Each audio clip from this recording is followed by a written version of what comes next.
Okay, Doofit, we are live with Week in Review.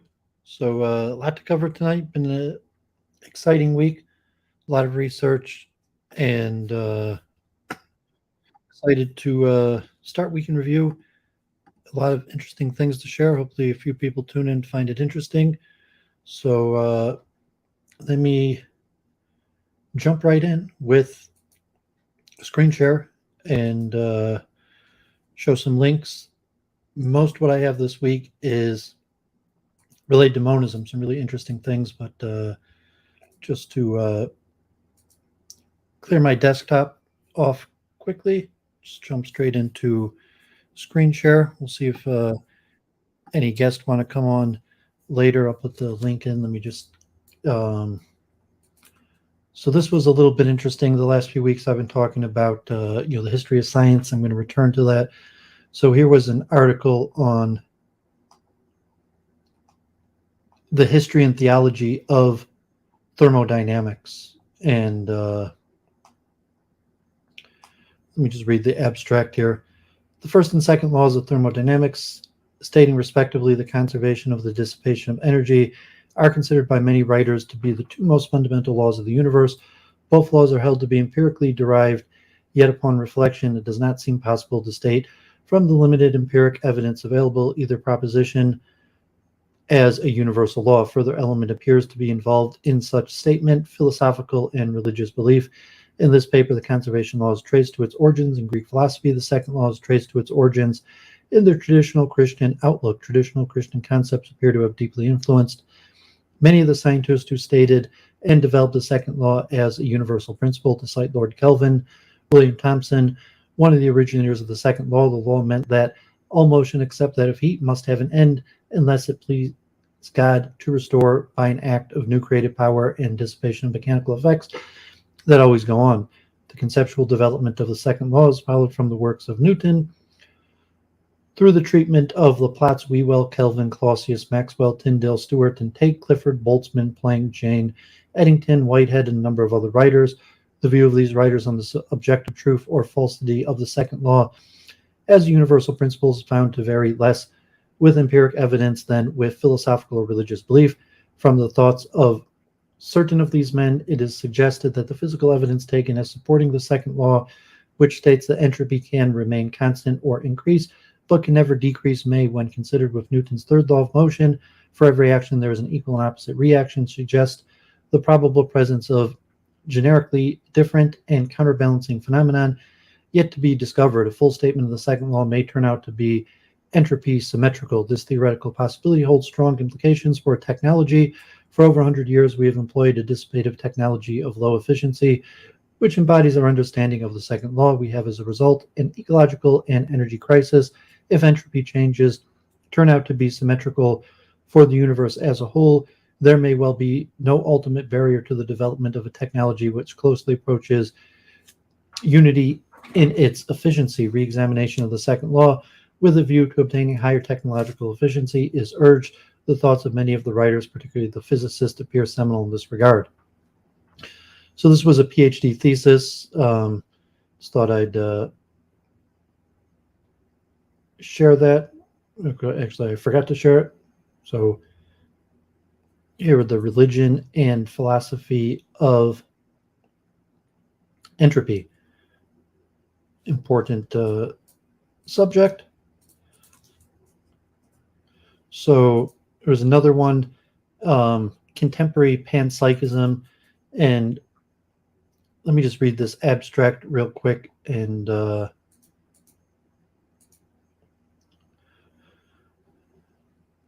after spending the better part of a century in philosophical exile, panpsychism has recently been something of a resurgence in the philosophy of mind with an eye towards the so-called heart problem.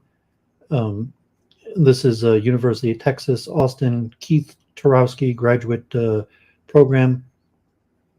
Contemporary panpsychism holds the conscious simpliciter, not self-consciousness, emotion, desire, belief, cognition, or even really awareness as known in the human case, but bare subjective experience. It is a fundamental force of our universe, intrinsic to literally everything. The view remains highly controversial, accepted reluctantly even by some of its most prominent advocates. As such, panpsychism has not yet been robustly developed as a theory of mind. Indeed, it might not be apparent to all observers that there are at least two and arguably three distinct strains of panpsychist thought in the philosophy today.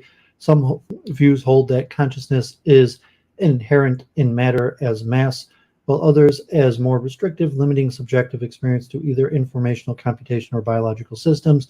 Here now shall examine the similarities and differences among these views, as well as arguments for and against each. Special considerations will be given to what I deem the Chalmers-Strawson divide, a cluster of important conceptual tensions between two of the most influential voices in the nascent panpsychist movement, largely unexplored in the literature.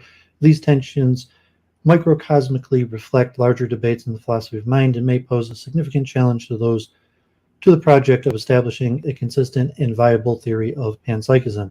Finally, we'll offer some tentative suggestions for a development of such a theory. So I won't be talking much about panpsychism today. I'm going to be doing a deep dive into monism, but monism and panpsychism are in many ways sister theories. So I just wanted to get those off my desk. Here's David Chalmers, who has a whole bunch of papers and PowerPoints and week in review of Church of Entropy.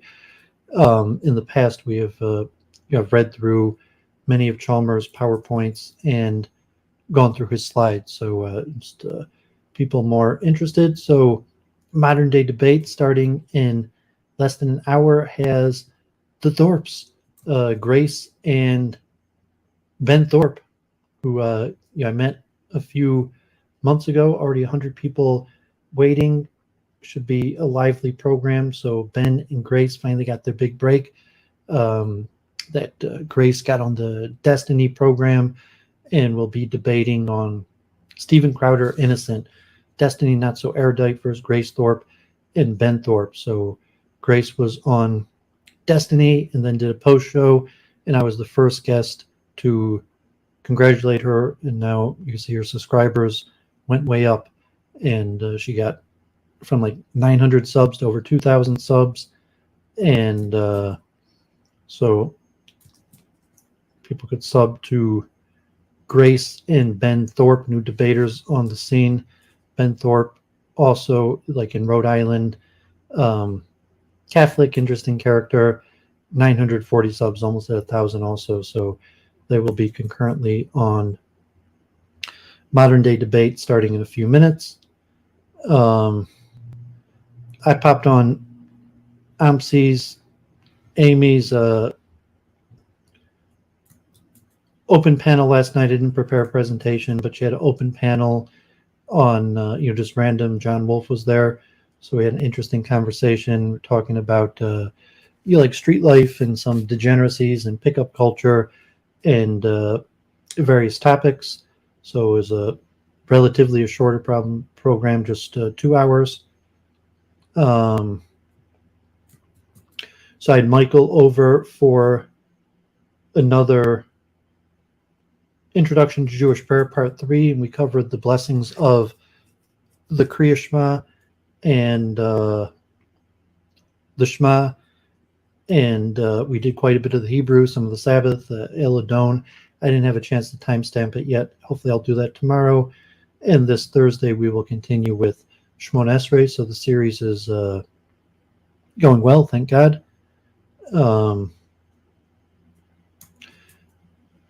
I went to the Ceramics Expo, so it's convention season. This Wednesday is some sort of business expo, and sold something. But the Small Business Expo in Detroit is this Sunday, and this Wednesday, so hopefully I'll stream from there. And then the Automate conference is coming up the week after, 2 weeks from then. That should be pretty interesting. A bunch of robotics. So the Ceramics and Thermal Management Expo, and it was pretty interesting. Like, it was the first time the show was here. Materials, ceramics. I'd heard the word ceramics. I hadn't really even known what ceramics meant. Like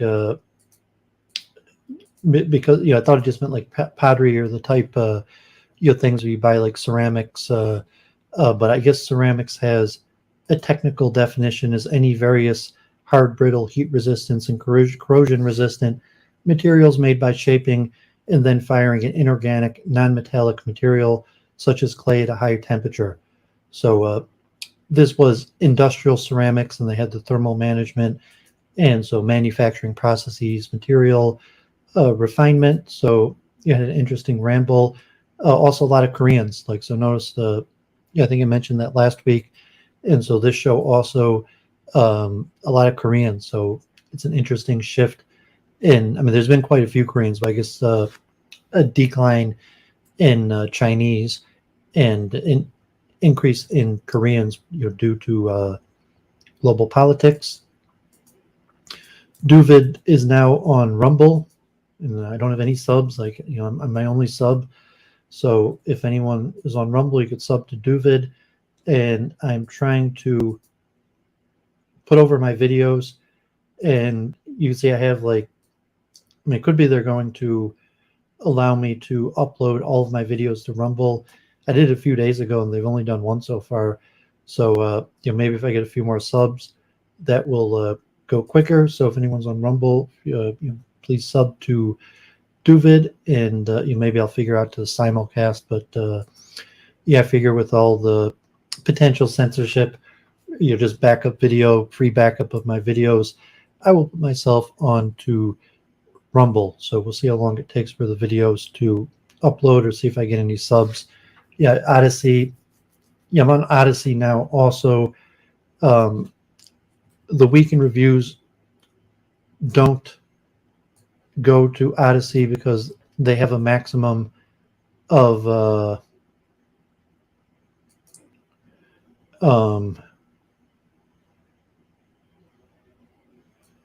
they have a maximum of 2 hours or something like that. So any of the programs that are less than 2 hours get transferred over, but anything longer than that doesn't get on my Odyssey. And Odyssey, I only have 17 subs, hardly any watches. So God forbid. But I put myself on Odyssey anyways.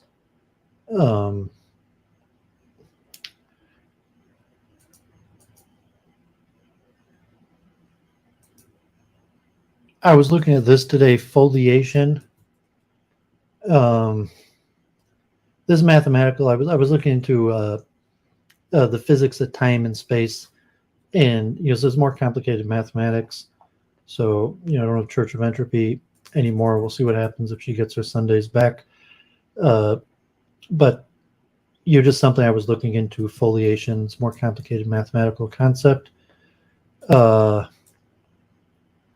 I mentioned this to Luke Ford. So, there's the big writer's strike. So, Night Court had their last episode.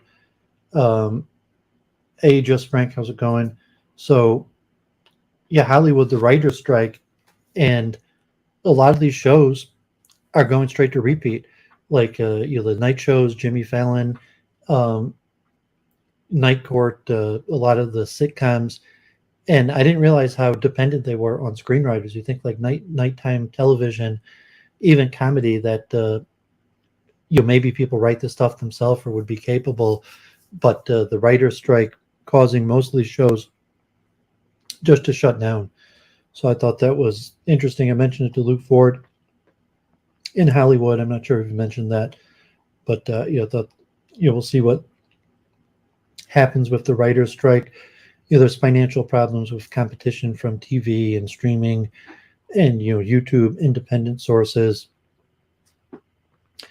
And, the Colbert Report, Kimmel, Fallon. And I don't watch any of those programs anyways, but maybe that's part of the reason why you think those people are kind of just actors. They don't even write their stuff. I'm not sure if Fox News, the Tucker thing, I didn't mention anything on Tucker, but, we had the department, and presumably they have some writing, maybe as monologue, people doing research, but you don't think that most of those late night comedy television shows are like completely written by screenwriters, even like Saturday Night Live, that like God forbid it's only 1 week, the newscast, it's only like 10 minutes once a week, and like you would think the comedians write that stuff themselves, but like no, it's completely dependent on screenwriters. So I was kind of surprised about that. The Boring Company. So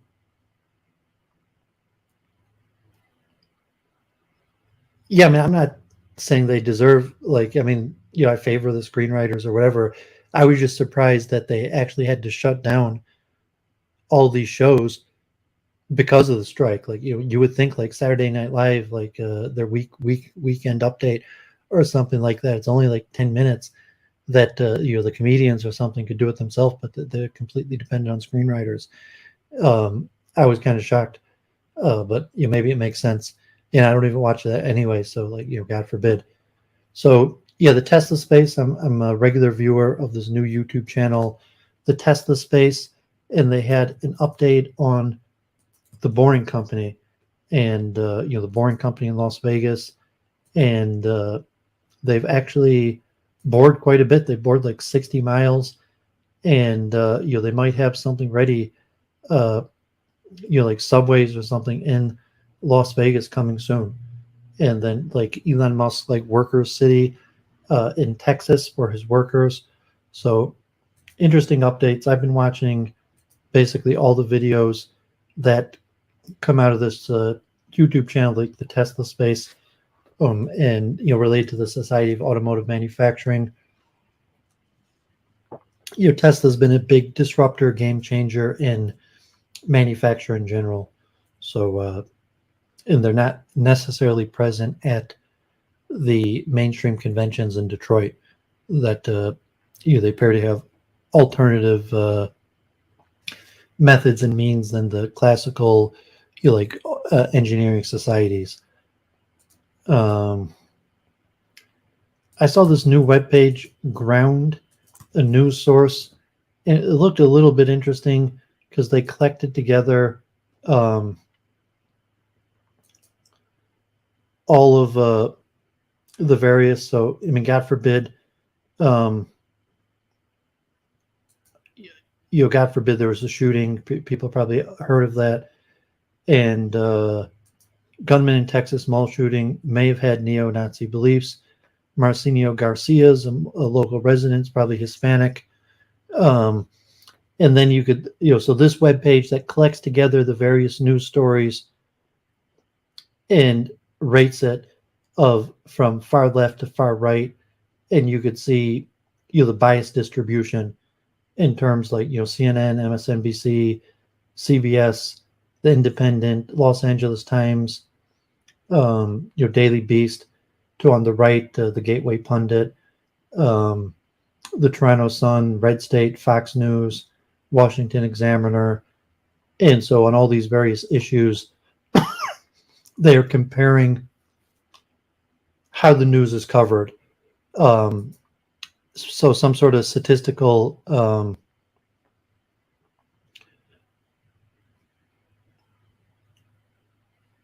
distribution.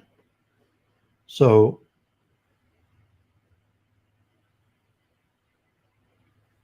just an interesting idea. So so like Ukraine or various things, but just an interesting idea to aggregate all of the different news channels carrying the story, to rate them left to right, and then compare how they're covering the story. This new page, Ground News. So yeah, I just watched that 10-minute video on the Tesla news place. So I'm not an expert on what's going on with the boring machines, but I thought it was a little bit interesting. Here, Rick Beato, a new era of AI music. So Rick Beato, was going over, I guess they have this new like Drake song that was written by AI, and people are saying like it's better than Drake. It sounds like Drake, and the direction of AI music, and also the question of copyrights is who owns the copyrights to AI music. And so it's an interesting conception. One, what's the current state of AI music?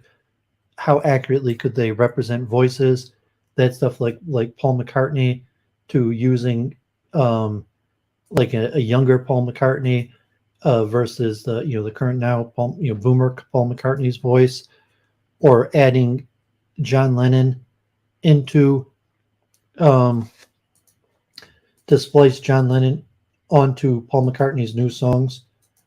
And the biggest questions these days is actually copyright and like who makes the money, who owns the person's voice, does the AI. I think Rick Beato gets, I don't know if he gets copyright strikes, like I think he just gets demonetized or has to share the profit. I'm not exactly sure. I mean, he seems to be up. He complains like about copyright, but I'm not sure he gets like strikes. He might just get demonetized or the profit from his video. So like if you play music from another site, some places will strike you, like Guns N' Roses will strike you. So he talks a lot about it. So like certain bands will like not let you use their music in any circumstance at all. Certain bands will let you use their music and the money just goes to them, so that they'll be informed. And it's actually, I'd mentioned the Parsons algorithm. The father of Alan Parsons from the Alan Parsons Project had created the Parsons algorithm, which looks at music just as going up and down to recognize music, but they could recognize the music in the video and from there link it to its copyrighted source.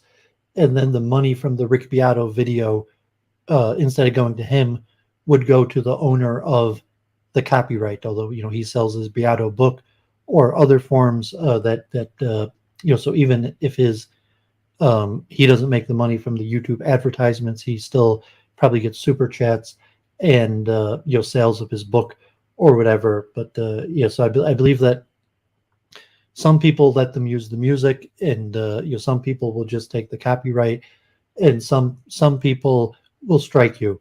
And so he's mentioned like Guns N' Roses is one of those, like they'll strike you if you do it. So that's actually a topic Rick Beato talks about quite often. God forbid, new Jeffrey Epstein stuff out this week, specifically more of his travel log or like diary, new book, and it has a lot more names and meetings, including Noam Chomsky. And Noam Chomsky was asked about it, and he basically was like, none of your business. And there's a lot of more like Larry Summers and other people that were meeting with Jeffrey Epstein up through like 2015-16. And I think the consensus was no one thought Noam Chomsky was really a good guy. Noam Chomsky has some opinions, like on the left, he criticizes the U.S. government, he criticizes Israel, but like on a personal level, Noam Chomsky is not known to be a nice or good guy. Like even Steven Pinker, like his protege Steven Pinker, even says, basically Chomsky's not a very nice person. Almost everyone who knows Chomsky says bad things about him, God forbid. Like he's a genius. He has his anti-establishment politics, but like that he kept relations with Epstein and is still unapologetic for it and was like, I'll do whatever I want, none of your business. Not surprising. And then I saw Ryan Dawson was on Fresh and Fit. So Ryan Dawson on Fresh and Fit, they got like a ton of views. So Sneeko hooked Dawson up on Fresh and Fit, and then Fresh and Fit on Rumble. They're doing like a whole series and getting hundreds of thousands of views, 325,000 views. So I mean, you're taking like Kevin Barrett on the Unz report was you're talking about is Chomsky really like an Israeli shill? And so there is some element where like Chomsky's really like meeting with Ehud Barak and these other people. He's just criticizing Israel, but at the same time, I think that guy Brandon Martinez said like Chomsky's really like a gatekeeper for Israel, although from a Jewish pro-Israel perspective, Noam Chomsky is anti-Israel, but from like the anti-Israel perspective, Noam Chomsky's kind of like a gatekeeper. So it was interesting that came out, more Jeffrey Epstein stuff, God forbid, and probably like an ego thing. It's like you could be wealthy and powerful. The grass is always greener on the other side, or people always want what they don't have. And in terms of promiscuity, just God forbid. So more stuff coming out on that. There'll probably be continuing more stuff that comes out. Okay, so more ADL statistics and analysis of how friends, family, religious institutes, talk radio, and pop culture, politicians, and social media predict anti-Jewish and anti-Israel attitudes. And you see how often people hear anti-Jewish comments from various sources, more from TV, movie, politicians, social media, news, than friends and family in general. That generally, like, anti-Semitism is relatively small, and it's not that common for people to personally hear anti-Semitic stuff, although it's relatively common. Saying like still like 1 out of 20-25% of people regularly hear anti-Semitic stuff. Even from family, friends, religious organizations, but more from politics and TV. Anti-Israel was only slightly higher.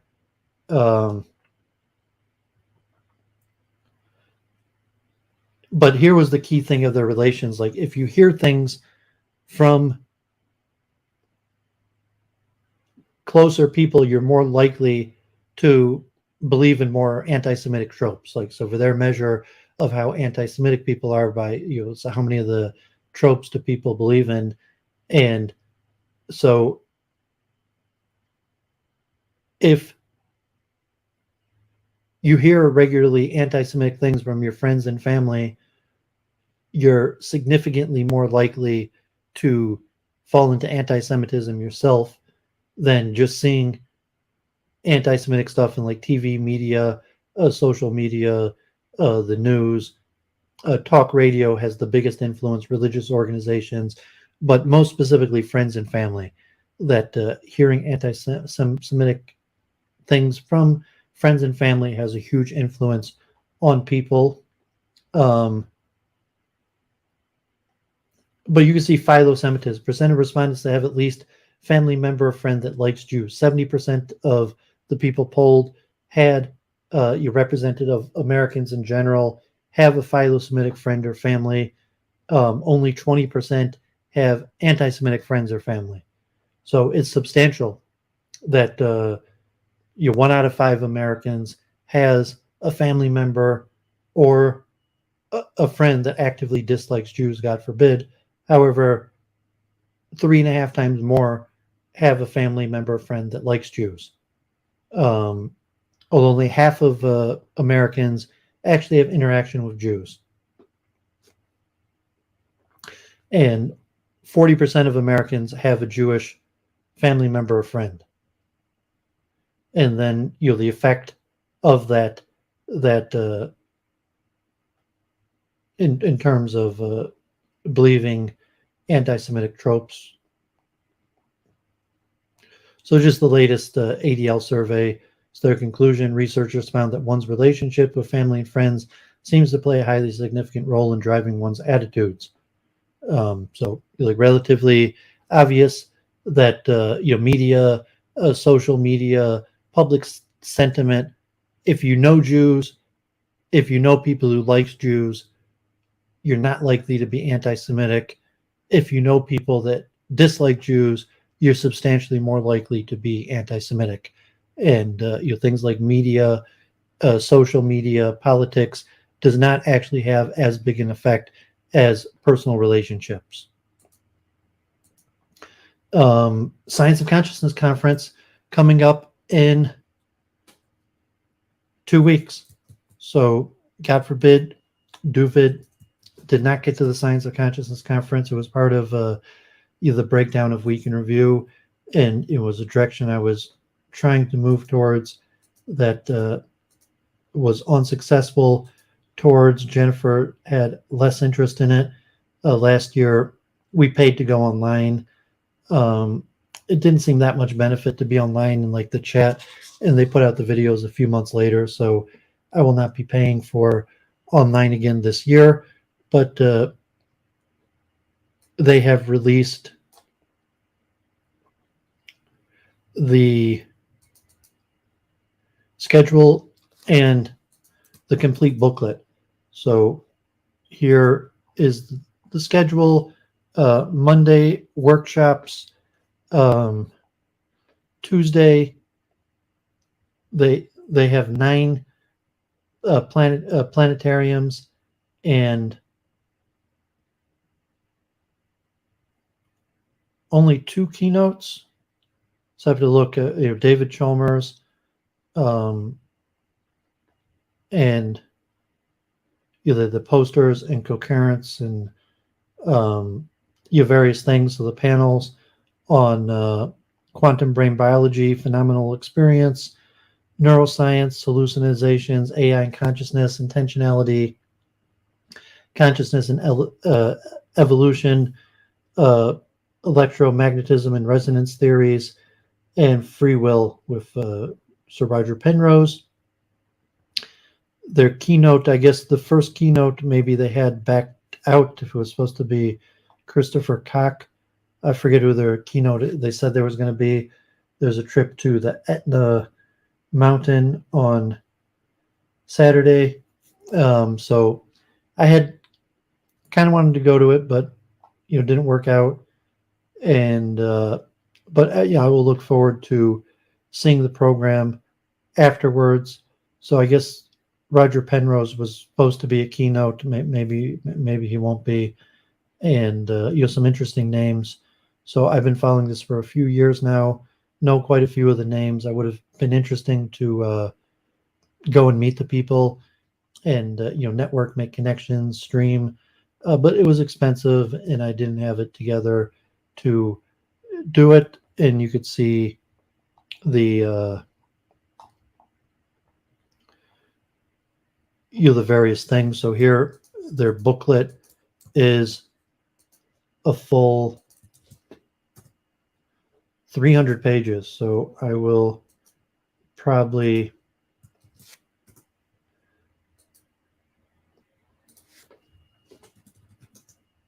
cover that again next week. So I think they just had, last time I looked, the booklet wasn't online. So the booklet is 400 pages, and has all of the synopsis, abstracts, full schedule, and the concurrence. And so I didn't have a chance to read through this yet. I think they just released it recently. So hopefully next week I will, during the week this week, I will read through, and then next week I will try to highlight some of the interesting things to that they'll be covering. And when they do eventually come out with the videos, I will definitely watch the videos and share that. But unfortunate, 2 weeks from today, they have John Joe McFadden,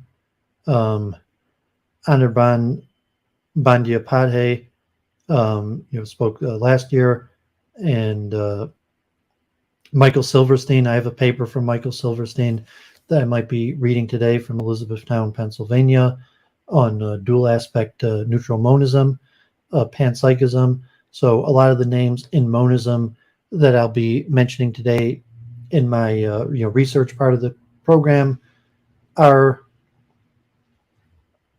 people that have participated in the Science of Consciousness conference. Okay, so this week I prepared a song analysis, and I would put this as one of probably the top 5 most famous songs ever. Classical music, opera, Carmina Burana o Fortuna. And the Carmina Burana, from the 254 poems, some going back to the 11th, 12th, 13th century, many written by monks in Latin, that were finally set to opera by Karl Orff in the 1935, is one of the most popular classic music pieces. It's in countless movies. It's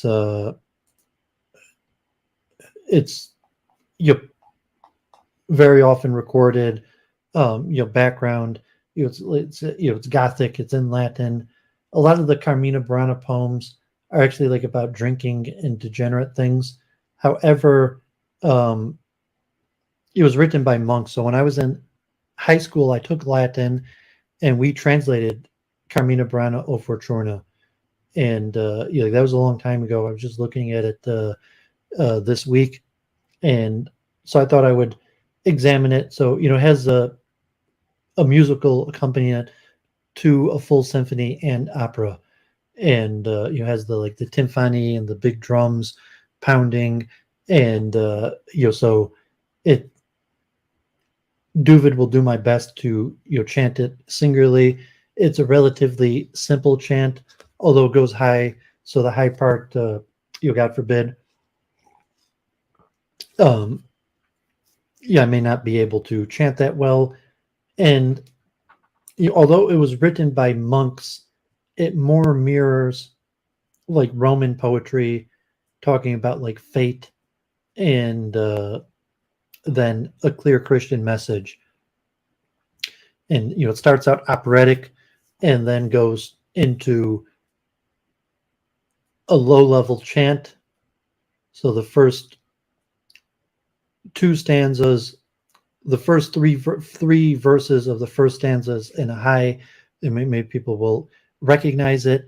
And then the first two stanzas here are in like a monotone, and then the third one is higher, significantly higher. O Fortuna, velet luna, statu varialis, semper crescis, aut decrescis, vita detestabilis, nunquam durat, et tuncurat, ludo mentis aciem, ego statem, potestatem, dissolitu glaciam, sorsimanis et inanis ratu tu volubilis, status malus, vanus alus, semper dissolubilis, obum rata et vilata, mici cucoe niteris, nunc per ludum, dorsum nudum, viro tui sigleris, sor salutis et virtutis, mici nunc contraria, es affectus et defectus, semper in angaria, aci hora, sene mora, corde pulsum tangite, cod per sortem, sternit fortem, mecum omnes plangite. So, God forbid, Duvid did my best there. It was meant to be chanted with a chorus and has divided into like baritones and sopranos. The words are kind of interesting, like fate and the wheels of fate, and so it's kind of related to monism and free will, and more romantic than Christian, although it was written by monks. It doesn't go back to Roman times, but kind of praying to the god of fate.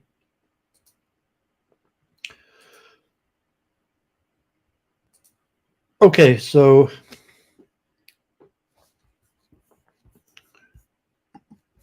I have a lot of material here this week.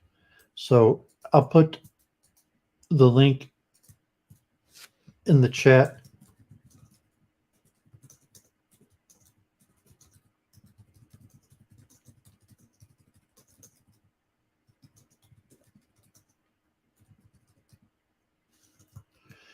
In case anyone wants to come on and talk. Maybe Michael will come around later, and you'll see if my voice holds up, because I have a ton of articles, a lot of research on monism. And it's pretty important. It's the direction moving.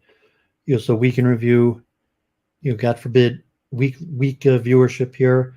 So even if no one tunes in, just the research to get through these papers, push forward, and I have some intentions here of what I'm trying to do. So just some of the week in review, some of the things I found interesting. God forbid, Jennifer schedule fell apart, so to be able to do it the regular Sunday time. So I'm doing it by myself, similar to how I did week in review, just with no backup. So I didn't reach out to any guests or anything, because I really just have a lot of research to share. So I wouldn't mind having guests if anyone who's watching or wants to come on and join. They're more than welcome. But more just to push forward some of my research. People could watch it after, and I'll timestamp it. And so let me just pour myself a cup of tea.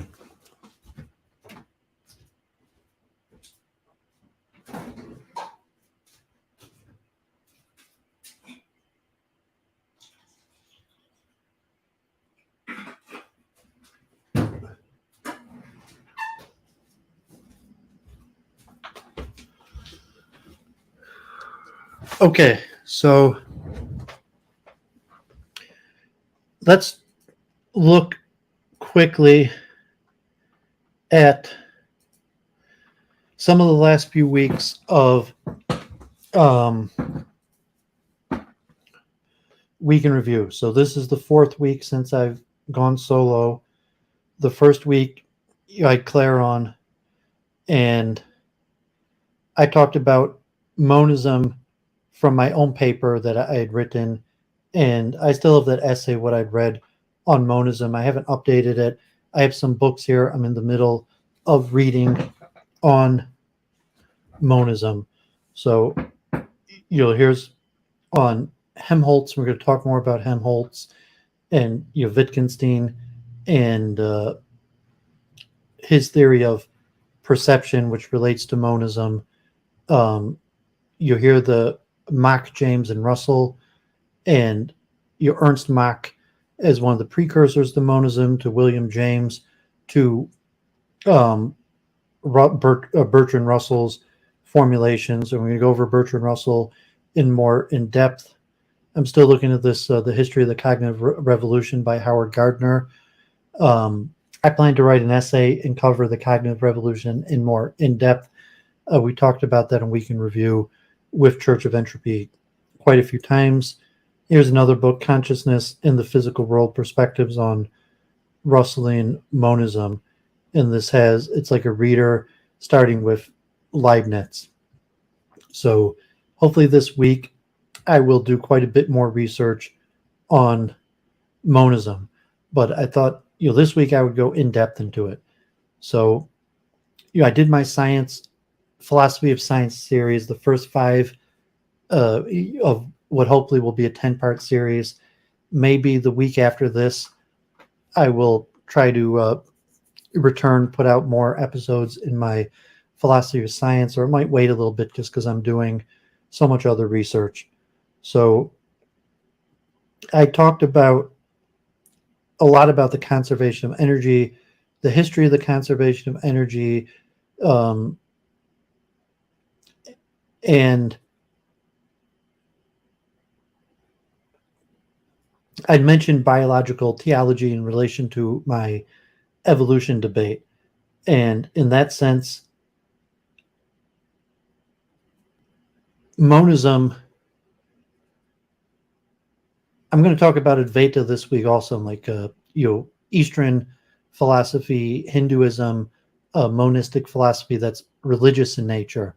So like the Western modern scientific philosophical monism is not that theological in nature. It's more related to explaining scientific phenomenon, specifically the dualistic, Cartesian divide that I've talked about many times, where Descartes breaking the dualism from ancient times of the Aristotelian hylomorphism, form and matter, to mind and matter, or as Descartes would call it, extension and mind, cogitas and extension. And Descartes, by calling it extension, is unifying what used to be form and matter, and then the separate realm would be consciousness and mind. And so science arises as the pure material phenomenon. However, with the rise of evolution and physics, you have an attempt, the creation of psychology, Kant, and all these things I discussed on my philosophy of science theories, and we can review backward church and entropy the last few months of neo-Kantianism, the Vienna School, scientific realism, of metaphysics, of philosophical grounding of the nature of mind. So we talk about biological teleology, purpose. How does function derive from form? So you have an architecture, form determines function, but going back to Galen and Aristotle, form determining function. And historically, biology had a form of vitalism, that it was believed that biological materials had a spirit, a vital spirit, and that vital spirit is what caused biological units to have function. And that was actually the mainstream view up until Helmholtz, with the conservation of energy. And from there, I talked about the history of molecular biology. So, I streamed with Amy, and I did the dangers of the E-personality and went over that. And then I went in depth 2 weeks ago into the history of molecular biology and the rise of, so to say, scientific biology. And then last week, I did even more about the history of molecular biology, and I covered also the nature of friendship slides with that I'd done with Amy, and I had Michael on. The week before I had Elliot on. We talked about selling books, and I talked about more about the history of molecular biology, the Rockefeller Foundation. If Daniel's watching this or tunes in, and he says he's writing a book about the Wallenbergs, happy to interview you. That'd be an interesting book. I don't know that much about the Wallenberg. I know the Wallenberg Group is one of the biggest banks, funders of science, probably more so than Rockefeller today. But yeah, it's an interesting topic. But I talked last week in depth about Schrodinger's "What is Life?" and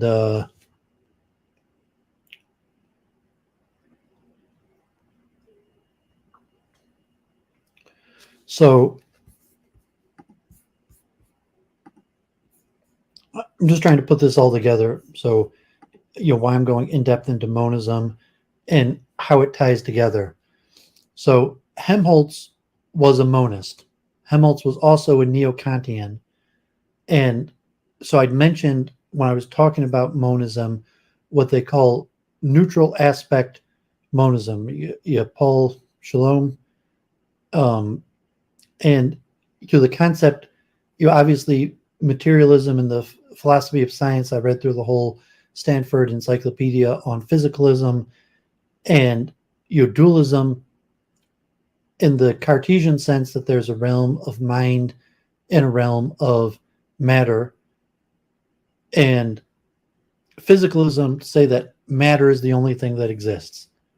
So monism says there's one primordial element, referred to as the monad, that gives rise to both mind and matter. And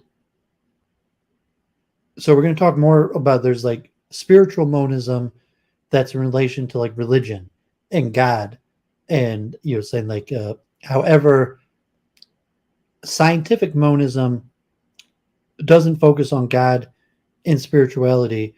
It focuses on the concept of mind, theology, and secondary properties. So we say like color. So if you say like, Newton talking about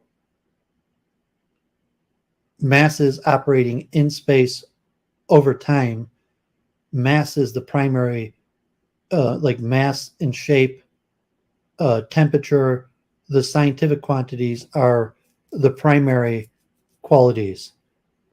The secondary qualities would refer to taste, color, and purpose. And you could have other things listed in it. And already like Leibniz and Descartes talk about that in like from a dualistic sense. You would say that from the monistic sense, you say that matter cannot give rise to secondary qualities. So the monad, I mean, you could argue from a physicalist perspective, the secondary qualities emerge from the physical. And probably in the future, maybe in the near future, I will go in depth into emergentism. And I've talked about my philosophy of science. There's like supervenience and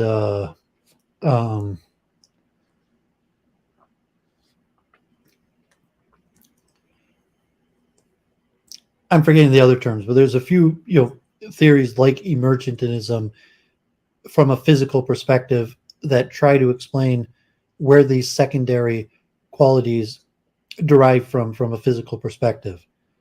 You say it's difficult. It's very difficult to derive secondary qualities from physicalism. And something like consciousness, thought, perception, emotions. You might have physical correlates, neural correlates of consciousness, physical correlates to the secondary qualities.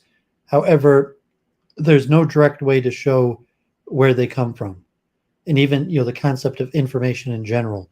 What is information? A question like mathematics, where does things like mathematics and information dwell if you're a materialist? So the theory of monism is that there is a primary substance that gives rise to both mental and physical qualities, that there's one, it could be, atomic, you would call it like the monad, like the atom, the monad that gives rise to both material and mental properties.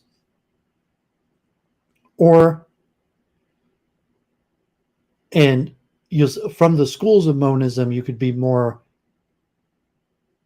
mental leaning to, so to say, the monad that gives rise to both mental and physical is more closer to mental, and that is generally referred to idealistic monism or naturalistic monism, where something physical it's closer to physical that gives rise to both properties, or you have neutral aspect monism, where there's something neutral that is neither mental nor physical that gives rise to both.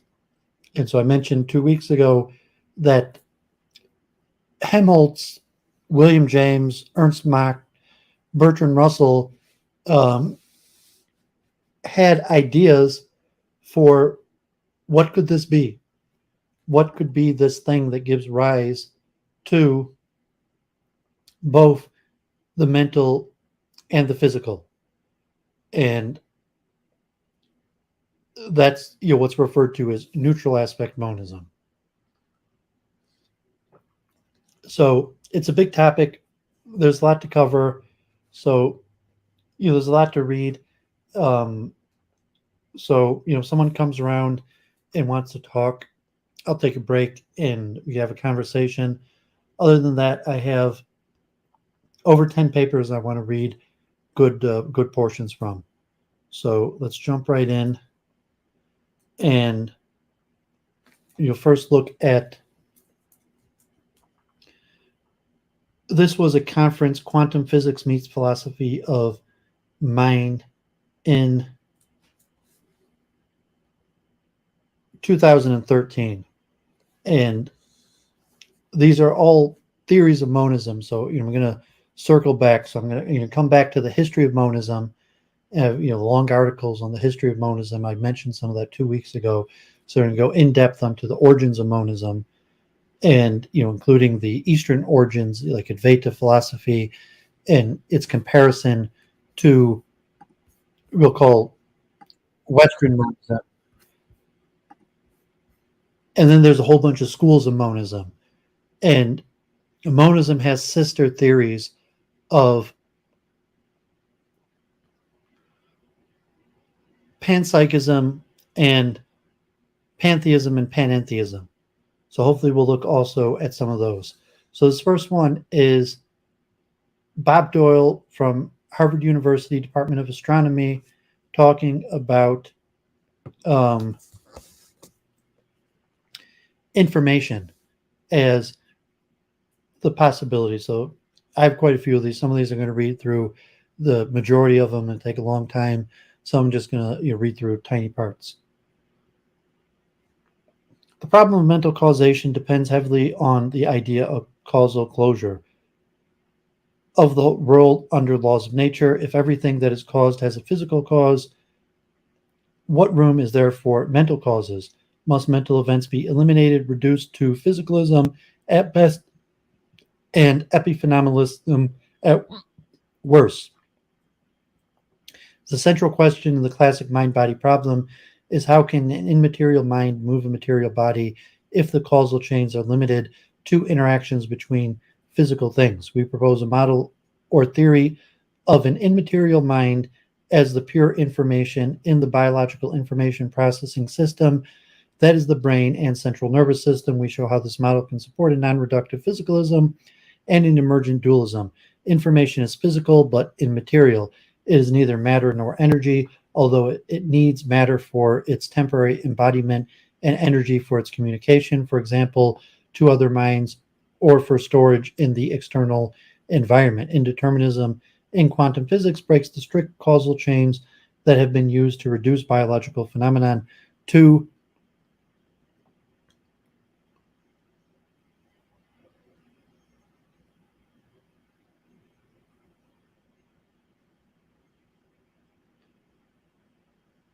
physics and chemistry and mental events to neural events, but statistical causes remain, and they are more than adequate to support the idea of self-determination. Our information theory of mind is a powerful alternative to the computational theories popular in cognitive science. Biological information processors are profoundly different from digital computers. We argue against neurobiological reductionism and physical bottom-up causation.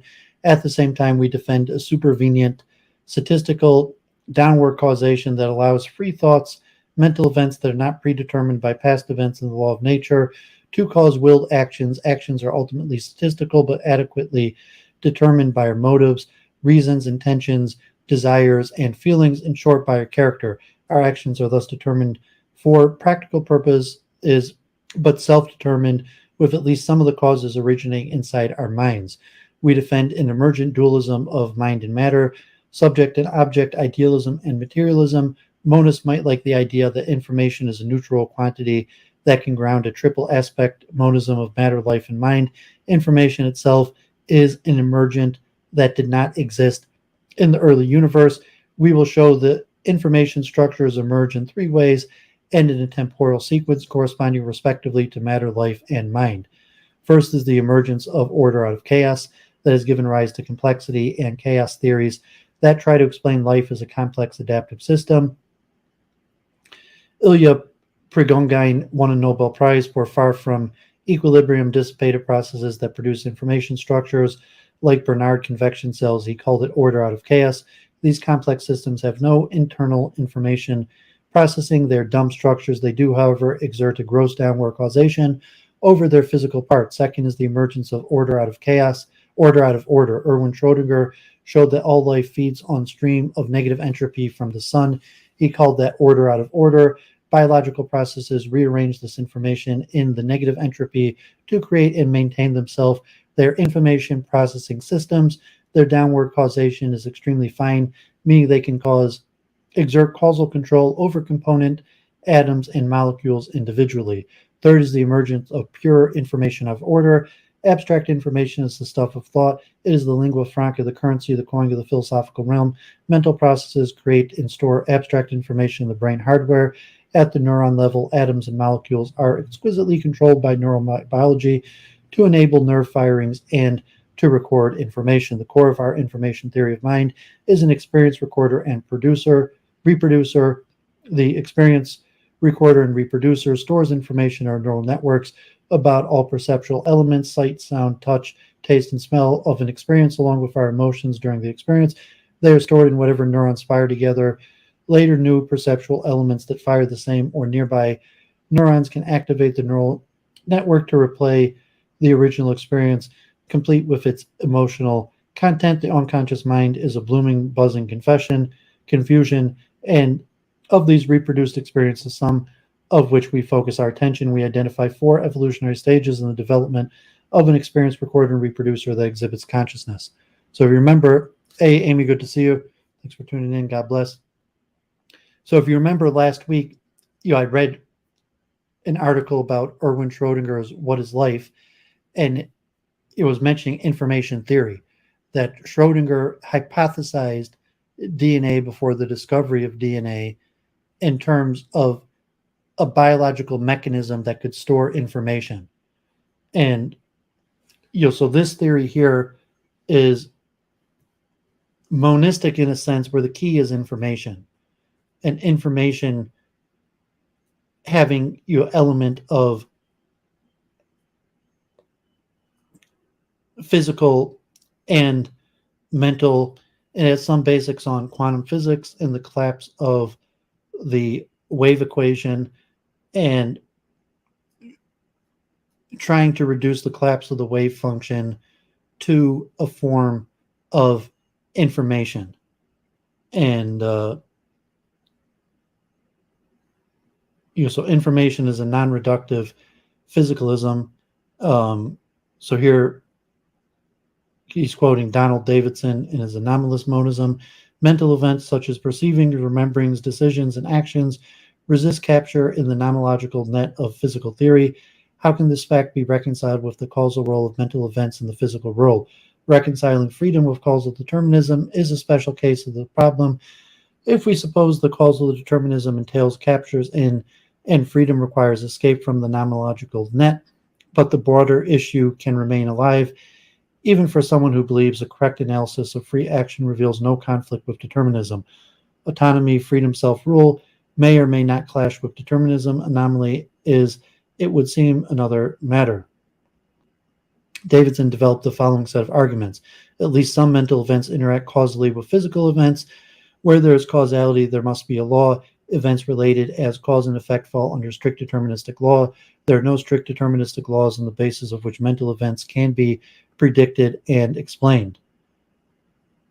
So Davidson falls into the theory of supervenience, which theoretically allows for something that emerges, namely thought, to inversely have a causal relation. So say if thought is not material, thought arises from the material.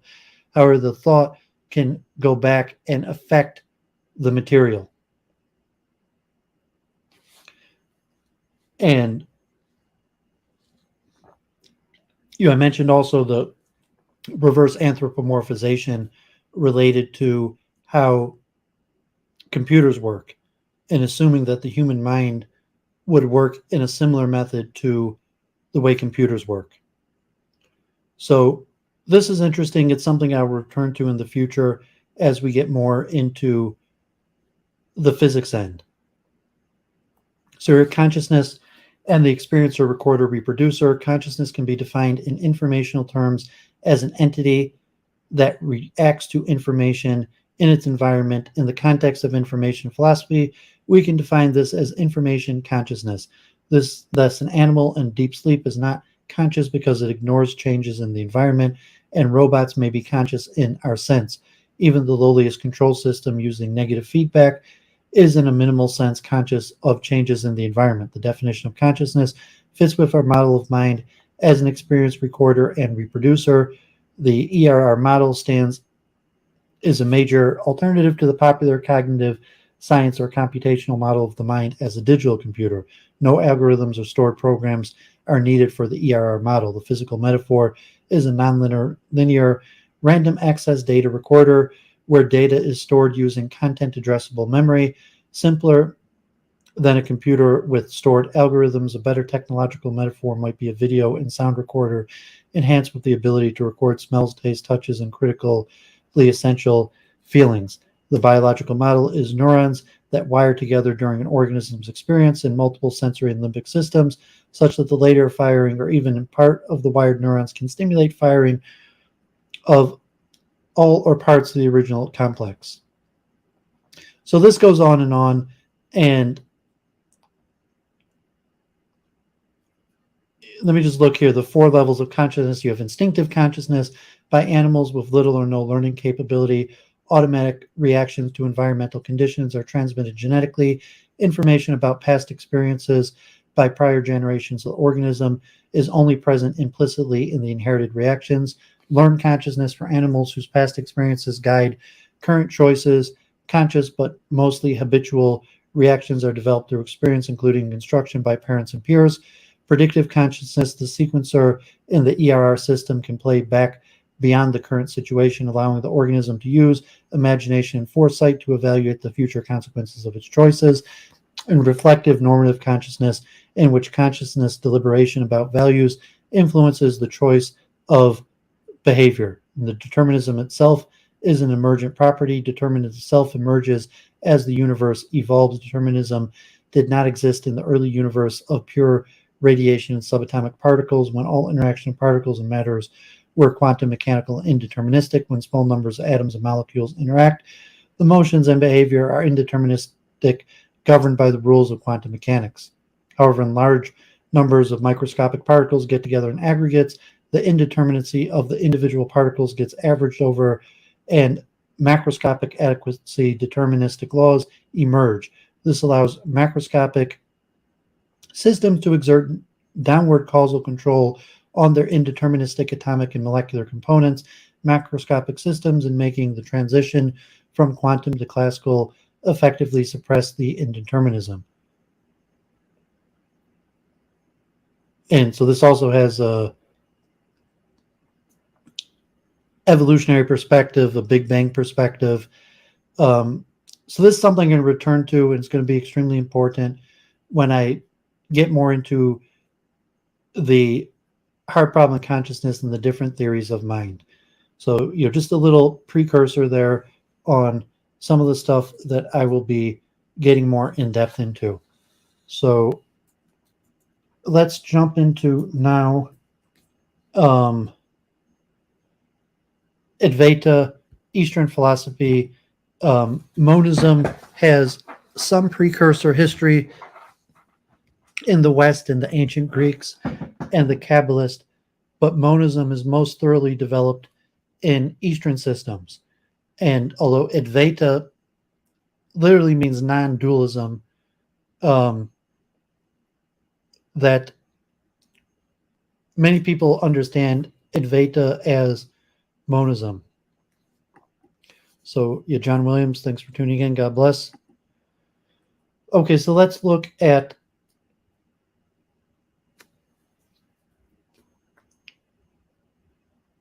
this article I found here from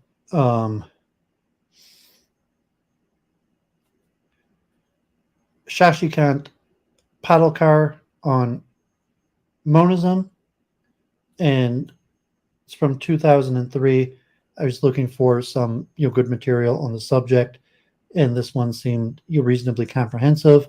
So it starts with the verses in the Rig Veda that are interpreted to mean monism. Ashaldya Sukha is notable, it's a part of the Rig Veda, is notable for using the term Tatikam, that one, for the origin and for its open position on the creation creator. The seeds of monism and agnosticism can be seen in the Sukta. Vedic Monism. Asadhya Sukta, that one, is followed by various shades of monism in later Vedas. Orthodox monism traces the whole of existence to a single source. It sees only one eternal reality and views world as its appearance. Supra-monism sees all-inclusive reality, both existence, sat, and non-existence, asat, are part of it. Pantheism equates creator with creation. It sees God not as transcending nature, but immanent in it. Monotheism separates creator and creation. Creator creates, controls, and destroys, merges with its own creation. Metaphysically, all these views converge if we accept the relativity of reality. We call this convergence as relativistic monism.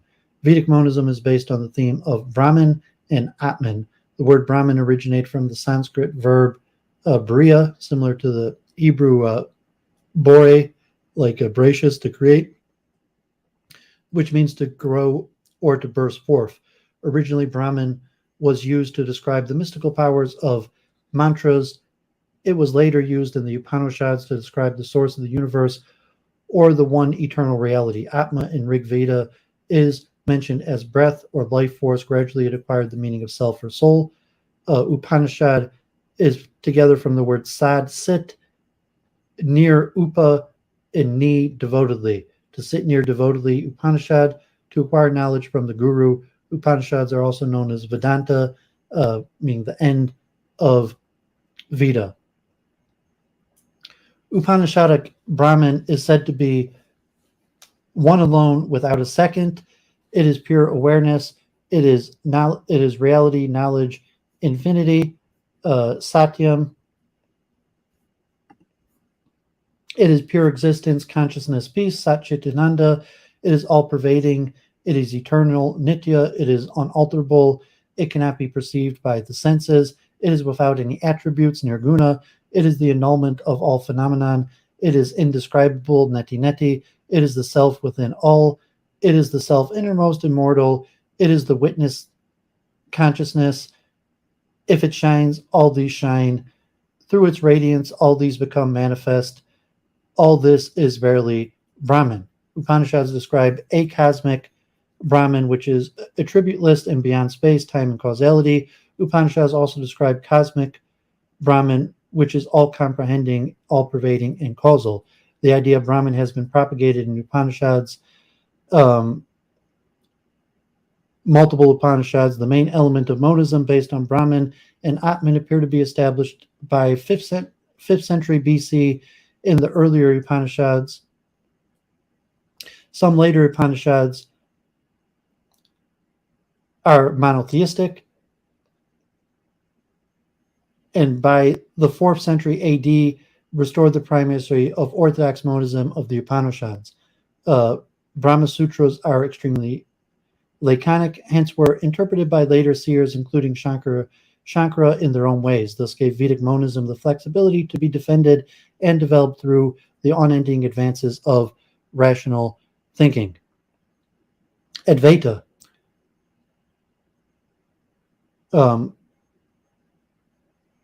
Gaudapada in the 7th century and Shankaracharya in the 8th century interpreted the theme of Brahman to establish the Advaita non-dualism system of philosophy. In Advaita, a cosmic Brahman is the only absolute reality. Physical universe, Jagat, is an illusion which is apparent to Jiva, sentient being, under the spell of Maya. Maya is the inexplicable power by which Brahma appears as the Jagat, a flux of matter and causation.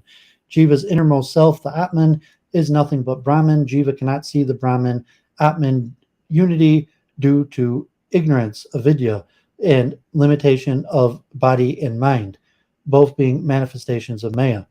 When Jiva knows Brahman equals Atman unity, it attains the eternal state or fulfillment, moksha, liberating itself from the cycle of rebirths. Advaita is known as Orthodox Vedanta, it being consistent with the monist spirit of the oldest Upanishads.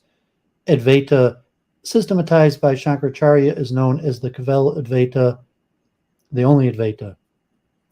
Later Advaita versions dispense with Maya's mysterious role, acknowledge Saguna Brahman as the principal reality, and inject theism. In pantheistic pure non-dualism, Brahman itself takes the form of physical world and souls.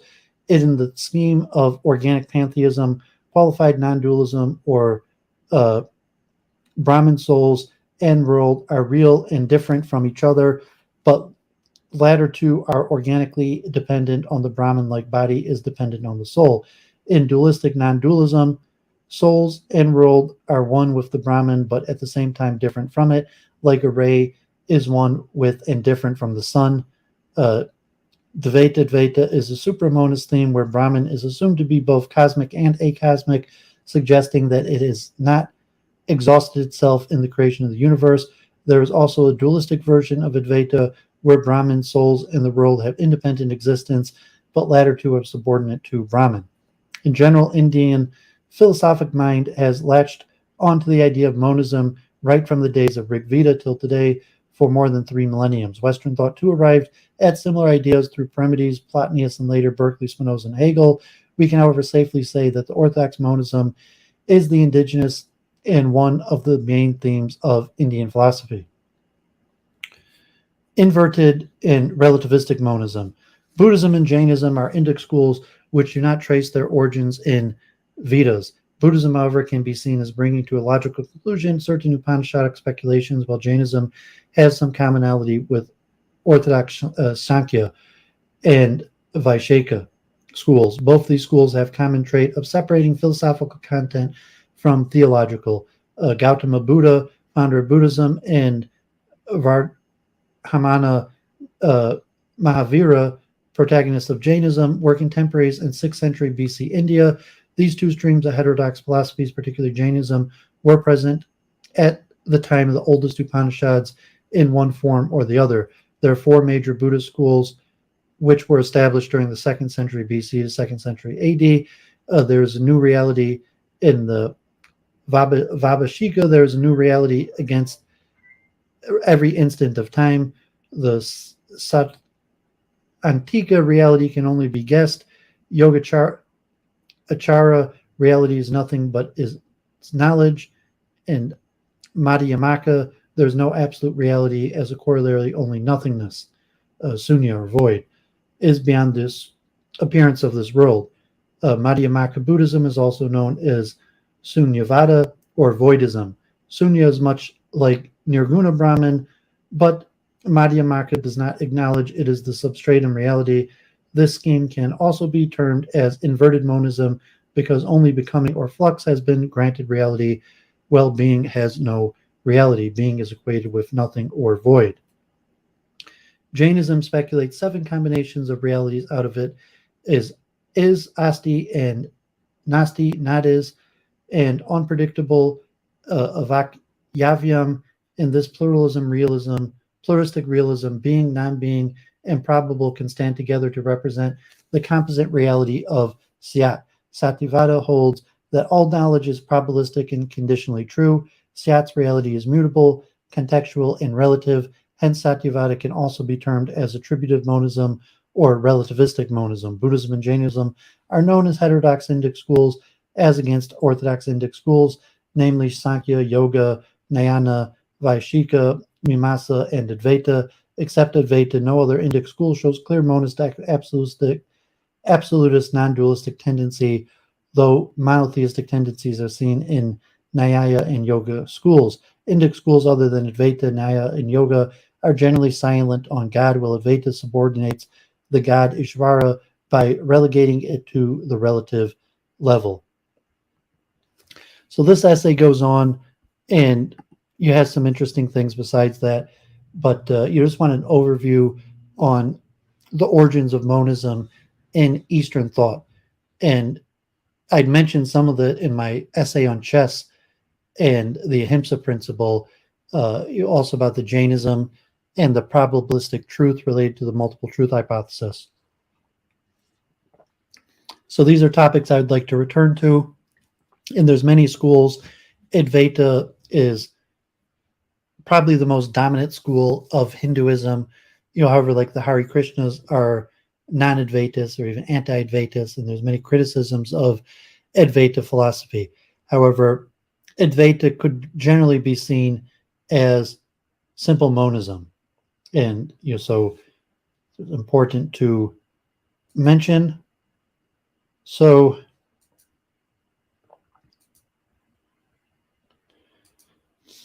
I have a lot of stuff to cover here. So a lot of this stuff is really interesting, and I want to go in depth. So let me talk about the Pauli Jung conjecture. Hey, Jennifer, thanks for tuning in. So Pauli, Wolfgang Pauli, of most notability for the Pauli exclusion principle, had psychological problems. Like he had a lot of issues. God forbid, his personal life took a lot of weird turns. He had drug habits and visit prostitutes. God forbid, his mother committed suicide, and he was a patient of Jung, Carl Jung, who I mentioned quite a few times on Amy's shows related to your personality. And so he was a patient of Jung, and he had correspondence. He wrote with Jung, and he developed, together with Jung, what referred to as the Pauli Jung conjecture, and it's a form of monism that is derivative from Jung's theory of synchronicity. So I'm not sure if anyone in the chat, if they're familiar with Jung's synchronicity. It's an important idea, and then working together with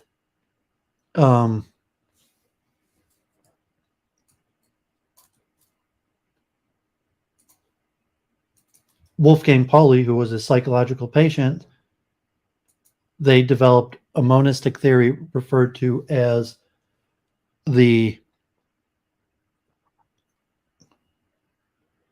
Pauli Jung conjecture. So let's just look briefly here at synchronicity. Synchronicity is a concept first introduced by analytical psychologist Carl Jung to describe circumstances that appear meaningfully related yet lack a causal connection. In contemporary research, synchronicity experiences refer to one's subjective experience that coincidences between events in one's mind and the outside world may be causally unrelated to each other, yet have some other unknown connection. Jung held that this was a healthy, even necessary function of the human mind that can become harmful within psychosis. So I'm thinking like Jennifer. I was just thinking of Jennifer, and then she appeared in the chat. So there could be explanations like statistical, probabilistic, predictive mind, or I have an omen that something good or bad is going to happen, and then something happens, or these type things. So we call a synchronicity, where a mental event correlates to a physical event, and there's no causal connection. That I was just thinking of this person, then they called me. And so why would I be thinking of this person that they called me? So Jung had developed this theory from psychology and then had mentioned it to his patient Wolfgang Pauli, and Wolfgang Pauli came up with a monistic atomistic theory that we're going to talk about quite a bit. So Jung developed the theory of synchronicity as a hypothetical non-causal principle serving as the intersubjective or philosophical objective connection between these two seemingly meaningful coincidences. Mainstream science generally regards that any such hypothetical principle either does not exist or falls outside the bounds of science. At first coining the term in the late 1920s and early 30s, Jung further developed the concept in collaboration with the physicist and Nobel laureate Wolfgang Pauli through long correspondence in their eventual 1952 work, The Interpretation of Nature and the Psyche, which comprises one paper from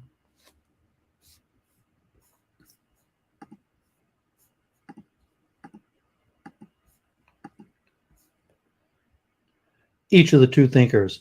Their work together culminated in what is now called the Pauli-Jung conjecture. During his career, Jung furnished several different definitions of synchronicity, defining it as a hypothetical factor equal in rank to causality as a principle of explanation, an acausal connecting principle, acausal parallelism, and the meaningful coincidence of two or more events where something other than the probability of chance is involved. In Pauli's words, synchronicities were correlations to chance fluctuations by meaningful and purposeful coincidence of causality unconnected events, though he had also proposed to move the concept away from coincidences towards instead a correspondence connection or constellation of discrete factors.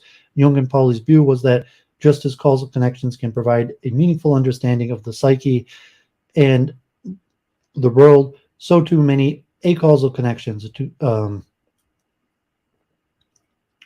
2016 study found that 2/3 of therapists surveyed agreed that synchronicity experiences could be useful for therapy. Analytical psychologists likewise hold that individuals must come to understand the compensatory meaning of these experiences in order to enhance consciousness rather than merely build up superstitiousness. However, clients who disclose synchronicity experiences in a clinical setting often report not being listened to, accepted, or understood. Furthermore, the experiencing of an overabundance of meaningful coincidences characteristics of the earliest stages of schizophrenic delusion. Johansson and Osman write that the prevalent among many scientists, particularly psychologists studying coincidence, is the view that occurrences of coincidence as psychologically experienced is induced by noisy chance occurrences out in the world, which are then misconstrued via irrational cognitive biases into unfounded, possibly even paranormal beliefs in the mind. One study has shown that both counselors and psychoanalysts were less likely than psychologists to agree that chance coincidences was an adequate explanation for synchronicity, while more likely than psychologists to agree that a need for unconscious material to be expressed could be an explanation for synchronicity experiences in the clinical setting. Jung used the context of synchronicity in arguing for the existence of the paranormal.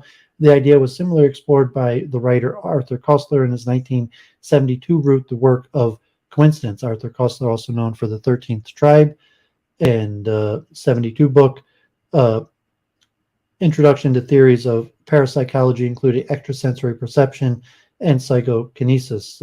Koestler postulates links between modern physics, their interaction with time, and paranormal phenomenon. It was also taken up by the New Age movement.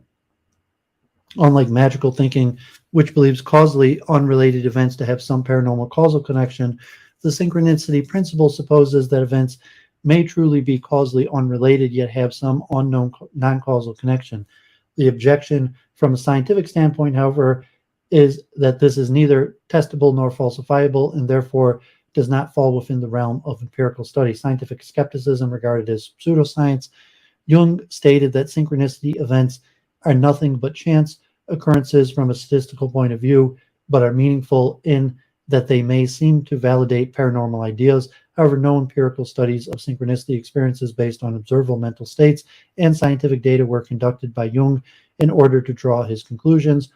Though some studies have since done in this area, while a given observer may subjectively experience a coincidence as meaningful, This alone cannot prove any objective meaning to the coincidence. Various statistical laws, such as Littlewood's law and the law of truly large numbers, show how unexpected occurrences can be more likely to encounter than people otherwise assume. These serve to explain coincidences such as synchronicity experiences as chance events, which have been misinterpreted by confirmation bias, spurious correlations, and or underestimated probability. So Jung was studying, Chinese philosophy, where he came up with synchronicity. I talk about synchronicity when I debate atheists in relation to karma, and you could relate like karma of what I would refer to as the reward of the righteous or the punishment of the wicked, and like a synchronicity type where I did a good deed and then something good happened to me, that could be considered a form of synchronicity.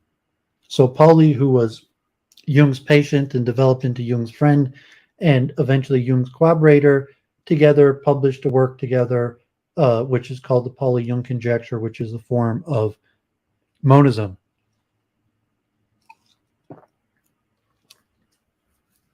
Pauli-Jung Conjecture. The Pauli-Jung Conjecture is a collaboration in meta-theory between physicist Wolfgang Pauli and analytical psychologist Carl Jung, centered on the concept of synchronicity. It was mainly developed between the years of 1946 and 54, 4 years before Pauli's death, and speculates on double aspect perspective within the disciples of both collaborators. Pauli additionally drew on various elements of quantum theory, such as complementarity, non-locality, and the observer effect in his contribution to the project. Jung and Pauli thereby offered the radical and brilliant idea that the currency of these correlations is not quantitative statistics, as in quantum physics, but qualitative meaning. Contemporary physicist Phil writes that quantum entanglement, being a particular type of acausal quantum correlation, was plausibly taken by Pauli as a model for the relationship between mind and matter. In the framework he proposed together with Jung, specifically quantum entanglement may be the physical phenomenon which most closely represents the concept of synchronicity. Okay, so this is an interesting concept and something that I'm going to return to, and I'll probably use the Jungian term from now on.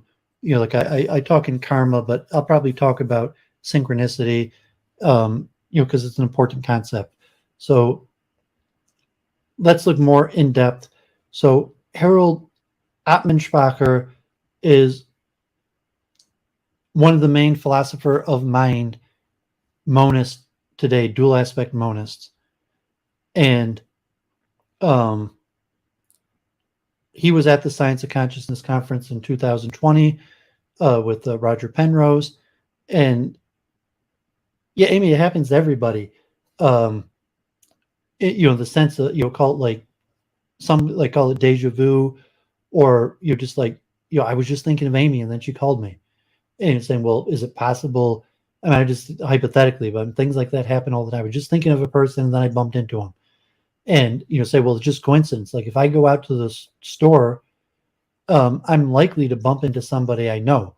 Who that person I'm going to bump into might be random. Or if I go to an event or just streaming, I have over 2,000 subs and only a handful of people watching.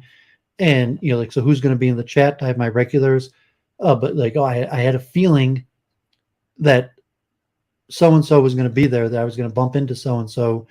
And you say, well, most of the time the feelings are wrong, and the person only recognizes it when it comes to be true, or like dreams coming true, predictions.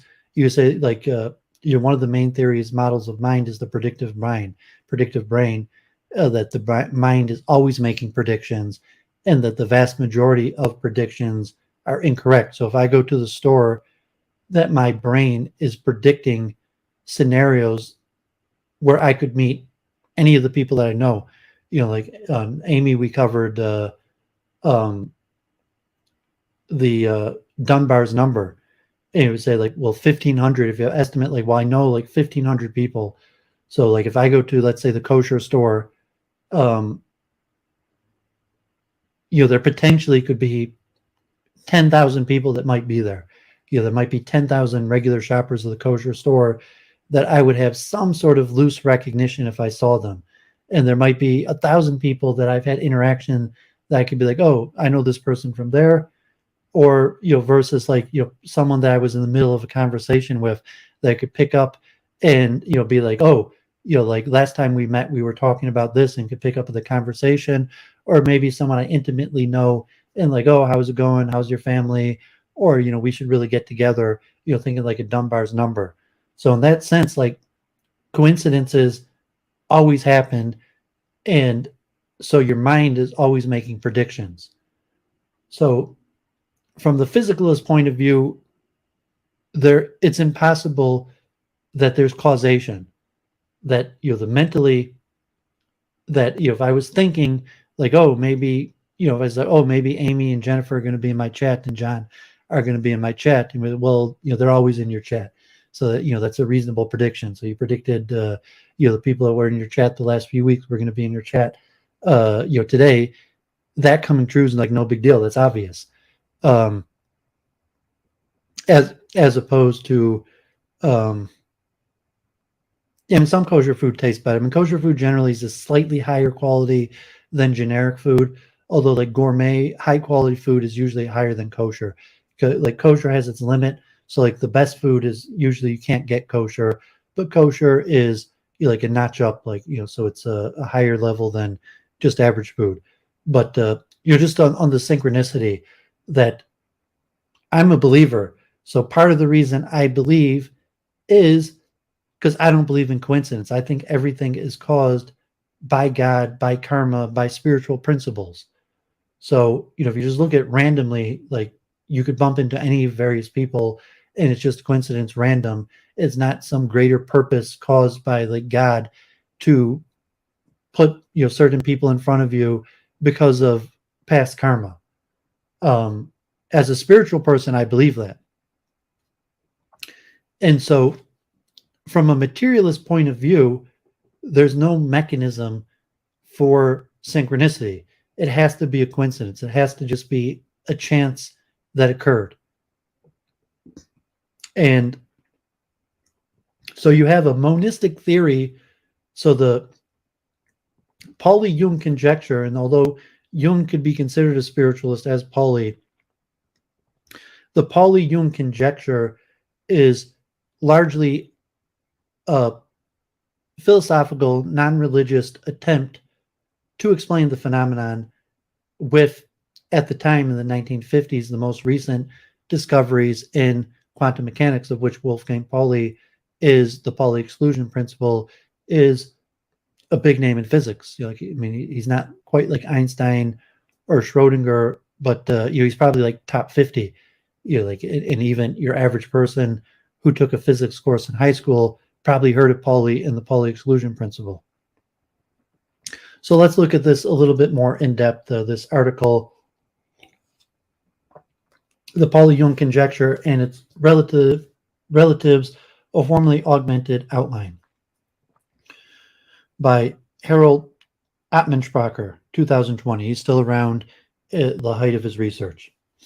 The dual aspect monist conjecture launched by Pauli Jung in the mid-20th century will be couched in somewhat formal terms to characterize it more concisely than by verbal description alone. After some background material situating the Pauli Jung conjecture among other conceptual approaches in the mind-matter problem, the mind body of this paper outlines its general framework of a basic psychophysicality, neutral reality, with its derivative mental and physical aspects and the nature of the correlations that connect these aspects. Some related approaches are discussed to identify key similarities to and deviations from the Pauli Jung framework that may be useful for cross-fertilization.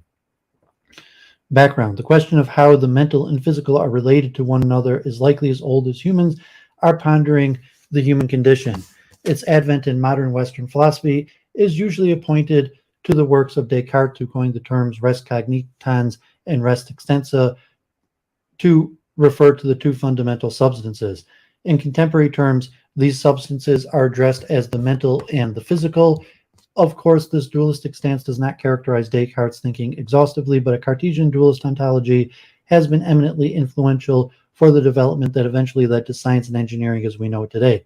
A key point of difficulty in this framework is the direct interaction between the mental and the physical, which is problematic for a number of reasons. Interpreting the concept of interaction in the sense of a physical causal local interaction it is entirely unclear to which properties of the mental these physical interactions could couple. Also, mental states have no spatial location, and their temporal dynamics exceed the repertoire of physical time, so there is no common space-time basis for a consistent joint discussion. Considerations like this resonate with the doctrine of causal closure of the physical, stating that every physical event has a physical cause by necessity.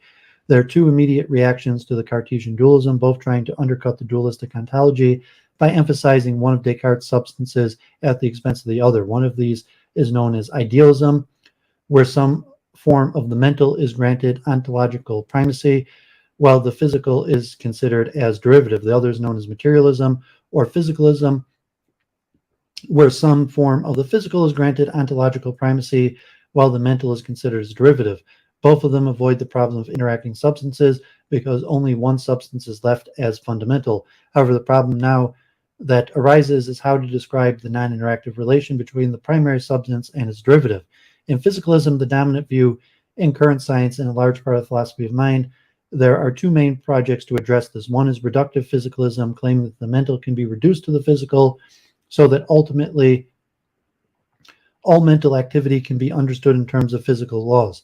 Softly speaking, the idea is that consciousness is understood as soon as the brain is understood. The alternative is non-reductive physicalism, claiming that such a reduction fails and the mental emerges from the physical in the sense that novel properties such as mentality or consciousness arise, which cannot be understood from physical laws alone. The other response to Descartes' idealism began with Leibniz and Berkeley and culminated in German idealism, Fichte, Schelling, and Hegel, and British idealism, Bradley and McTaggart, somewhat simplifying a more involved landscape. It also comes in two variants, subjective and objective idealism. Subjective idealism claiming that there is no mind-independent entities, but rather everything depends on cognitive and perceptive capacities of individual subjects.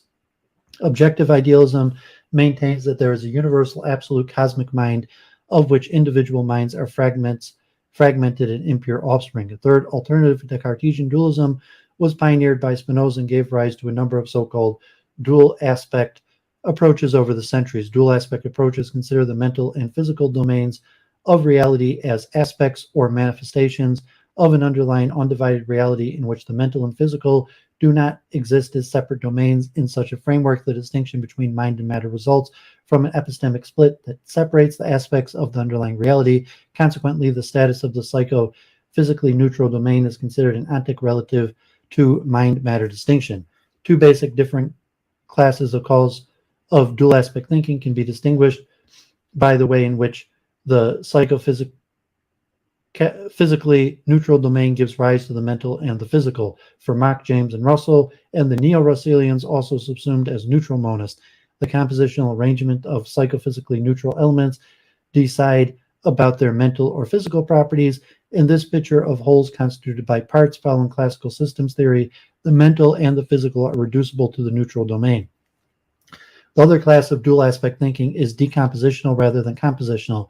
Here, the psychophysical neutral domain is holistic, and the mental and the physical, neither reducible to one another nor to the neutral, emerge by making distinctions. This decompositional move was recently characterized as priority monism. Two quantum-inspired versions of this picture have been proposed by Pauli, Jung, and Bohm and Haeckel. The following is an attempt to argument the proposed by Pauli and Jung, the Pauli-Jung conjecture, by using somewhat formal terms. In this way, it will become clear how it is motivated by key concepts of quantum theory. Both Pauli and Bohm played significant roles in the development of quantum mechanics. The general framework is sketched in terms of decompositional of psychophysically neutral states phi ppn into separate mental states phi m and physical states phi p, together with correlations of phi m relative to phi p between them. The formalization, which is kept to a minimum, will serve to describe the empirical material and the comparative material more easily. So the general framework, this section, so I'm going to have to skip some of this because I have a lot to get through, but you can see some of the charts, and he tries to put it into a similar relationship to quantum mechanics or a logical, where you'd have your neutral aspect that gives rise to the two aspects of material and physical, and you talk about the causal or acausal correlation between them, and even a way to mathematize it.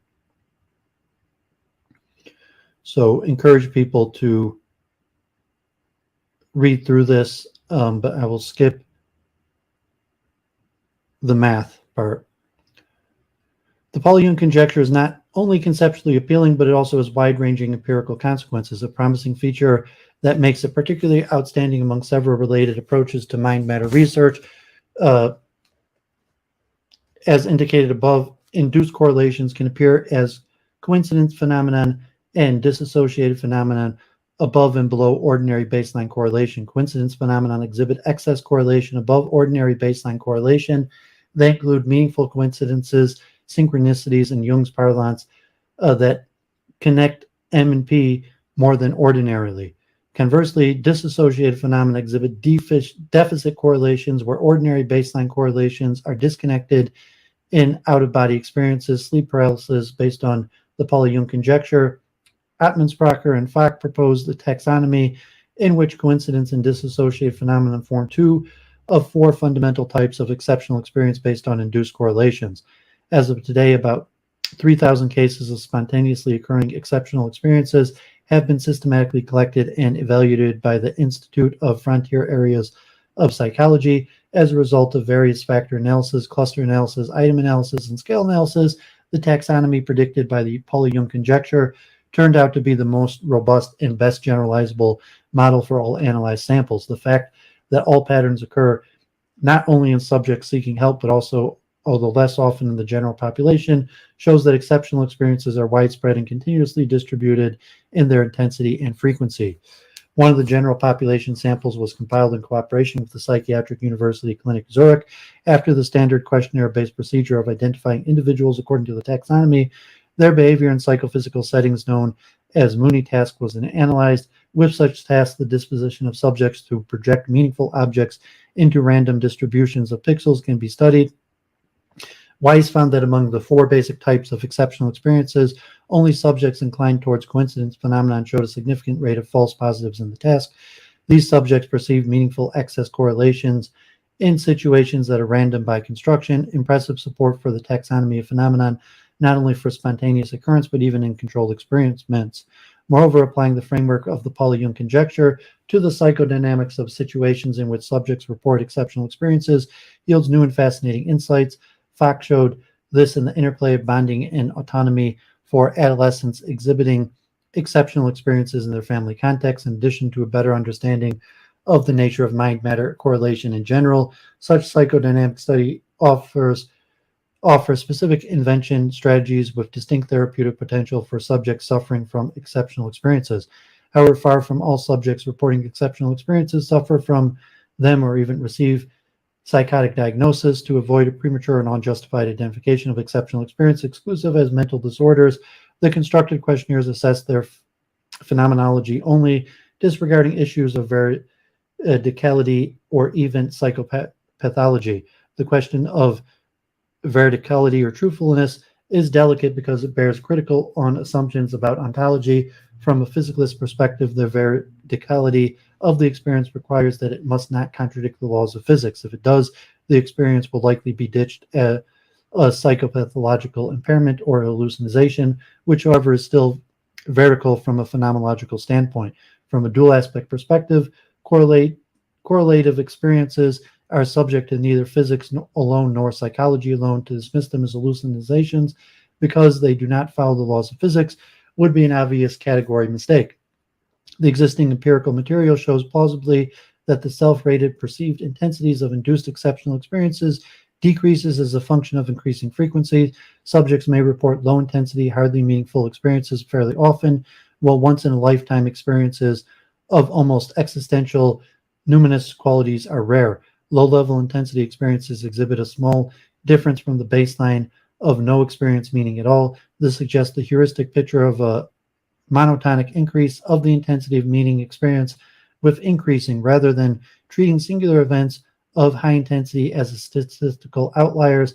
They are here seen as part of a lawful regularity.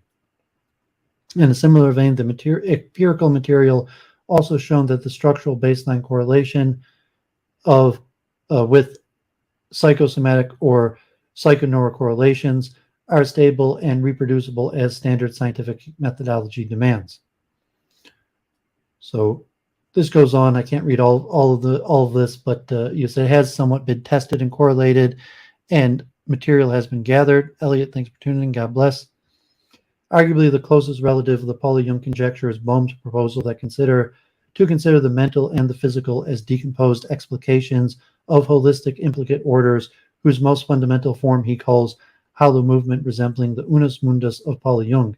In between M and P of the hollow movement, Bohm suggests a multi-layer structural or implicate orders, each of which generates explications that in turn may be implicate with respect to further explications. In this way, he refers to structures that resemble a hierarchical or archetypal patterns in the Pauli-Jung framework. Pauli-Jung did not address anything akin to the relativity of the distinction between implicate and explicate orders. However, such a distinction is important to understand the interplay of ontic and epistemic domains in the nested hierarchy of levels of reality in their conjecture, as an implicate order can be explicate with respect to the more implicate order.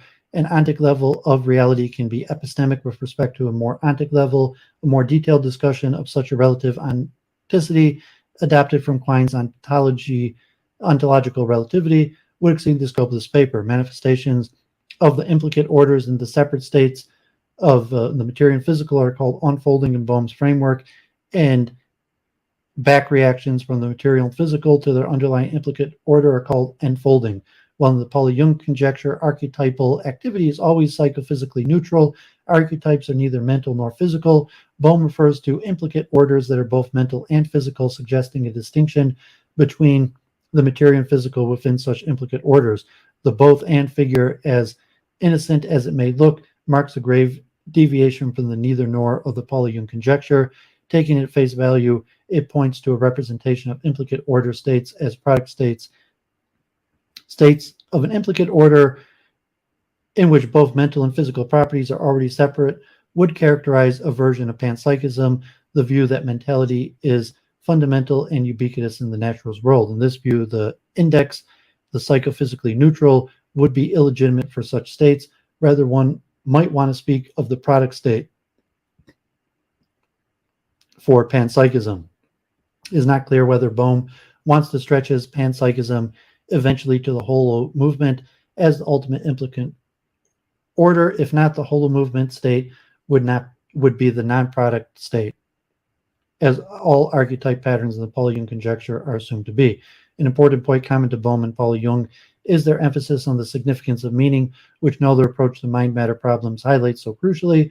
Though Bohm naturally does not stress the subjective experience of meaning as much as Jung does, in Bohm's wording, this is addressed by the notion of active information, which brings implicate structures into explicate forms.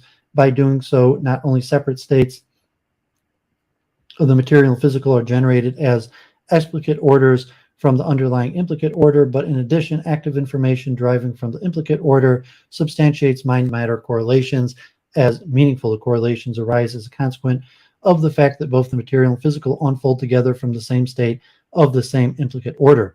Highly close collaborator of Bohm for decades developed the idea of implicate and explicate orders, further using the formal apparatus of representations of algebraic structures. Picking up on earlier proposers by Eddington, he identified idempotents I of Clifford algebras as operators that leave the structural existence of a system invariant, though its concrete properties may well be subject to change. Irrespective of how much the appearance of a system may vary, the structural existence of the state remains preserved. Formally, this preservation is expressed by the relation I equals I squared in the Hilbert-Space representation of ordinary quantum physics. Idempotents become projection operators, leading to the propositional lattices of standard quantum logic. While these basic algebraic structures refer to implicate orders, their representation describes their manifestations as explicate orders of the mental and physical domain, specifying the general ideas laid out by Bohm and Haeckel. Haeckel successfully used Clifford algebra to reproduce basic principles of known physics using representations of those algebras. In this reconstruction, the states of quantum systems are representations of elements, so-called ideals of the algebra, which are generated by idempotents. the idempotents have eigenvalues of 0 or 1, can now be interpreted in terms of logical propositions with truth values about the existence of states. If idempotents commute, existence is always well defined. Either a state exists or it does not exist. However, if idempotents do not commute, existence as such becomes difficult to define. A well-known matter of debate about ontic versus epistemic interpretations is the foundation of quantum physics. The process of measurement is a way of forcing unambiguous Boolean substructures to arise as explications of the implicate non-Boolean structure implied by non-commuting idempotents. Other representations of algebra yet to be found are hoped to be relevant for mental processes, as the basic algebraic structures is atemporal and aspatial.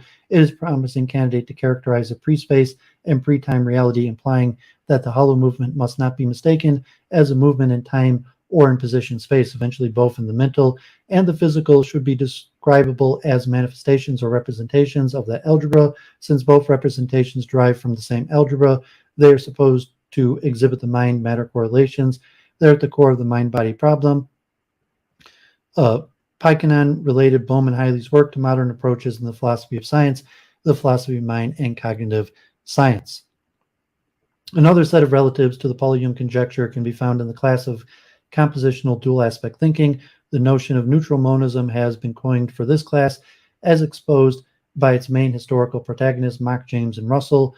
Studenberg discussed its relations to other frameworks in thinking, highlighting the influence of Russell. It is also sometimes dubbed Russellian monism. In a compositional dual aspect approaches, there are psychophysical neutral elements, neither mental nor physical, which can be composed into configurations producing larger entities. Depending on the configuration of the composed entity, its states acquire mental or physical properties. In this sense, phi ppn denotes the states of psychophysical neutral elements rather than the psychophysical neutral whole. States of phi m and phi p would figure as macrostates emerging from those neutral microstates. This is a conception that one reads in Russell's analysis of mind, where he sees the neutral stuff as neither mental nor physical. Both mind and matter are composite. The stuff of which they are compounded lies above them both, like a common ancestor. A few pages down, he refers to neutral monism in terms of some raw materials, of which some arrangements may be called mental, while others may be called physical. Here, Russell's compositional atomistic move is obvious, in contrast to the decompositional holistic structure of the Bohm and Pauli-Jung. How are the neutral elements themselves to be characterized? Here, Russell refers to the notions of sensations and perceptions, which has caused some confusion among his interpreters, although he makes efforts to clarify that he does not think of both in terms of subjective experiences. These notions sound like phenomenological or even subjective idealist in his analysis of matter. Russell changes the terminology by moving to the more neutral notion of events and sticks to that later on. And in a late article in 1956, Russell clearly rejects panpsychism, as lifeless objects move and undergo various transformations, but they do not experience these occurrences. The two other protagonists of neutral monism in the late 19th century were Mach, originally a physicist, and James, originally a psychologist. Both share with Russell the compositional structure of the mental states and the physical states out of a neutral element in states that are neither mental nor physical. Interesting, similar kinds of misunderstandings as for Russell have been prompted by Mach's uses of sensation and James' uses of pure experience when referring to the psychophysically neutral, but as for Russell, neither of them subscribes to the subjective idealism. James does even categorically disavow any ontological significance for consciousness and explains his notion of pure experience as plain, unqualified actuality or existence, as simple that if one still wants to understand this as non-neutral, one should prefer to resort to objective rather than subjective idealism, a universal mode of presence underlying all mental and physical appearances. Other selected versions of the objective idealism are sketched in section 4.3. Alternative to neither nor figure or psychophysical neutrality is in traditional neutral monism. The states of the base elements can be considered both mental and physical. A pertinent example is naturalistic dualism according to Chalmers, where the base states have both internal phenomenal properties and external physical properties. Insofar as any base state has mentality as an internal property, mentality is fundamental and ubiquitous, as in panpsychism. Naturalistic dualism is a dual aspect model in which the two aspects appear at the same level as the base states of which they are aspects. Such a panpsychist ontology suggests that the base states are products states. A more radical panpsychist reading of Russellian monism holds that consciousness in some primitive form is the non-structural categorical ground that drives all structure, its intrinsic nature, as it were. A special feature in naturalistic dualism anticipated by Sayre is the base elements as such are conceived as states of pure information.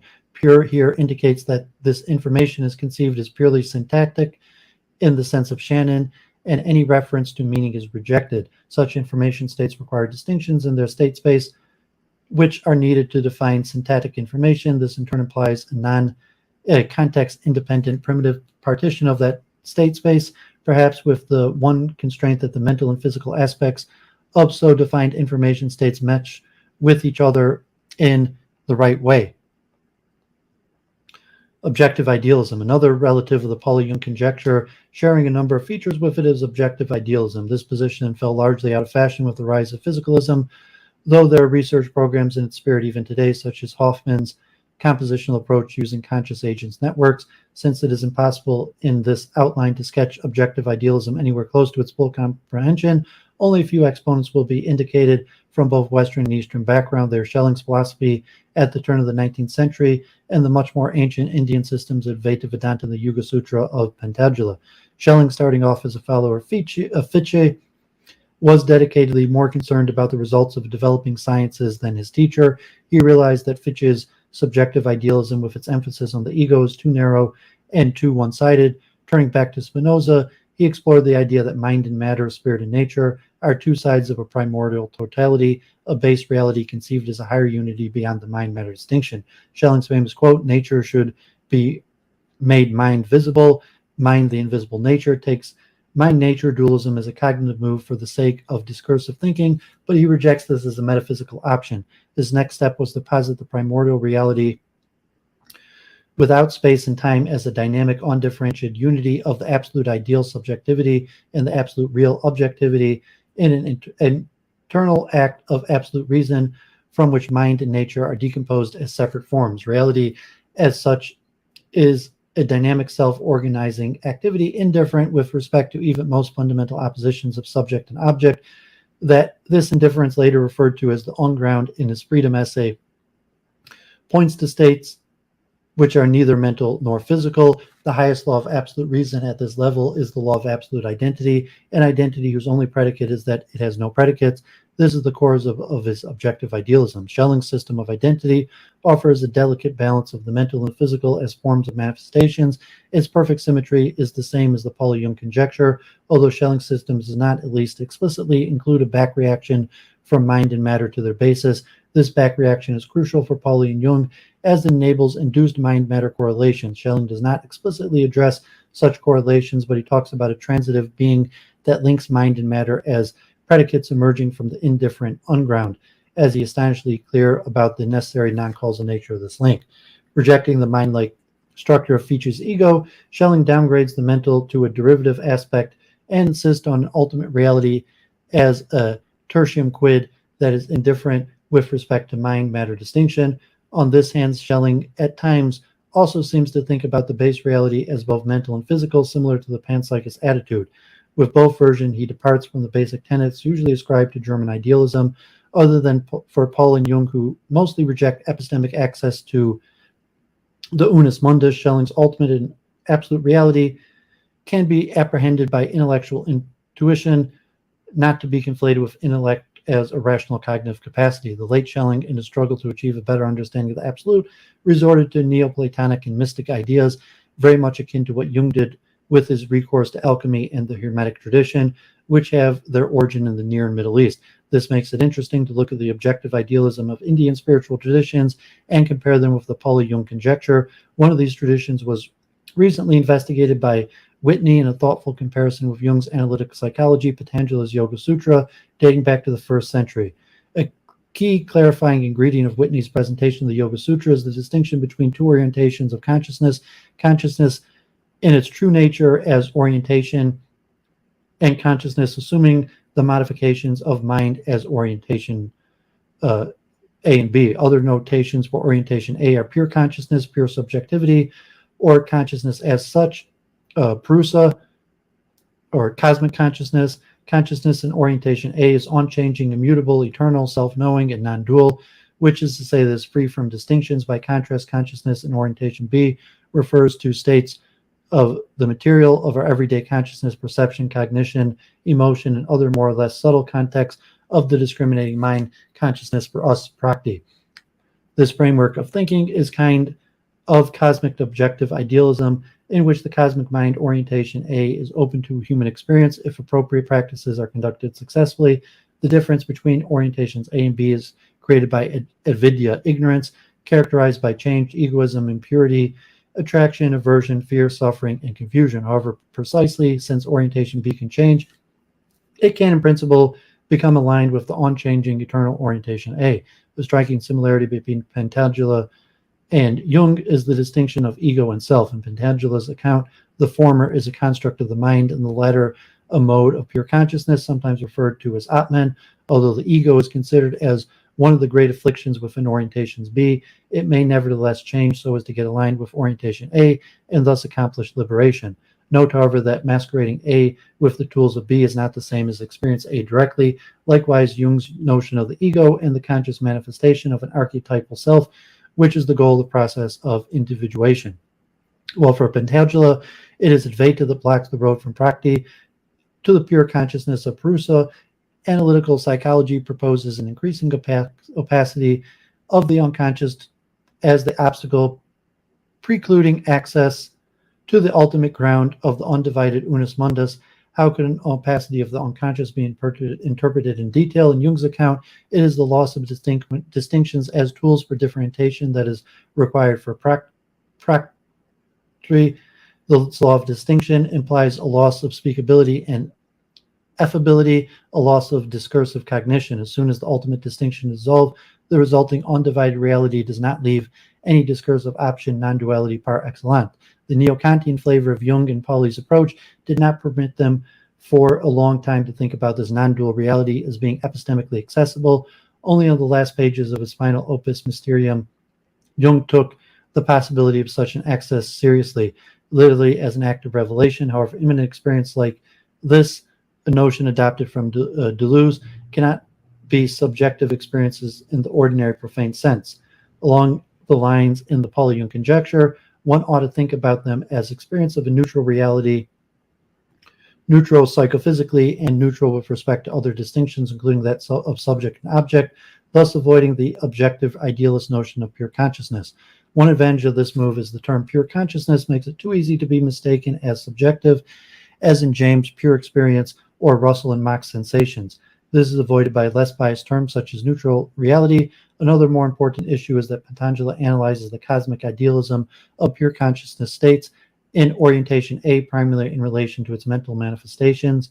In orientation B, physical manifestations remain largely unaddressed in his account, and the mental-physical connection is even less explained. By contrast, the neutral reality in the Pauli Jung conjecture has an explicit relation to both the mental and physical. Both are manifestations of the neutral. This entails three benefits with remarkable potential for concrete research and further insight. Starting with the psychophysically neutral, offers the option to explore formal structures for the description of the mental that are already well established for the physical. Since both arise from the same neutral ground, one would expect that key features in the description of the two domains should be isomorphic.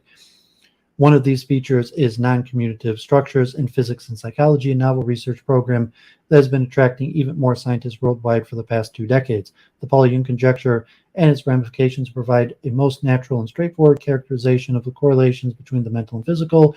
Decomposing a holistic state into parts generally leads to correlations between the parts. This means that decompositional dual aspect framework implies such correlations. In the first place, there's no need to look for post hoc rationalizations for them, and also no need to declare them as mysterious. In fact, taxonomy and psychophysical correlations driving for the Pauli Jung conjecture is now largely supported by a comprehensive stock of empirical material. More generally, cosmic idealism bears the risk of an embodied life, both mental and physical, being devalued relative to pure consciousness. Jung lends a dignity and sense of meaning to creation and human life, which becomes somewhat overshadowed by models conceiving human consciousness as mere ignorance, or at best as something that can be aligned with pure consciousness and thereby be transcended. As cogently argued by Maine, Jung's emphasis can be understood by the panentheist thought that the divine creator needs feedback from his creation to become conscious himself. Together with the Yoga Sutra, another widespread and influential Hindu-related spiritual tradition is Advaita Vedanta, mainly due to Shankaracharya around 800 AC. With the Yoga Sutra especially focuses on the psychological side of the path towards liberation, Advaita Vedanta talks about both mind and world more symmetrically. A particular informative and compact introduction to its main philosophical ideas is due to Deutsch. On the side of the physical nature, the outside world, Advaita Vedanta suggests a procedure of sublation, bada, that can be applied to hierarchy of levels of beings. To sublate some experience of an object means roughly to replace the experience by another one due to fresh insight. Sublation is a tool to distinguish appearance from reality, understood as the ultimate reality, which, while appearances can be sublated by other experiences, reality cannot be sublated by any other experience. The unreal, the third category next to appearance and reality, is that which cannot nor be sublated by other experiences, such as circular, square, or other oxymorons. Three types of appearances can be characterized by sublation: the real existent, and the illusory existent. The real existence comprises those experiences that can only be sublated by the ultimate reality itself. These are spiritual experiences that are only sublated by transcending the subject-object distinction. The existent compromises experience that can be sublated by the real existent and the ultimate reality. The vast majority of everyday perceptual, cognitive, and affective experiences belong to this type. The illusory existent comprises experiences that can be sublated by all other types of experiences, hallucinations, erroneous sense perceptions, and dreams. While the illusory existent is epistemically empty, the unreal is ontically empty. The overarching idea of Advaita Vedanta is for its adherents to analyze all experiences, sublate them until they cannot be sublated any further, until the ultimate reality is reached. In other words, this means to move through the successive levels of appearance with the goal of arriving at the most fundamental level, the ultimate reality of the Brahman. It experiences non-dual and unveils the delusional avidya condition multiplicity of appearances in the physical world, yet this world can be made intelligent discursively by employing avidya and by reversing sublation, moving back from the one to the many.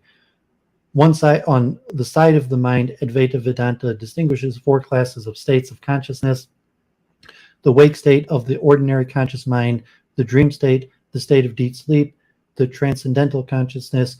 While wake and dream states are already targets of contemporary conscious studies, deep sleep only slowly becomes lifted from unconscious activity to states of consciousness. In Advaita Vedanta, experiences of deep sleep still retain a knowing subject, but all objects of consciousness are gone, and distinctions are experienced as pure potentialities. As far as transcendental consciousness is concerned, there are two distinct modes of it: a borderline experience at the transition from deep sleep and a pure experience of reality different from deep sleep itself. Borderline experiences and experiences of the presence of non-dual reality with neither object nor subject, but still representational. The stage of transcendental consciousness culminates in the pure experience of non-dual reality.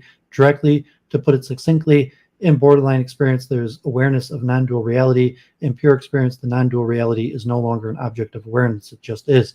The pure experience of reality is the ultimate realization of the Atman, in which it merges with the Brahman, so that their distinction, the most fundamental one, it becomes lifted. In Advaita Vedanta, to affirm oneself as reality is the act of a free human. In Patanjali's account, this is a state in which consciousness B becomes aligned with consciousness A, in which all avidya collapses as all distinctions are gone. Likewise, realizing the archetype of the self in Jungian terms is the goal of the process of individuation, in which the conjunction with the unus mundus is accomplished.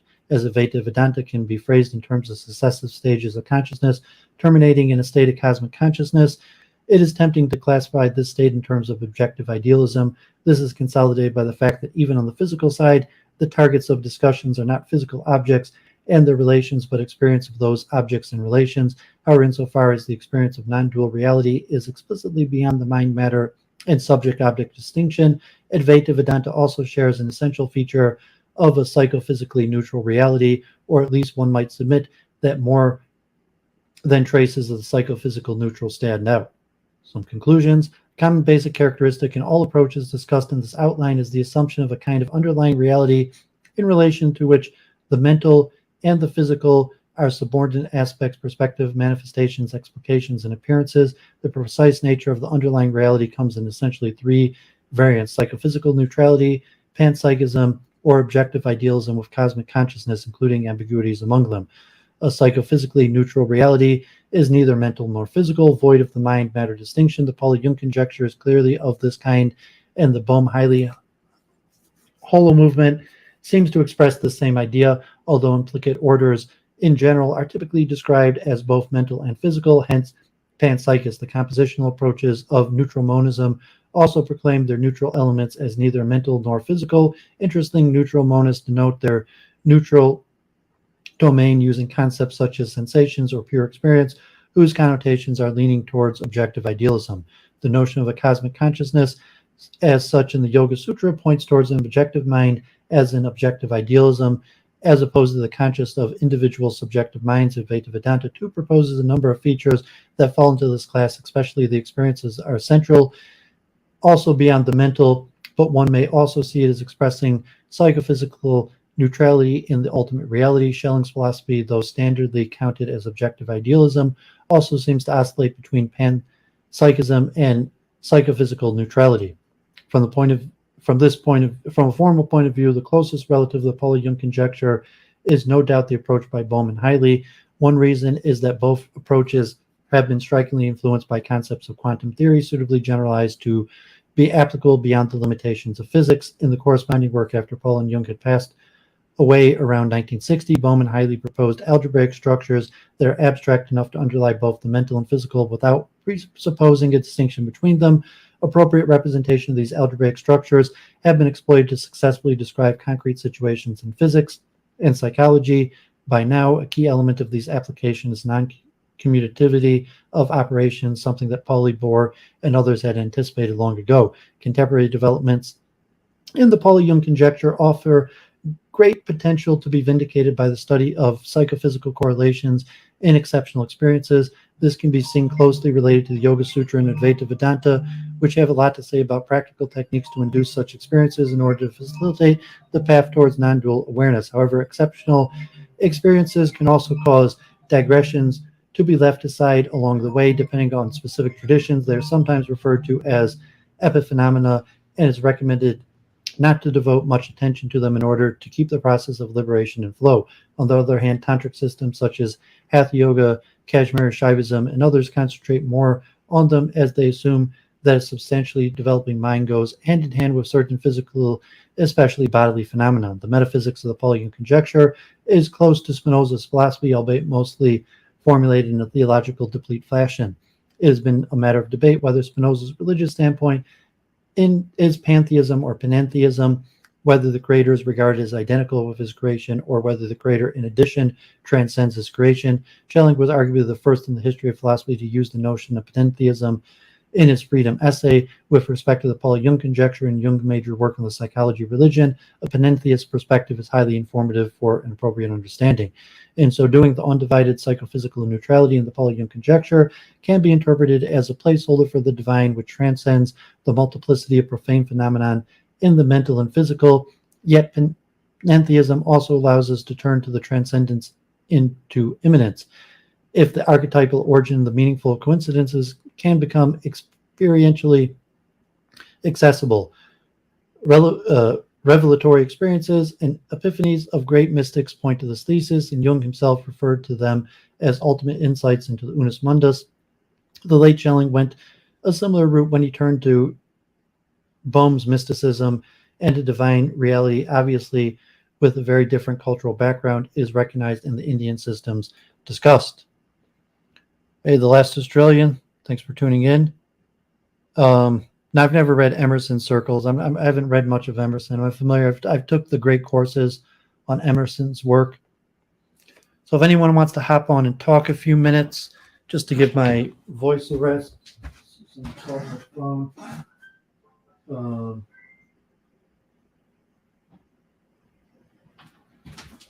So I'm just going to pour myself another cup of tea. Got a lot more to go, so anyone wants to hop on, feel free.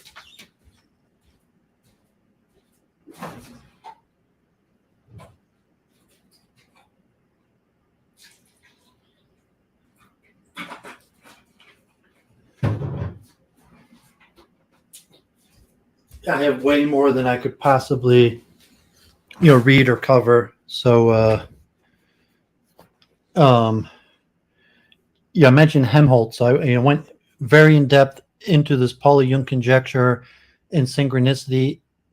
It is a topic I'm going to return to. Also, David Bohm, because David Bohm was also a Kabbalist, and so this is going to be a direction of week in review and my research, moving into the future. So, just curious how this modern day debate is going. I'll probably check it out later. So, over 1,000 people watching the Thorpes.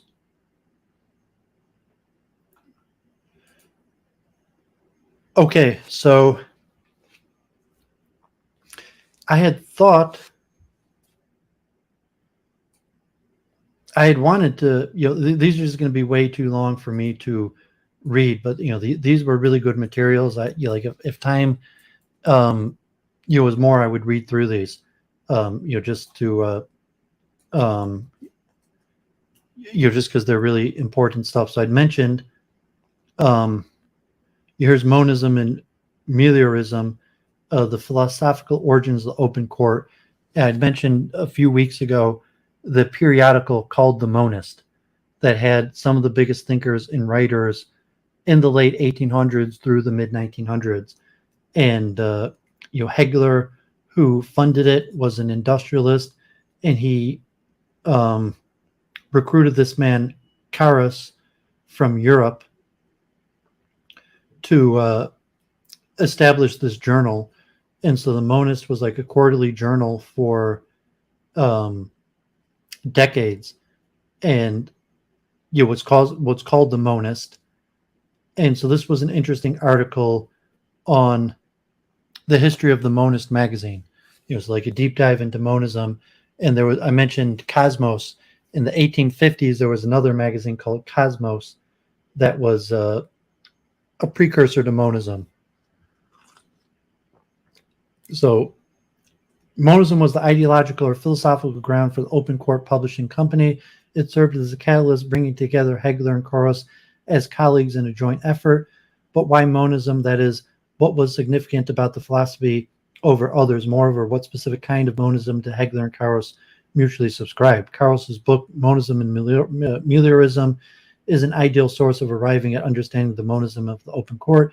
His biographer, Henderson, says that the book is the best evidence we have of the thoughts that Paul Carus brought to LaSalle and that appeared to Hegler. Hegler found his own intellectual sentiments expressed in the text, and for this reason became convinced that Carus possessed the qualifications to give proper shape to his personal worldview. So Carus wrote a whole bunch of publications in German and English. Throughout his writings on monism, Carus provides explicit definitions of the philosophy and frequently returns over the course of his discussions to its most fundamental tenets. One definition appears at the opening page of the preface to Monism and Meliorism. It states, "We define monism as a conception of the world which traces all things back to one source, thus explaining all problems from one principle. The simplest statement is almost tautological since it does not describe a unique kind of monism. Rather, it indicates the general position common to all forms of monism, which is the grounding of a multiplicity in some kind of unity. The definition also does not inform us about the nature of the presumed monistic source, principle, or what have you. However, later in the book, Carus fleshes out his view by arguing that the universal principle governing the world is causality. By the law of causality, Carus in effect distinguishes his position from other versions of monism. This is one of two of his major theses. The other is Meliorism, which is an ethical position theoretically interconnected with monism. Together, the two doctrines comprise the systematic plan of the text. Causality is the beginning, ethics is the aim and the end of this philosophy. These 2 points being fixed, the whole system is sketched in its outlines. Monism and Müllerism begins by putting forth the quintessential philosophical problem, the problem of dualism. An examination of Carl's criticism of dualism allows for a proper understanding of his more positive doctrines, since he proposes these as necessary solutions. Dualism commits itself to two distinct fundamental principles or forms of reality. A classic historical example is Cartesian dualism, that proposes that the human being consists of a mind and a body, and that the world as a whole is populated by the two substances of mind and matter. These substances are incommensurate because the former is a thinking, non-extended being, and the latter is an extended, non-thinking being. Carus will reject this dualism, among others, because it does not account for the interaction between these two entities, given that they are ontologically distinct. However, in his book, he primarily focuses his critical efforts on the dualistic tendencies not of Descartes, but those that he believes are present in Kant's philosophical system. Some of the dualism that Carus identifies here consist in the following pairs: subject, object, reason, feeling, scientific inquiry, religious faith, a priori knowledge, a posteriori knowledge, optimistic, pessimistic, ideal, real, necessity, freedom, natural law, moral obligation. A major goal for Carus is to expunge these dualistic flaws from Kant's revolutionary philosophy so as to advance a progressive reconstruction of it into a philosophy of monism. Carus's motives here have an important historical context in the philosophical currents in the second half of the German 19th century. His student years and subsequent teaching career in the 1870s and 80s overlap with the rise of Neo-Kantianism in Germany. During his residence at the universities in Germany as a student, and then subsequently in the Gymnasium, the Military Academy at Dresden, as a teacher and academician with Fischer, Lang, and Liebman, had been actively laying the foundation for a new approach to Kant. They and their peers were motivated by a strong reaction against Kant.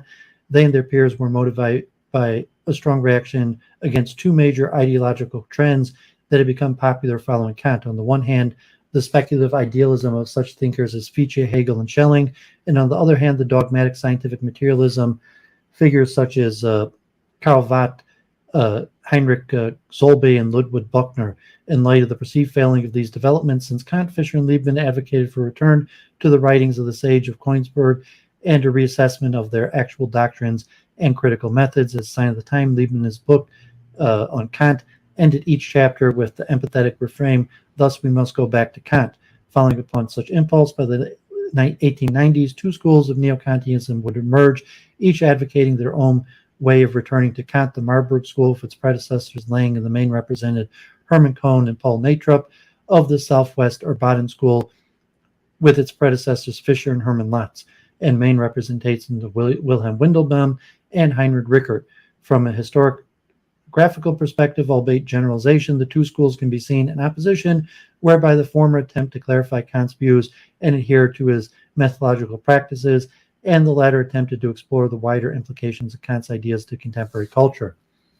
Carus left his native homeland in 1881 before the establishment of any distinct school of Neo-Kantianism, which would continue in the first 2 decades of the 20th century. For this reason alone, he is not a card-carrying Neo-Kantian. Furthermore, despite Carus's time in Germany overlapping with the rise of the movement, his early writings make almost no explicit reference to its figures, text, or internal academic debates, which were numerous and created fierce forms of partisanship across the universities. Nevertheless, when assessing Carus's relationship to Neo-Kantianism and its origins, we should keep in mind that the rising movement was hardly perceptible and consistent heterogeneous currents flowing together, of which not one of the active participants in this process understood itself as part of a more comprehensive movement. The bottom line is that Carus's first philosophical ideas were born out of the same intellectual, social, and political milieu that came to define the Neo-Kantians, and as we might expect, they share with the Neo-Kantian program the effort to make recourse to Kant while critically assessing the philosophical trends post-Kant. The general spirit of Neo-Kantianism is evident in monism and Müllerism that takes Kant's philosophy as its starting point. The first chapter is a review of Kant's critical project, both its theoretical and practical slides, its historical perspective as a response to the insights of Enlightenment philosophy. Carus there echoes one of Kant's most influential ideas by cautioning against the dangers of speculative reason and by showing a commitment to the grounding scientific knowledge on a priori truths. The idea was a major point of emphasis with his German contemporaries, who focused on epistemology as a systematic concern, notably. So putting aside the question of the accuracy or novelty of Carus's interpretation of Kant in the history of philosophy, His views nonetheless inform his philosophy of monism. This is because he believes that Kant's dualism has precipitated a state of partisan scholasticism with conflicting and one-sided interpretation, thus setting the stage for a unifying voice. In order to overcome our disagreements and truly reap the benefit of Kant's insights, we must first acknowledge that his philosophy is truly dualistic, and second, strive to reconcile its opposing elements. Thus, Carus explains that Kant successfully incorporated the antagonistic principles of his times in his philosophy, yet he left the working out of the solution to posterity. That solution Carus envisions is the unification of the principles in a theory of monism. To achieve this is the aim of his book. On the other hand, the method of achieving the goal of Kant's own method, which is actually a principle of justice. The method preserves each side of the issue and treats neither as inferior nor or superior to the others. Hence, Carus concludes his first chapter. The following articles try to realize this ideal and will prove, let us hope, that there is more unity in the general plan of human reason than Kant supposed. Our monism results in a contemplation of the world by which so many seemingly contradictory truths are reconciled with each other. The ideal on the one side with the real on the other, logical deduction with empirical induction, religious faith with philosophic and scientific inquiry, the inflexible causality with a higher teleology, and the rigid law of necessity with freedom of will and morality. The specific dualism of religion and science that Carus names in his monistic reconstruction of Kant's philosophy is especially relevant to his future role as editor of the Open Court. Consolidating religion with science was the stated aim of the magazine, appearing in the subtitle and standing notice, and it was part of Hegler's mission in founding the publishing company. Carus' attention to the problem must have appeared to Hegler when reading Monism and Materialism of future business partners. The two men will both insist on the imperative to reconcile this dualism, along with the parallel dualism of feeling and reason. As Carus puts in his book, the reconciliation is necessarily in order to avoid falling into extremism of either radicalism or dogmatism, each prioritizing one aspect of the dualistic pair over its counterpart. Radicalism for Carus is the atheistic view rejecting religious faith in an overcommitment to reason. On the other hand, dogmatism is the superstitious view rejecting scientific truths in an overcommitment to feeling. These alternative positions are furthermore expressions of the greater historical antagonism of materialism, spiritualism, and realism idealism, opposing worldviews brought into full relief by Kant's varying approaches in the Critique. In accordance with the method of justice, Carus takes neither of these views to be satisfactory alone, and instead seeks a balanced position in establishing a scientific religious philosophy that holds a comprehensive view of human nature. Carus' solution to dualism that equally incorporates two fundamental principles may be deemed a neutralism, recalling Charles Peirce's description of neutralism as a kind of Fox monism. From at least 1890 onward, Peirce was attentive to the happenings of the Open Court and the philosophical efforts made by Carus. He found he shared similar ideas with Carus, yet also had critical objections to others. In his 1891 article, The Architecture of Theories for the Monist, Peirce describes neutralism as the brand of monism that holds physical laws and physical law to psychological law to both independent and primordial. Furthermore, he rejects the theory stating neutralism is sufficiently condemned by the logical maxim known as Occam's razor, that not more independent elements are to be assumed than necessary. By placing the inward and outward aspects of substance on par, it seems to render both primordial. Peirce's own metaphysics, rather, is a monism of objective idealism. Unlike neutralism and materialism, objective idealism is the one intelligible theory of the universe. It holds physical law to be primordial to physical law and matter as effete mind. Although Peirce does not name Carus or anyone in particular as a neutralist, his remark in The Architecture of Theories has a not minimal probability of having him in mind amongst others, since the two were by then corresponding on philosophical issues. In addition, Peirce's explicit comment on Carus monism in his review in the first issue of the Monist, published in the Nation, shows that he finds Carus' position to share a point of confusion similar to the doctrine of neutralism. There he claims that Carus' definition of monism is no definition of monism at all, and that it inappropriately opposes itself to idealism and materialism, whose meaning Carus misunderstands. There is more to Carus monism that traces all things back to one source than a mere diplomatic perspective that adjudicates the middle ground between theoretical extremes. For him, there is a monistic source of all things That is, there is an ontological principle of unity. The article Monism, Dualism, and Agnosticism makes this clear. Monism is the conception of the world which traces being and thinking, the object and the subject, matter and force back to one source, thus explaining all problems from one principle. What is this one source or principle? Carus's answer is causality, which he submits as a positive solution to the reductive extremes that stem from dualistic thinking. Causality is the keystone of all philosophical difficulty, and all other problems depend upon the solution of this query. There is no problem in the empire of the human mind which is not more or less connected with causality. Also, the nature of causality is the foremost as objective and universal law, strictly governing all events necessarily. It governs not only physical interactions, but also mental processes. In addition to the ontological role, Carus understands causality to play epistemological role. Causality is the sense and the basis on which we reason in our efforts to discover truth about this world. This is because knowledge in the physical sciences, psychological science, and other disciplines consists in identifying causal relations.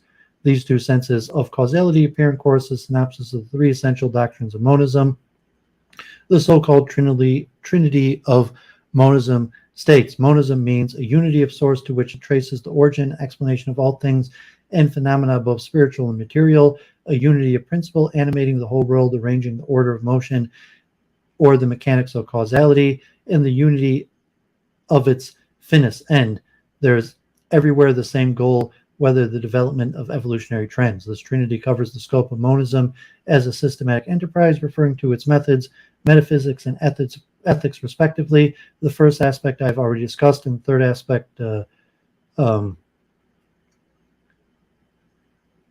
so this goes on. I have a lot to cover, but yeah, I wanted to give some background on monism.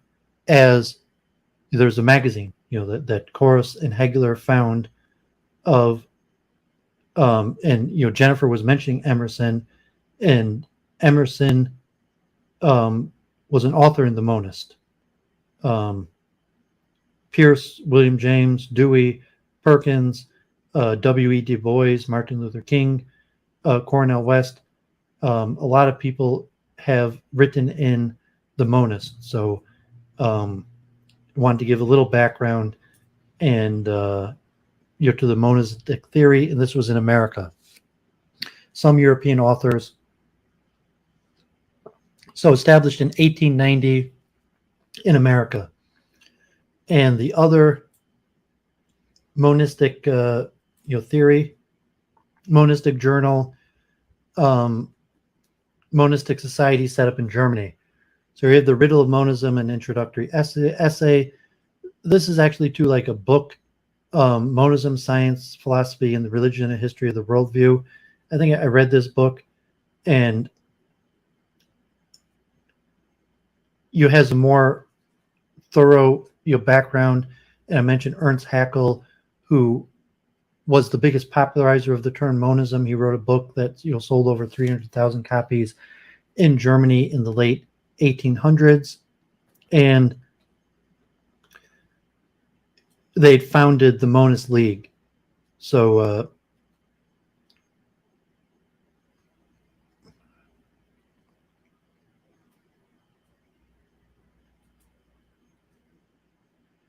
Haeckel and Natural Stories of Creation, 1868, as a Darwinian, has a concept of monism and is one of the biggest the German Monistic League, which was formed under Haeckel in 1906. And so this article covers a lot of the history of monism. Monism became popular among eugenics, communists, even the Nazis. Monism became was one of the it calls the monistic century from like 1850 to the end of World War II. He used the term riddles. The word riddle and its centrality to monism emerged out of dispute between two eminent German scientists over the proper boundaries of natural science. Speaking to an audience of several thousand gathered at Germany's largest annual conference of scientists and physicians in 1872, the Berlin physiologist Emile Du Bois Raymond compared natural science to a world conqueror of ancient times, just as his imagined warrior chief might pause in the midst of his victorious career and survey the boundaries of the vast territories he subjugated. to discern whether some natural barrier that cannot be overcome by his horsemen might constitute the true limits of his power. Du Bois-Reynolds told his listeners that it was fitting if natural science, the world conqueror of our times, resting on a festive occasion from her labor, should strive to define the true boundaries of her immense domain. As one of the best known and most powerful scientists of the capital of recently unified Germany, Du Bois-Reymond was well placed to speak on behalf of the empire of science. He pinpointed two widely diffuse errors with regard to the limits of natural science that threatened its legitimacy. The origins of movements, first causes, and the origins of consciousness were two questions not open to empirical verifiability, quantitative mechanical explanations. Hence, their investigations did not belong to the realm of natural science. These mark the limits of natural knowledge, and he named them world riddles. To illustrate the folly of any attempt to cross these limits, he argued that even a scientist with a perfect understanding of neural chemical processes could no more explain the brain's thoughts than a balloonist could reach the moon, whereas scientists were used to saying ignoramus, we do not know, in the face of presently inexplicable scientific problems of mechanical nature. When faced with world riddles, we must turn back to the utter ignoramuses we will not know. In the second major speech on the subject given 8 years later, Du Bois-Reymond expanded the number of world riddles to 7, some of which science could not presently solve, and some of which could never be solved and were hence transcendent. The 7 riddles were the relationship of matter and force, the origins of motion, of life, of sensation, of consciousness, and of free will, as well as the apparently purposeful order of nature. He also noted the wide public echo of his earlier ignorabimus. Rather than leading to the acceptance of his riddles as boundary stones, the word had become a type of natural philosophical shibboleth, as in the biblical story where shibboleth was the word used to weed out the members of a hostile tribe who could not pronounce it. Du Bois-Reynolds' ignorabimus had succeeded in flushing out its enemies, most particularly Ernst Haeckel. Haeckel responded with speeches and essays countering Bois-Reynolds' ignorabimus with his own Latin slogan, "We must proceed without fear." When Haeckel finally published a complete system of naturalistic monism in 1899, he took Du Bois-Reynolds' Weltrassel as the title of his book. Haeckel's book also opened with an imaginary map or survey of the transformations of the whole of our modern civilization, not only by our astounding theoretical progress in sound knowledge of nature, but also the remarkable fertile practical applications of that knowledge in technical science, industry, commerce, and so forth. Haeckel's map, too, was drawn to characterize a threat to modern civilization, albeit a threat arising from a lack rather than excess of scientific zeal, insufficient progress in moral and social life, threatening grave catastrophes in the political and social world that could be averted only through the spread and application of scientific natural worldview. This worldview was monism. Haeckel claimed the theory of substance and evolutionary biology could solve all the riddles that Du Bois-Reynolds had posed. In a successive chapter, Haeckel offered clear and simple examples from scientific research to prove these points. Haeckel and Du Bois-Reymond represented two competing conclusions about the meaning of modern science for culture. Each claimed that his was a mechanical worldview derived entirely from empirical observation. However, where Du Bois-Reymond's map of science halted by an active manly renunciation at the boundary of world riddles, Hegel's map was unbounded, whole, and total. In a narrow sense, this was a debate about what constituted good scientific method. However, it was also a debate over the relationship between disciplines. Du Bois-Reymond rejected Hegel's claim that he was a dualist, and in league with Kantian philosophers and religious orthodoxy. However, by calling some of the world riddles transcendent, Du Bois-Reymond was indeed setting up an argument for a separate sphere of influence for science and theology, something Stephen Jay Gould, with similar anti-monist intent, would later call non-overlapping magisteria. Parallel conclusions were being reached by neo-Kantian philosophers who developed clear methodological boundaries between the empirical science, which sought general laws, and the cultural sciences, which were concerned with historical explanation. The proposed inviolability of the world riddles allowed room for a transcendent sphere outside the natural world and for a human subject outside the natural scientific determinism. It also strengthened discipline boundaries of theology, philosophy, and science, thereby preventing the pollution of science by religion and philosophy. Conversely, Haeckel quite consciously saw the eradication of these barriers was essentially if monism was to act as a religion and philosophy of immanent transcendence. Monism was, as Haeckel declared in a major speech in 1892, a link between religion and science. The debate between Du Bois, Raymond, and Haeckel demonstrates paradigmatically how two versions of scientific secularity defined one another through conflict. On the one hand, out of opposition to monism, Du Bois, Raymond developed an argument for a secular order based on scientific self-restraint and disciplinary differentiation. Haeckel's position, by contrast, might be called secularist rather than secular, as it sought to replace religion with a new universal creed based on empirical natural science.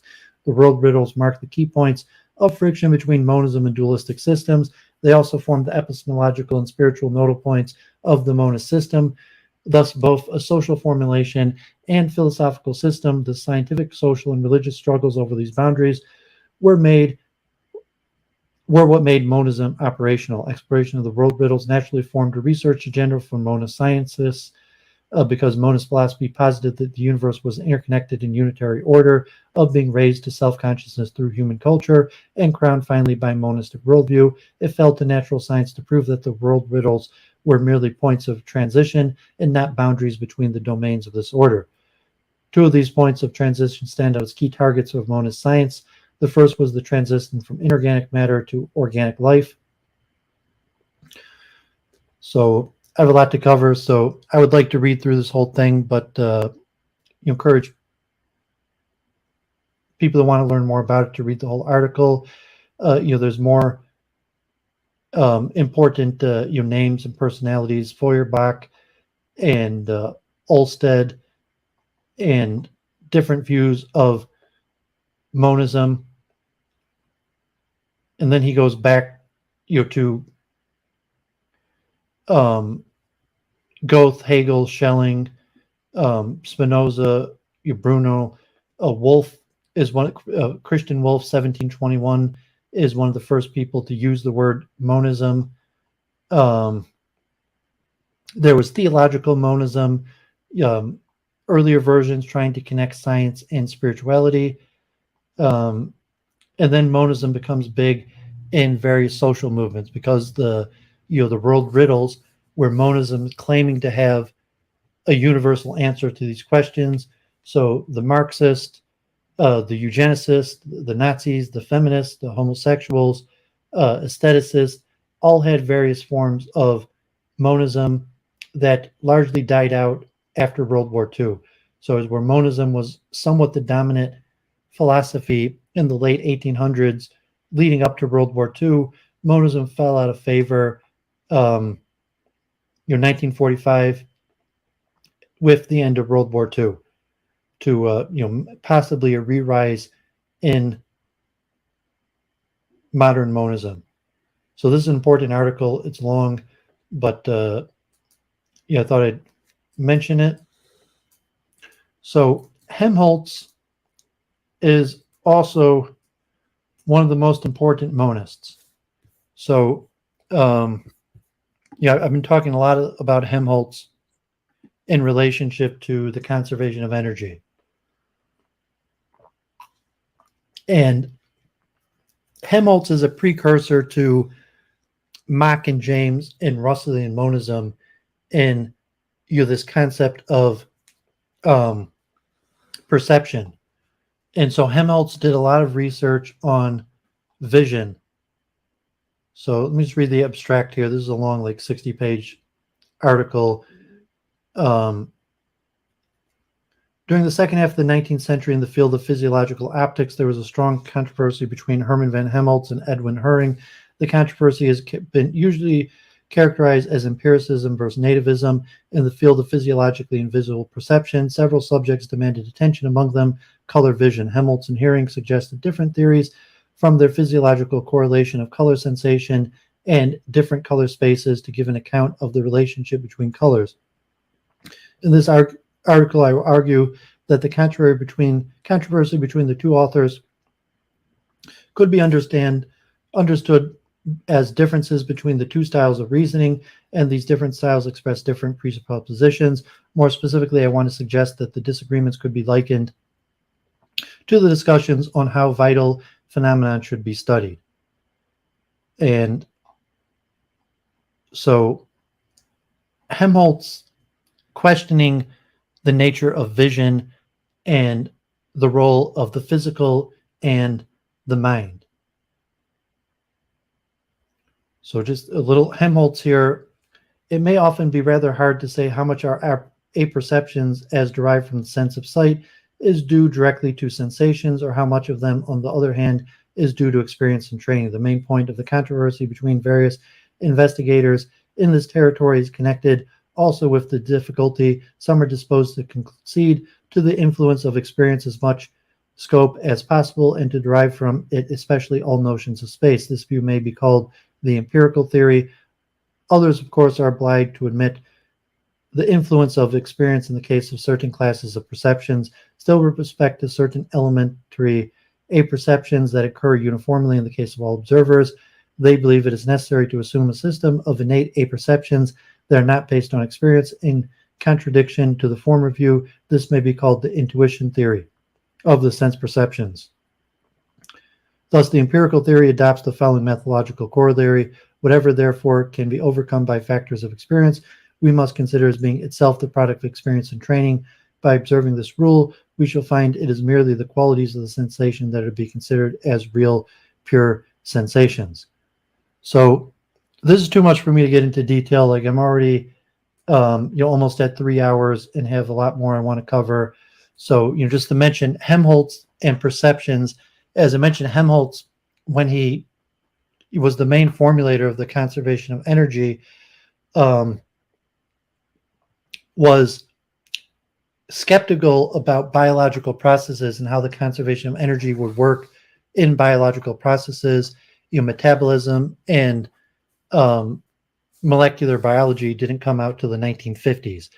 And so Helmholtz did much work in the nature of vision and, this question of what he would consider dual processes of mental cognition and physical processes. And so there was monistic understandings at the time.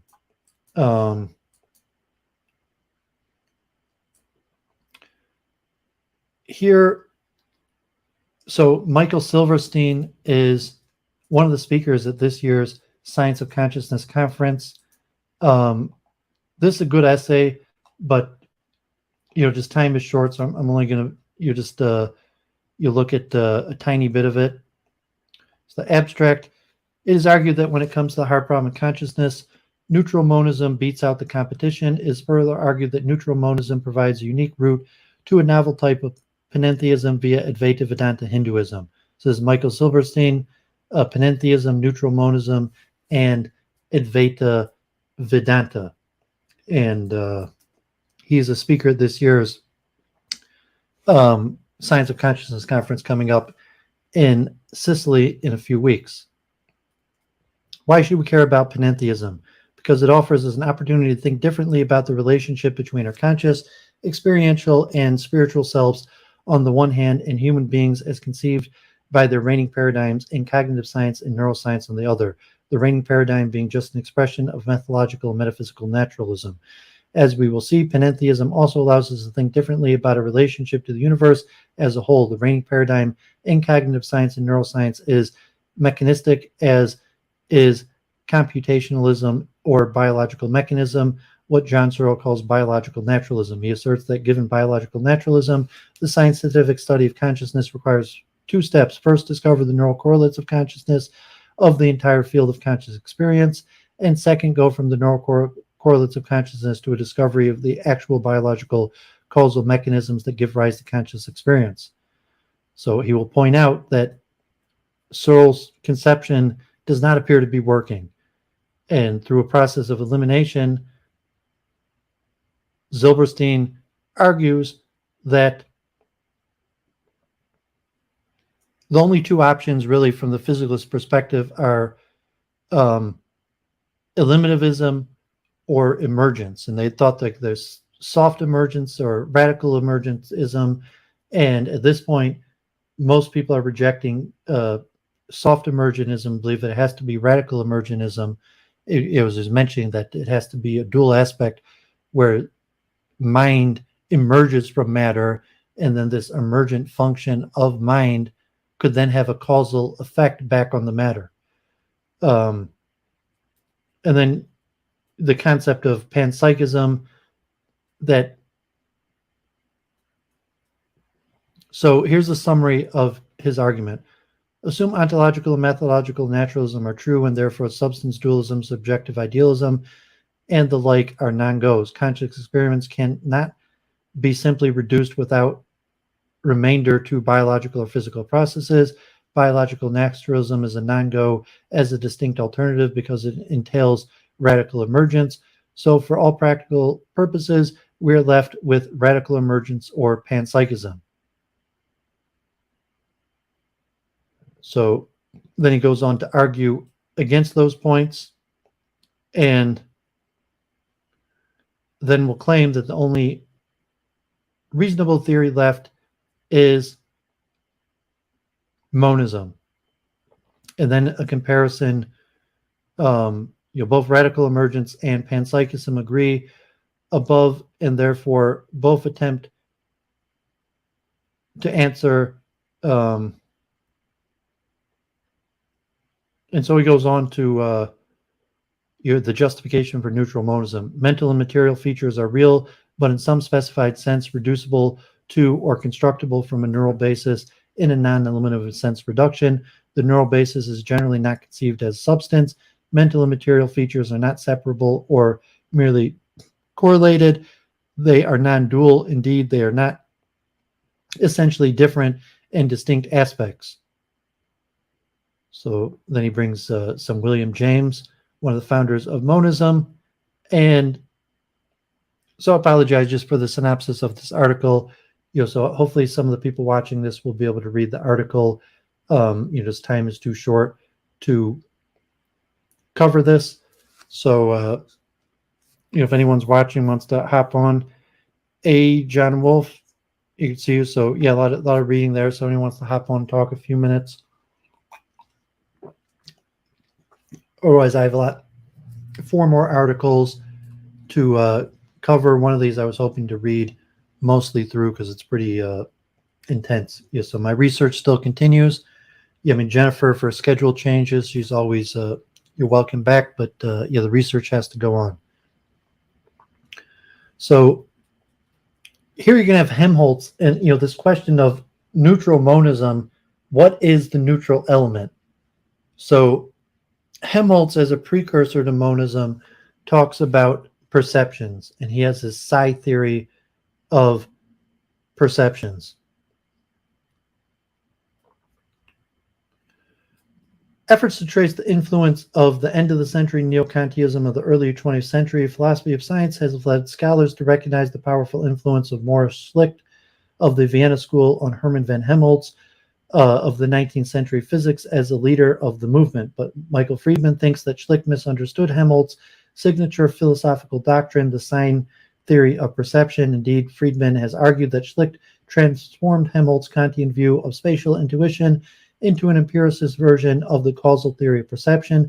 However, it will be argued that despite the key role that sign theory played in his epistemology, Schlick thought that Kantianism in Helmholtz's thought was deeply flawed, rendered obsolete by philosophical insight, which emerged from recent scientific developments. So even though Schlick embraced the sign theory, but he rejected Helmholtz's ideas about spatial intuition. In fact, like his teacher Max Planck, Schlick generalized the sign theory into a form of structural realism. At the same time, Schlick borrowed the method of concept formation developed by the formalist mathematician Pasch and David Hilbert and combined it with the conventionalism of Henri Poincaré.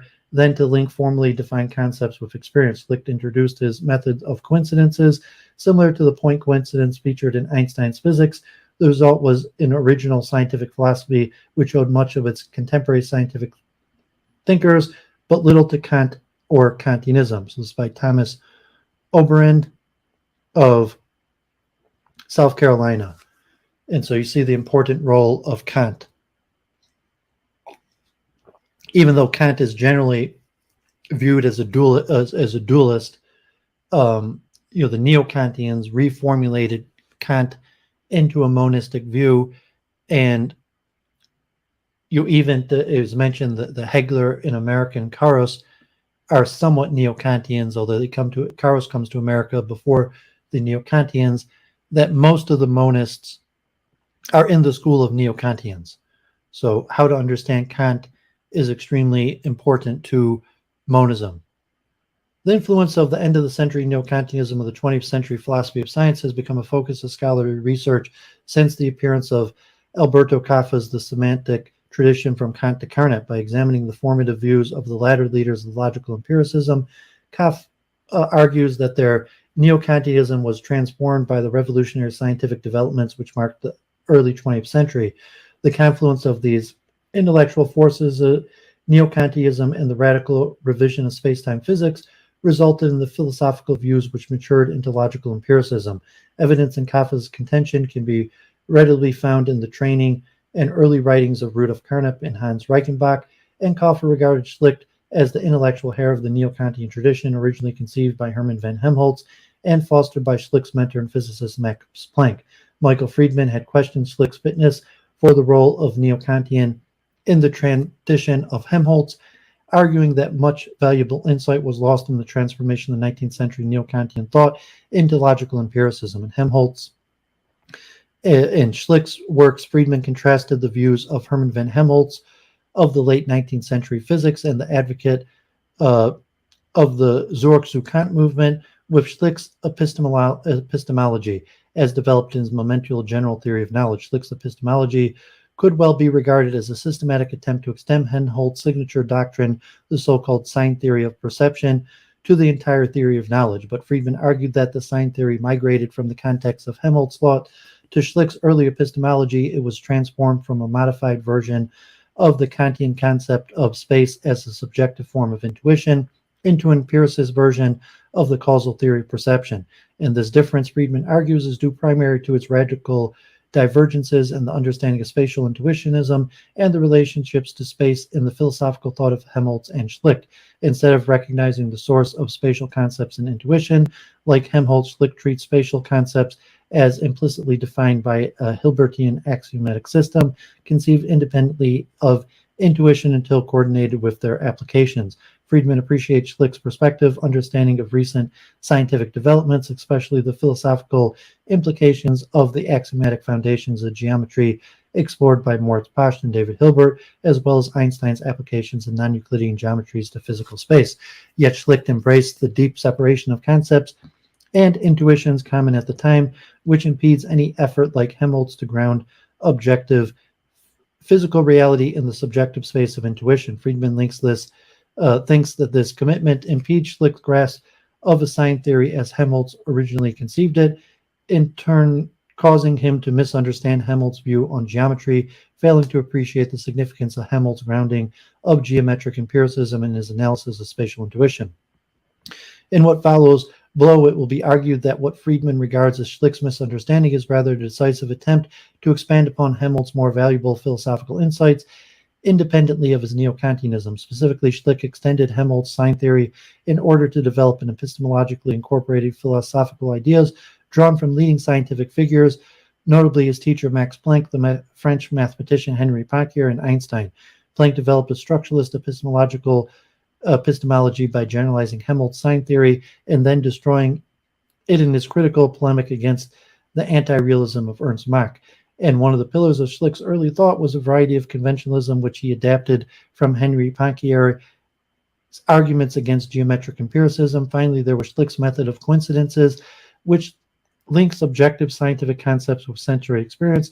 And while the resulting theory of scientific knowledge relies on ideas from Planck, Poincaré, and Einstein, it is incontestably Schlick's own creative product. Thus, the scientific epistemology developed by Schlick's general theory of knowledge differed profoundly from Helmholtz's Neo-Kantianism, which had been rendered obsolete by recent developments. The discussion which follows begins with Helmholtz's classic essay on the facts in perception. In this work, Helmholtz's presentation of the sign theory reveals a deep underlying Kantianism which explains the bearing of issues in perception on the foundations of geometry.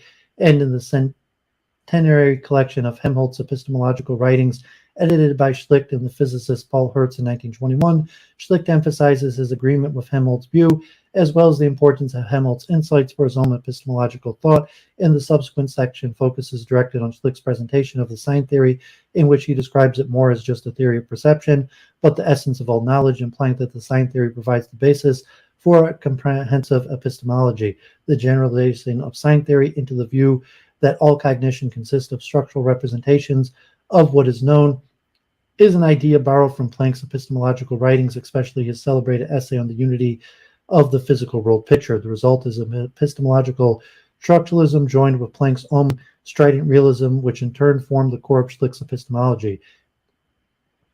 In the fourth section, the discussion turns the transcendental foundation, the Helmholtz geometric empiricism, and the challenge it faced from the conventionalist arguments of Poincare in his comments on the facts of perception. Schlick concurred with Poincare's critique, thus fitting the latter conventionalism to the structure realism adopted from Planck. But all this is simply a prelude to Friedman's criticism of Schlick, which concerns the role of the sign theory in Helmholtz's efforts to ground physical geometry and spatial intuition. According to Friedman, Schlick simply cannot conceive of any relationship between physical geometry and intuition because it violates Schlick's fundamental distinction between concepts and intuition. But Friedman's contention neglects a key feature of Schlick's epistemology. While the gulf separating conceptual knowledge and intuitive acquaintance is a basic feature of Schlick's epistemology, one of the most impressive accomplishments of his philosophical thought is his method of coincidences, which grounds theoretical constructions in sensory experiences. The result is nothing less than an account of empirical scientific knowledge as the objective conceptualization of subjective intuition. Then Schlick's treatment of Helmholtz is not misunderstanding of the latter's analysis of spatial intuition at all, but a decisive rejection of his Kantianism. And this in turn undermines any effort to locate Schlick in the neo-Kantian tradition of Helmholtz and Planck, as Kauffer, Friedman, and others have tried to do. The sign theory. The fundamental idea of Helmholtz sign theory was that perception are signs or placeholders for their sources, but do not resemble or copy them in any way.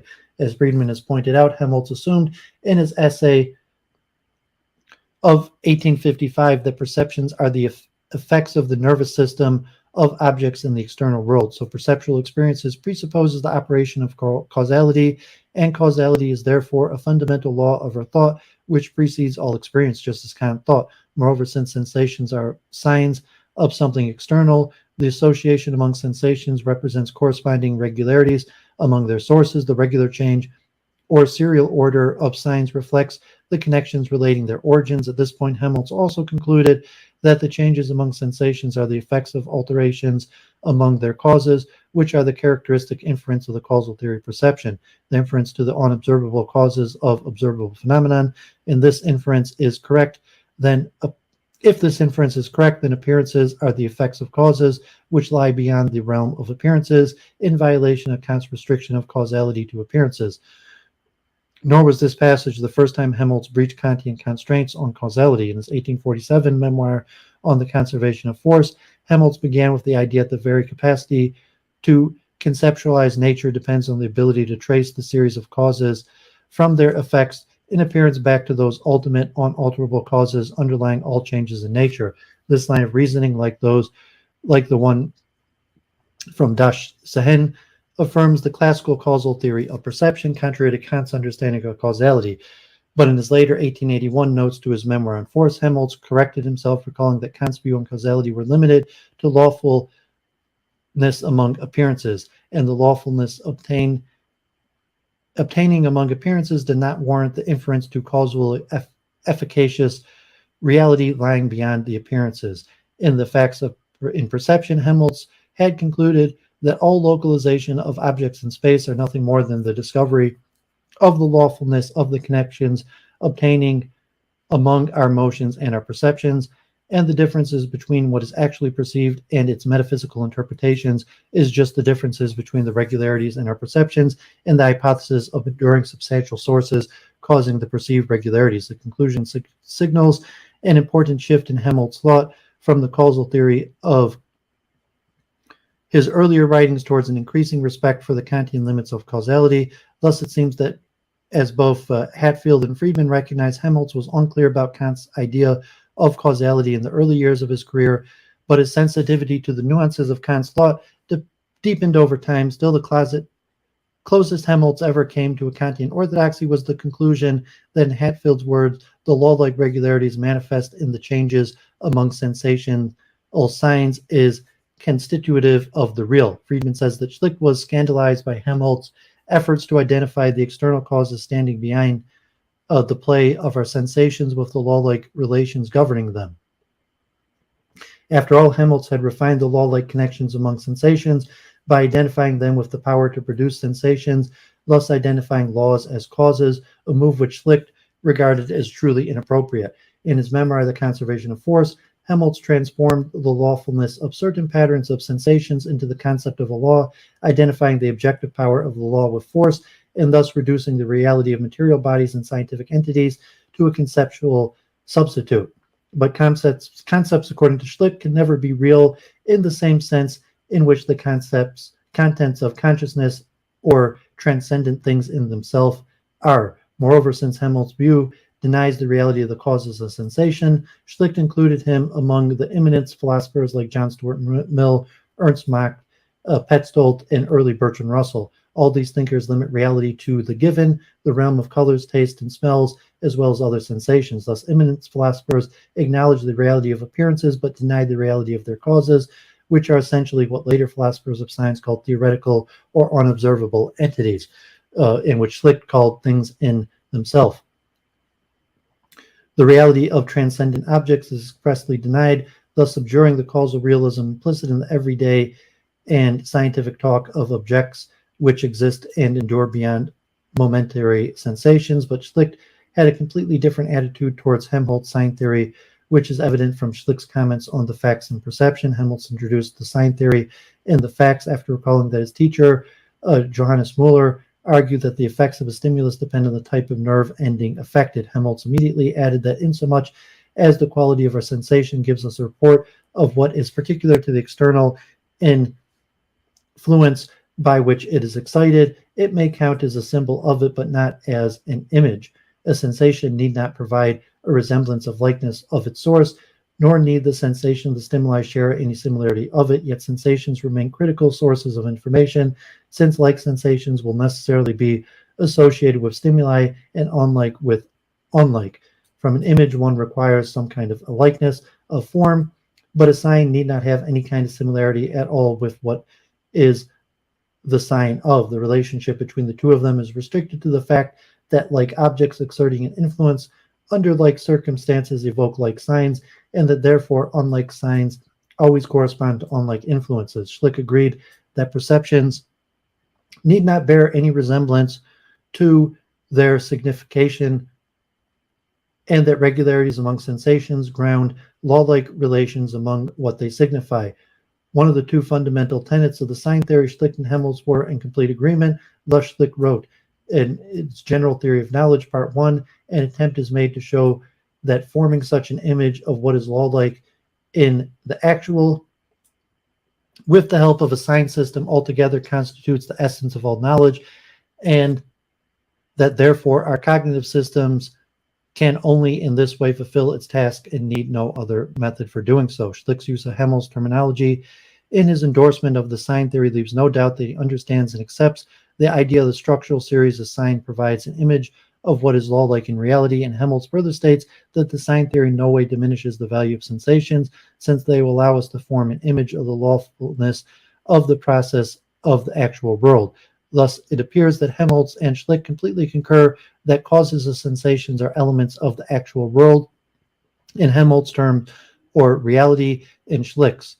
Apparently, there is not the slightest shade of difference in the respective understandings of the most fundamental precepts of the sign theory. This is particularly surprising given Schlick's characterization of Helmholtz as an eminent philosopher in the General Theory of Knowledge. According to Schlick, an eminent philosophers reject observable causes of observable phenomena and hence causal theory. Consequently, it's difficult to understand how Schlick could possibly agree with Helmholtz, and any attempt to determine the intent of his agreement appears to be fraught with difficulty. The key to its resolution lies in the fact that Helmholtz identifies the real world with that which influences us standing behind the change of appearance, namely the actual. Indeed, Friedman emphasizes that it's precisely these terms that Helmholtz expresses the Kantian contrast as he understands it between appearances and things in themselves as that between the actual and the real. Indeed, Helmholtz equates the real with Kant's thing in itself, and he contrasts the actual with the real because he believes there is a further secondary reference to enduring existence as substance that the context of the real includes. The endurance which Helmholtz mentions, the enduring existence which Helmholtz mentions is essentially a reference to the substantial Dinge an sich, which are unknowable in principle, but this conception of Dinge an sich differs radically from Schlick.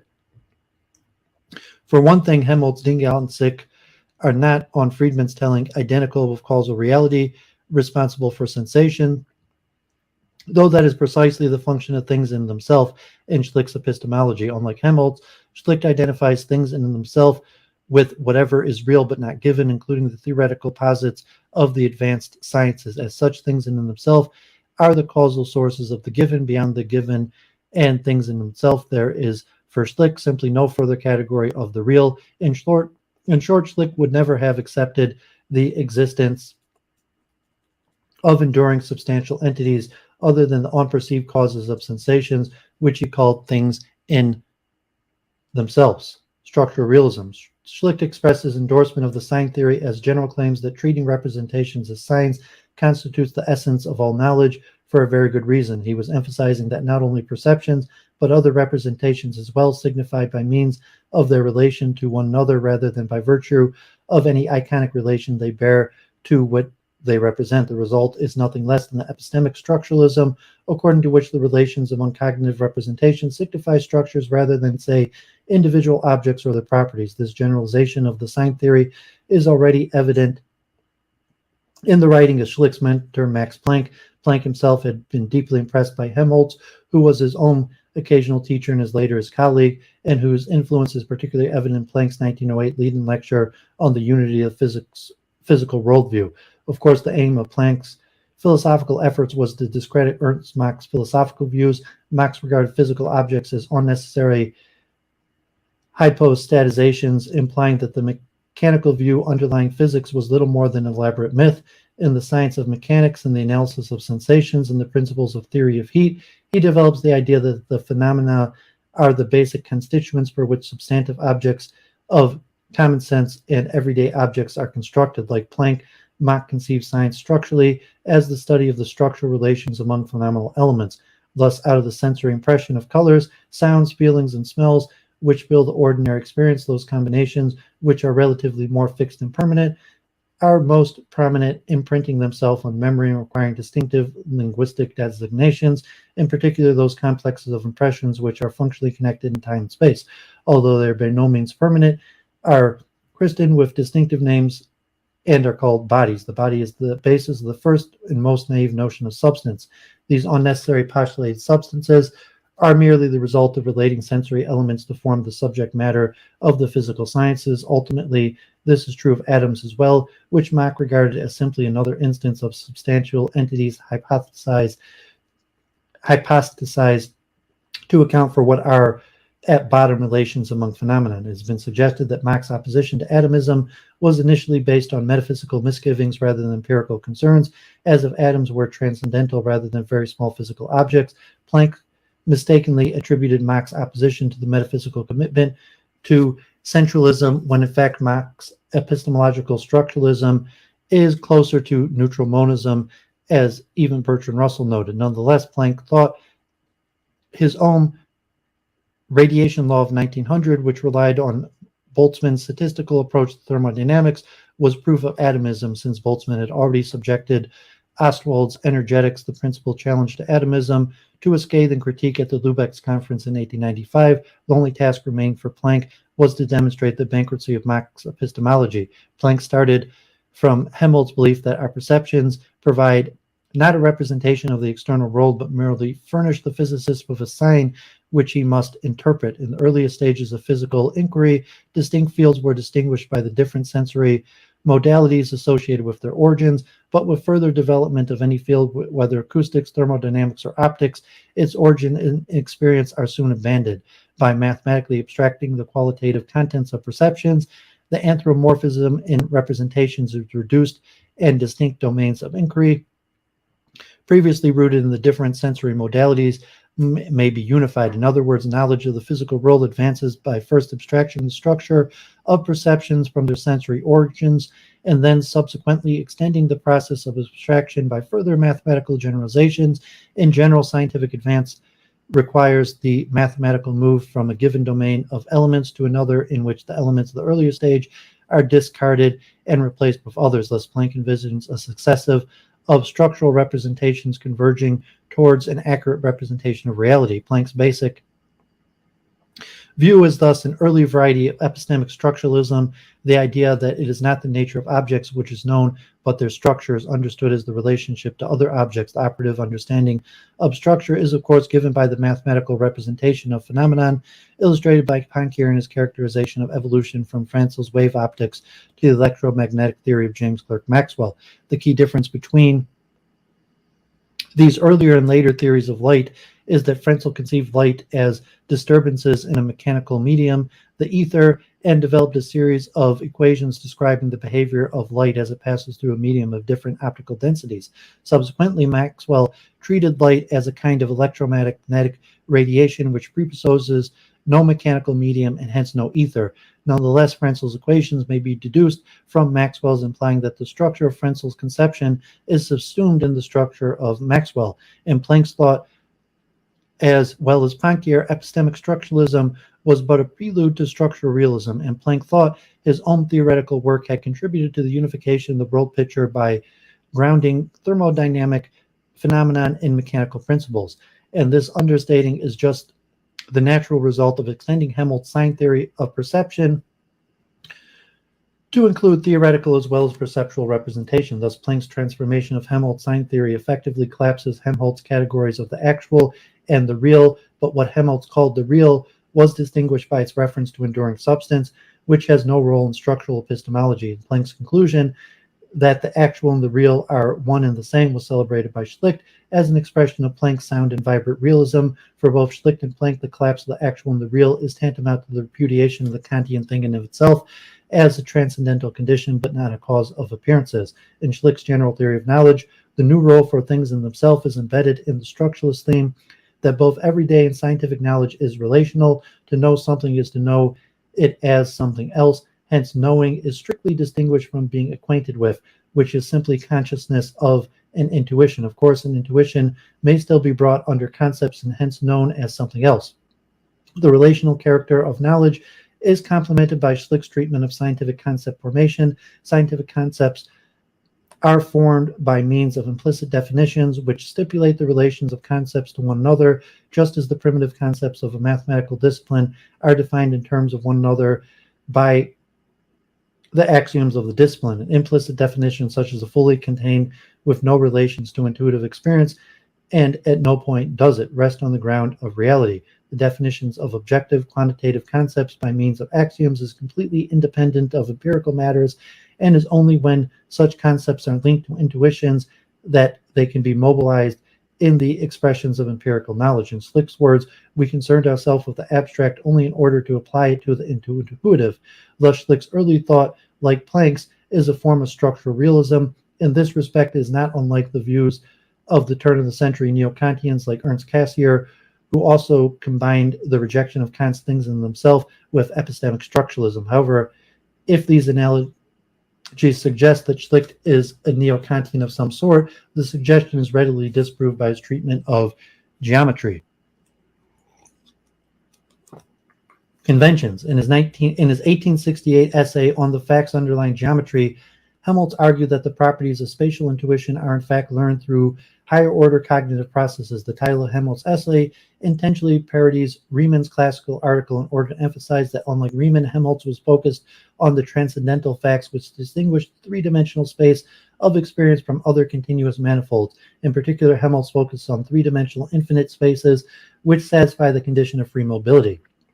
This includes not only Euclidean geometry, but any three-dimensional geometry of constant curvature. Of course, free mobility represents a condition of the possibility of sensory experience involving motion and perception, so the necessary condition underlying three-dimensional geometries of constant curvature rest upon the very regularities which ground spatial intuition, or specifically the capacity to locate objects in space. If these presuppositions are satisfied, it then becomes an empirical matter to determine which of these geometries describe physical space. Consequently, even though space is transcendental, the particular geometry structure of physical space is empirical. So geometric representations correspond to the law-like regularities occurring in spatial intuitions of what is law-like in the phenomenon. But what Helmholtz declared, that the existence of rigid rods is a fact of experience, Schlick demurred, commenting that the conclusion drawn by Helmholtz is only admissible if it is true that every presupposition must either have a logical foundation or have originated in experience, and thus cannot have come from a third source. Schlick's charge is just that Helmholtz's argument presents a false dichotomy, since it neglects the possibility that the experience of rigid rods is simply a convention.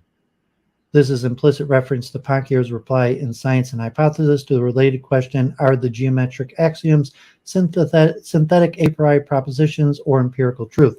Poincare argued that the axioms of geometry cannot be synthetic judgments a priori, because if they were, it would be impossible to conceive alternatives to non-Euclidean geometries would be simply impossible, nor can the geometric axioms be empirical truths, since they treat of ideal objects, and there are no such objects in experience, or in other words, geometry cannot be both empirical and ideal. Thus, Poincare included that the geometrical axioms are therefore neither synthetic a priori intuitions nor experimental facts, they are conventions. And Schlick extended this argument when he denied Helmholtz's conclusion that the axiom of free mobility is a transcendental fact of the matter. This in turn diffuses Helmholtz's conclusion that the facts underlying geometry, that the choice of geometry can only be determined empirically. Schlick first endorsed the conventionalism in his 1915 essay on the philosophical significance of the relativity principle, where he borrowed the idea of conventions from Poincare to use in the central argument of this essay. In that context, what was at stake was the choice between the Lorentz-Fitzgerald hypothesis, which posited a real effect of absolute motion of length, and Einstein's relativity principle, which allowed the events may be temporarily ordered in a particular way for a specific system of reference and differently ordered for some other system. Since the alternatives are physically equivalent, the decision between them is a matter of convention. Schlick's understanding of conventionalism is grounded in the idea that his primarily constitutive principles, the precepts which define the logico-semantic framework of discussion, that are conventions. This departs significantly from Poincaré's conventionalism, which is based on the inherent limitations of the evidence-determining choices of foundational precepts. But rather than attribute the conventionality to a lack of decisive empirical evidence, Schlick implicitly assumed that every genuine empirical claim presupposes a semantic apparatus consisting of non-empirical principles which are chosen by convention. Then it is possible to distinct alternative theories may both designate the facts univocally because certain features of the symbol system are left to our arbitrary action. We can select them in a way or that without damaging the univocal character of the correlation. Whether semantic frameworks employ different symbols or interpret them differently, there is no fact of the matter concerning which is right or wrong, correct or incorrect. Thus, the choice of a system framework rests on the arbitrary convention. The form of conventionalism will, of course, imply that whatever there are two sets of scientific statements which differ because they are formulated in different semantic frameworks, no factual matter can decide between them. Applied to geometry, it follows that no experience can compel us to lay down a particular geometrical system, such as Euclid, as a basis for depicting the physical regularities of the world. Entirely different systems can actually be chosen for this purpose, though in that case we also have at the same time to adopt other laws of nature. The last conclusion evolved into the geometrical relativity of space.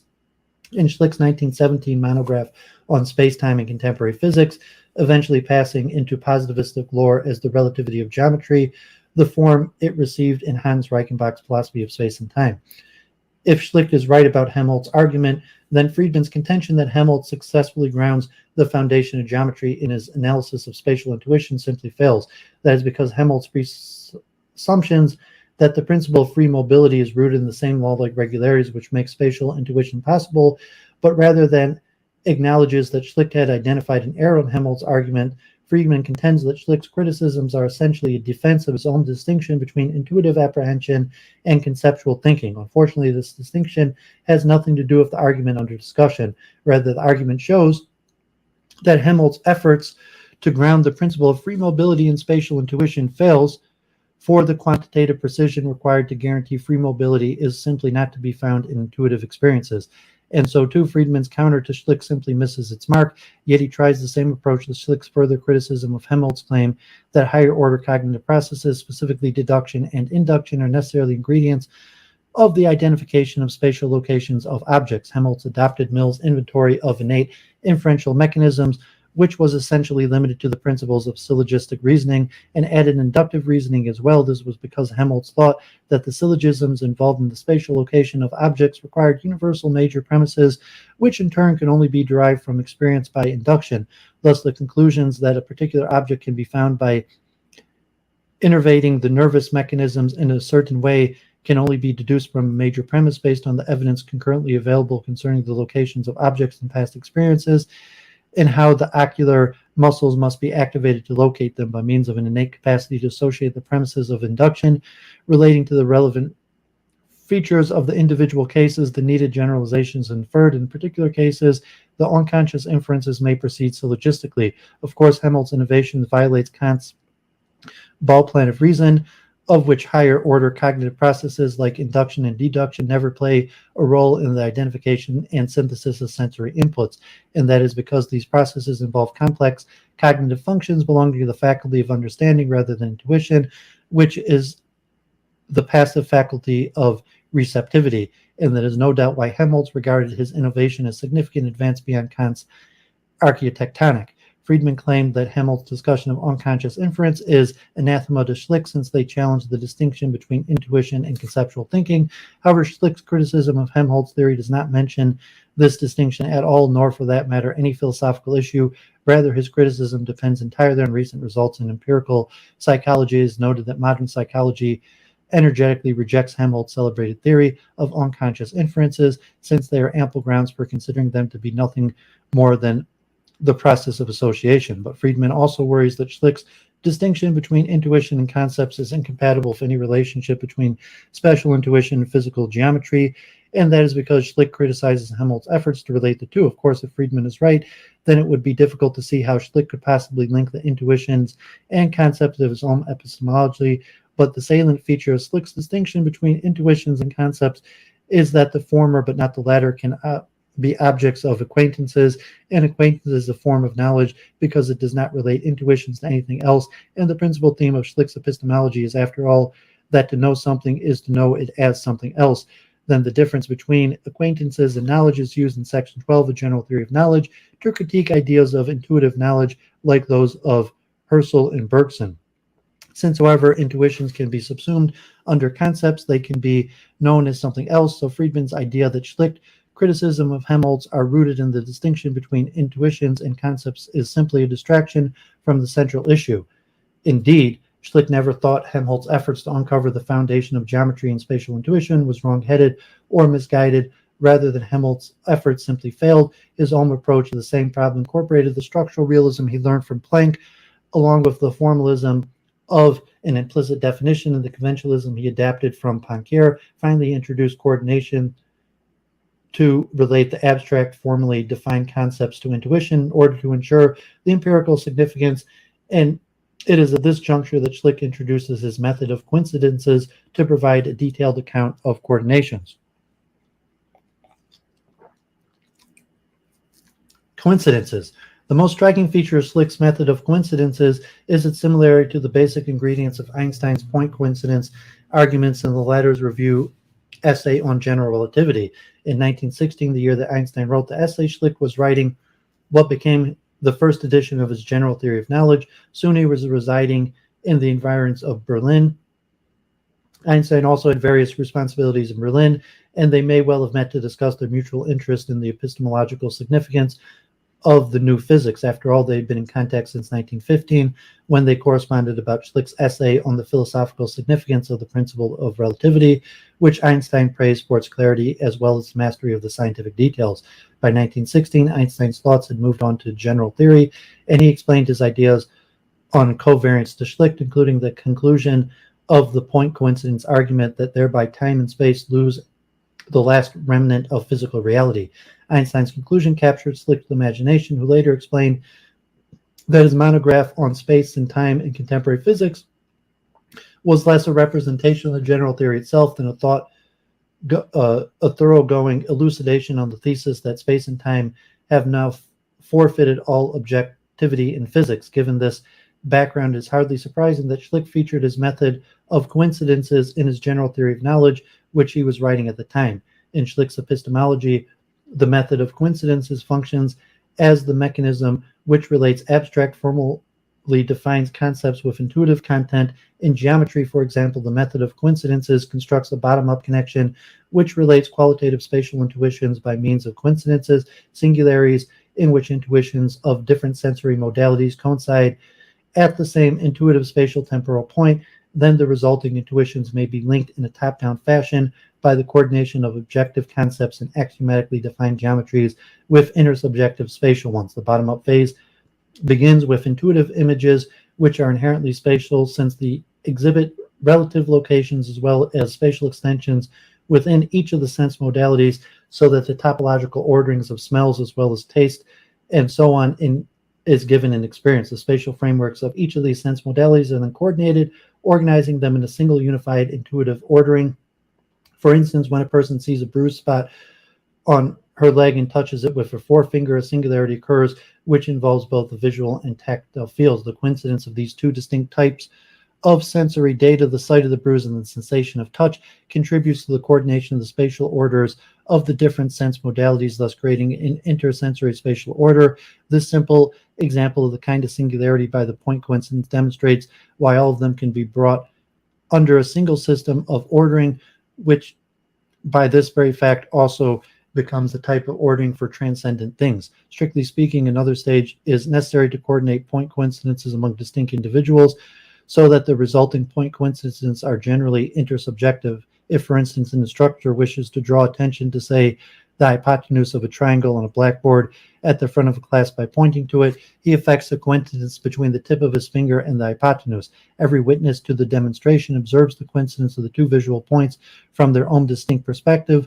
What they all share are their observations of the coincidence created by the contact of the instructor's finger with the feature on the figure on the blackboard. The next stage in the coordination of concepts and intuitions relate implicitly defined concepts to intersubjective point coincidences, like the one identified by the instructor's finger and the feature of the triangle drawn on the board.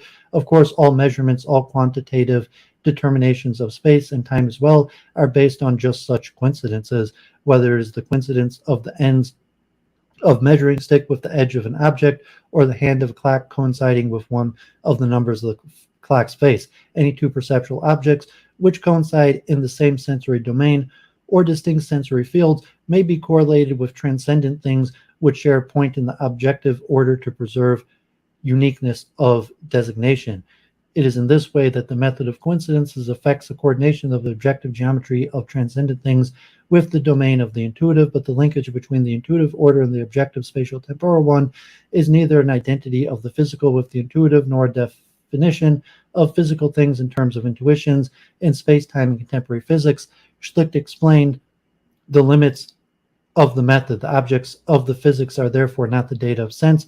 The space of the physics is not in any way given with our perception, but is a product of our conceptions. We cannot therefore ascribe the physical objects of space of intuition with which our visual perceptions have made us acquainted, nor that which we find present in our tactual presentations, but only a conceptual arrangement, which we then term objective space and determine by means of a suitable disposed manifold of numbers or coordinates. Thus, objective space, conceptually constructed by implicit definitions, is linked to intuitive space by the method of coincidences. Of course, intuitive geometry, including the spatial relations constructed by point coincidences, remains strictly topological with no quantitative structure. In relativity theory, it is linked with correlations with an object Riemannian manifold satisfying the conditions that the metric is at any point Minkowskian and infinite regions satisfies Einstein's equations relating to the distribution of masses.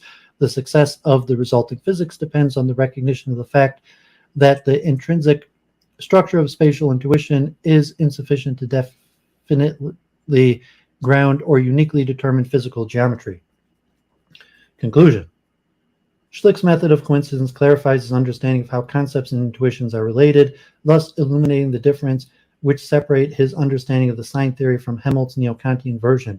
While these differences are indeed profound, they are by no means the result of a simple misunderstanding on Schlick's part, Friedman's arguments notwithstanding. Both Helmholtz and Schlick begin with the core idea that perceptions are signs rather than images, so that it is their serial ordering which yields epistemic access to what is law-like in the actual world or reality. As far as these fundamentals are concerned, there is not the slightest difference between Helmholtz but Schlick, but rather thoroughgoing consensus. Differences first arise when Helmholtz embeds the core ideas of the sign theory and the Kantian distinction between the actual and the real, and his motivation seems to be the reality. Helmholtz correlate of the Kantian thing in itself carries with it a sense of Aristotelian scholastic substance, which function as the underlying substrate of all change. Schlick, by contrast, followed Planck's generalization of the sign theory into an epistemological structuralism, thereby eliminating Helmholtz's distinction between the actual and the real. The difference then between Helmholtz and Schlick's conception concerns the metaphysical baggage with which Helmholtz burdened the sign theory, and this is evident from the fact that it is only Helmholtz's later version of the sign theory, laden with the Kantian distinction between appearance and reality, which differ from the version of the theory featured by Schlick's epistemology.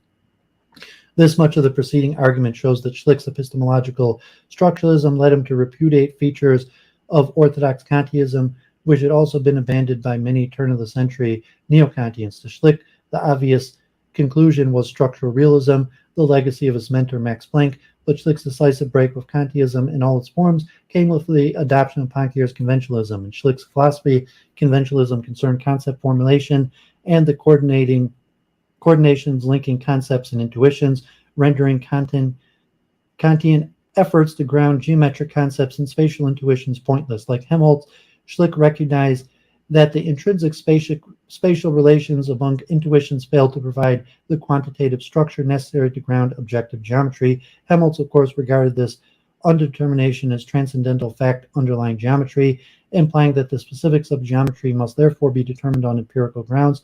Schlick, following Poincaré, argued that Helmholtz's conclusions rested on a false dichotomy which implicitly excluded the possibility that geometry is conventional, and Schlick further explained how conceptual structures are formed and in turn related to intuitions. Many of these ideas, though philosophical, were inspired by developments in the advanced mathematical sciences and were first articulated by Planck, Poincaré, and Einstein. Of course, their idea were part of the exciting intellectual scene of Schlick's formative years and contributed key ingredients to the philosophical perspective in which Schlick brought to bear on the philosophical issues of the day. By the time he co-edited Helmholtz's epistemological writings with Paul Hertz in 1921, Schlick's writings formed a substantial body of work which articulated a well-developed philosophical position. Included in his corpus was notably a master full text on epistemology, but a highly regarded monograph applying the insights of his theory of knowledge to the new physics of relativity. In the same year that he finished the Helmholtz book, he was nominated for the chair of philosophy of the inductive sciences of the University of Vienna, previously occupied by such luminaries as Mach and Boltzmann. When he assumed the appointment in the fall of 1922, he joined the mathematician Hans Hahn, who played a key role in securing Schlick's appointment, as well as the social economic Otto North. Hans North, along with the physicist Philipp Frank, who succeeded Einstein at Prague, had been discussing the prospects of scientific philosophy off and on since 1907, and even though they were not professionally philosophers, they developed from their readings and discussions the beginning of a genuine conception of the scientific enterprise. Their discussions presumed the rejection of school philosophies exemplified by the varieties of neo-Kantianism then currently in Germany.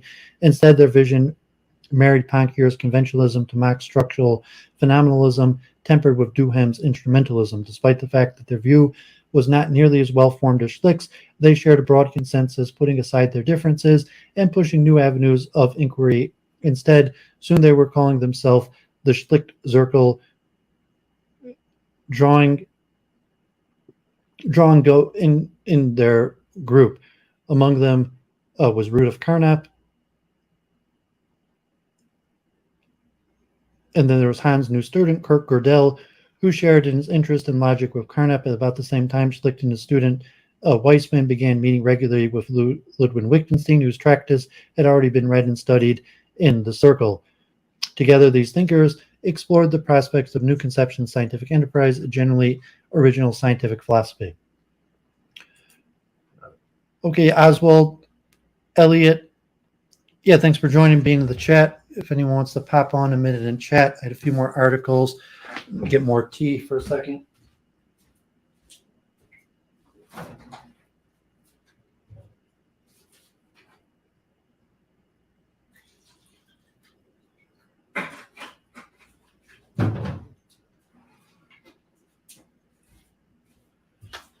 Yes, I really wanted to in depth cover this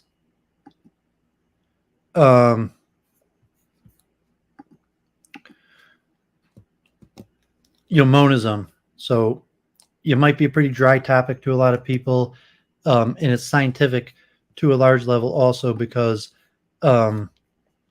specifically related to high levels of physics, relativity, and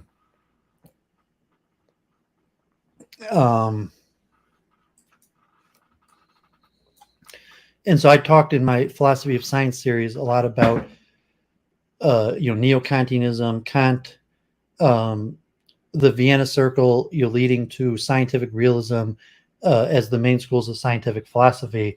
So at some point, metaphysics dropped from the picture, from like the Kantian view, where Kant became a less dominant thinker, and monism played a big part in it. It's called like the monistic century. Helmholtz, Mach, Schlick are all monist. They even have like the monist league. Not everyone's a monist. Like not like monism wasn't universal among everybody. There were still dualists and the beginnings of physicalism. However, monism is a dominant, extremely important aspect. So this is another long one. So 20th century variants of dual aspect thinking. This is also by Atmanspacher of Zurich, Switzerland. In the philosophy of mind and the psychology, as well as the cognitive science, the program of naturalizing the mind is conventionally understood as an attempt to reduce whatever appears to mental to physical explanations. In recent decades, this has become a central motif in cognitive neuroscience and consciousness studies, where it features the reduction of conscious states to brain behavior. In the long run, the resulting physicalism can be viewed as a counterposition against both idealistic positions and Cartesian dualism. But is physicalism the only alternative? At least in Spinoza, there's a tradition of dual aspect thinking in which both the physical and mental are constructed as aspects of the underlying reality, which is itself neutral in respect to the mind-matter distinction. I will present and compare some selected variants of dual aspect thinking in the 20th century, such as Bertrand Russell's neutral monism and the holistic dual aspect monism of Wolfgang Pauli and Carl Gustav Jung and David Bohm's implicate order and naturalistic dualism according to David Chalmers. They can all be viewed as versions of naturalism that aim at a concept of nature beyond the duality of the mental and the physical. Kinds of naturalism. The basic idea connected with the term naturalism is that reality is exhausted by nature, containing nothing supernatural, and that the scientific method should be used to investigate all areas of reality, including the human spirit. So Papineau, in his entry of the Stanford Encyclopedia of Philosophy, it is evident that the characterization is not particularly informative, as he himself admits. It is, if not only for its lacking precision, then also because it just offsets the explanatory load from the notion of nature to the notion of reality and leaves open how the latter should be understood.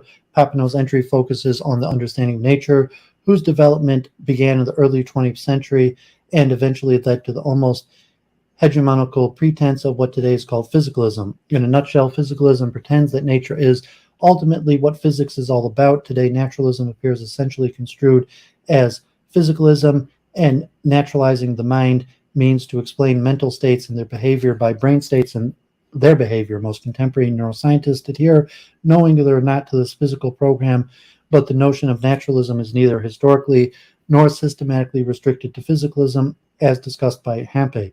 There is a variety of different versions of this kind of physicalism: eliminative, epiphenomenal, reductive, non-reductive, which I cannot discuss in detail here.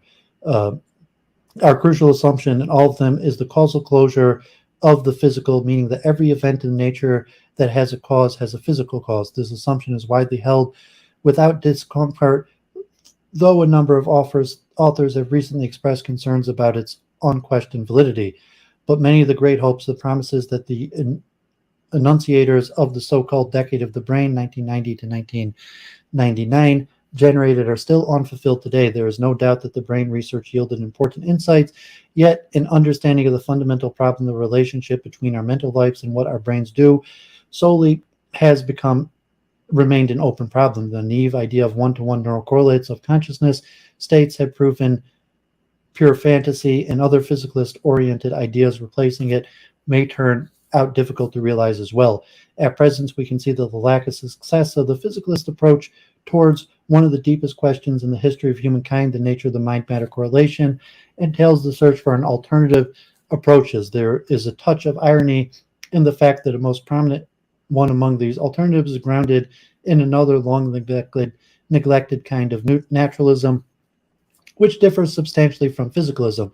It has received increasing attention under the notion of dual aspect thinking. The historical protagonist of dual aspect thinking in philosophy is Spinoza, whose framework of thinking constitutes the mental and the material as modes under which humans can apprehend two attributes of thought and extensions of an infinite substance. The substance in a pantheist reading of Spinoza is God and equivalently nature, or in Latin, deus sive natura. Since the psychophysically neutral substance is infinite, it has infinitely many attributes, but only two of them are apperceptible by humans. In this sense, Spinoza's philosophical system belongs to a variety of dual aspect monisms. As one can guess from the term Spinoza used for the attributes of thought and extension, he was thinking was a reaction to Descartes' interactive dualism. While this dualism clearly violated the assumption of the causal closure of the physical, insofar as the mental is capable of acting upon the physical, causal closure in Spinoza is violated in a subtler way, since the modes which do not interact directly derive from the one substance. This substance may inject effects, intrusions as they were, into the modes, so that they cannot be causally closed in principle. Spinoza was well received by the German idealists, like Haeckel, as a number of other important figures in the history of philosophy, such as Schopenhauer, Avenarius, James, Whitehead, Russell, remind us of Spinoza's dual aspect thinking. A more recent renaissance in philosophy is exemplified by Deleuze, Sayre, Nagel, Chalmers, Rosenberg, Strawson, Seeger, Bruntrup, and many others. The rather influential accounts of Russell and Chalmers will be described in detail. Philosophically interested physicalists with dual aspect accounts are Mach, Pauli, Bohm, and more recently Polkinghorne, Lockwood, D.S. Paganat, Primus, and Haeckel. Of particular interest in the appearance of dual aspect thinking in psychology, pertinent names are Jung and currently Velmis, Damasio, Solms, Panskep, Hobsons, Friston, and the much discussed approach by Tononi. Russell's neutral monism. Bertrand Russell was a British philosopher, logician, aristocrat, peace activist, atheist, and journalist who lived most of his life in his home country, Wales, where he was born and died. With respect to philosophy, he was generally recognized as one of the main founders of modern analytical philosophy. With respect to the mind-matter problem, he sympathized with in the 1910s and later defended from the 1920s to the late 1940s the position of neutral monism. Most of the text quotes in the following are from his analysis of mind in 1921, although his later analysis of matter in 1927 also contains an in-depth discussion of neutral monism. Recommendable review of neutral monism is found in Strautenberg.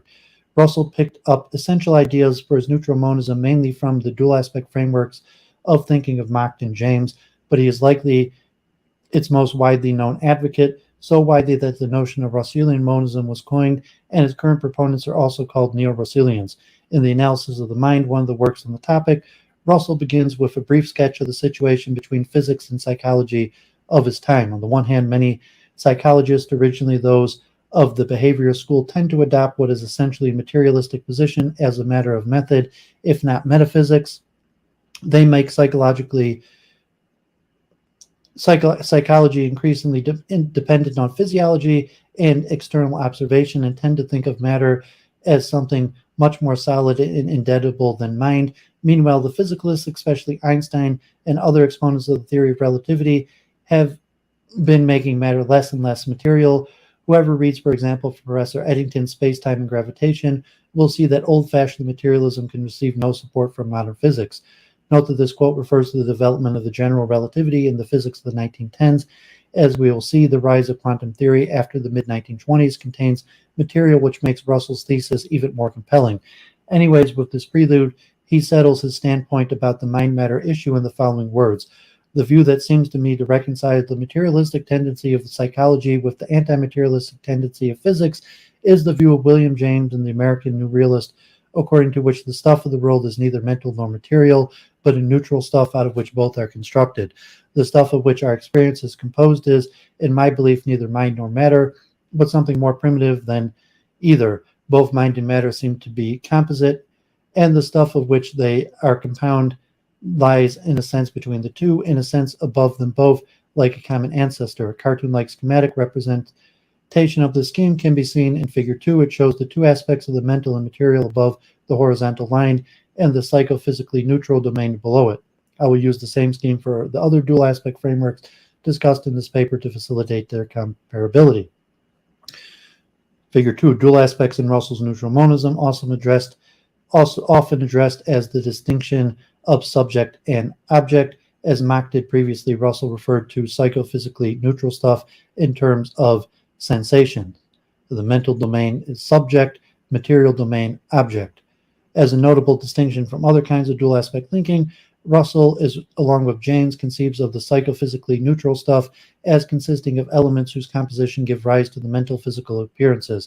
James views that the raw material out of which the world is built up is not of two sorts, one matter and the other mind, but that is arranged in different patterns by its interrelations, and that the arrangements may be called mental, while others may be called physical. This conception is in line with Russell's logical atomism, and needless to say, with the physical atomist doctrine of the time as well. For him, the philosophical system is composed of individual atomistic elements, and is a logical consequence that the manifold of different phenomenon that follows from the manifold of different possible combinations. However, Russell is not as clear as desirable about the precise logical status of the neutral stuff. Sometimes he refers to neither matter nor mind. Sometimes he says the stuff belongs equally to mind and matter.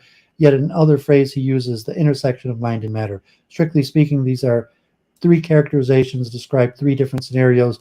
Neither nor is the negation of the logical distinction, also called logical nor, or the joint denial, both and, an intersection point of the logical conjunction, also called the logical and.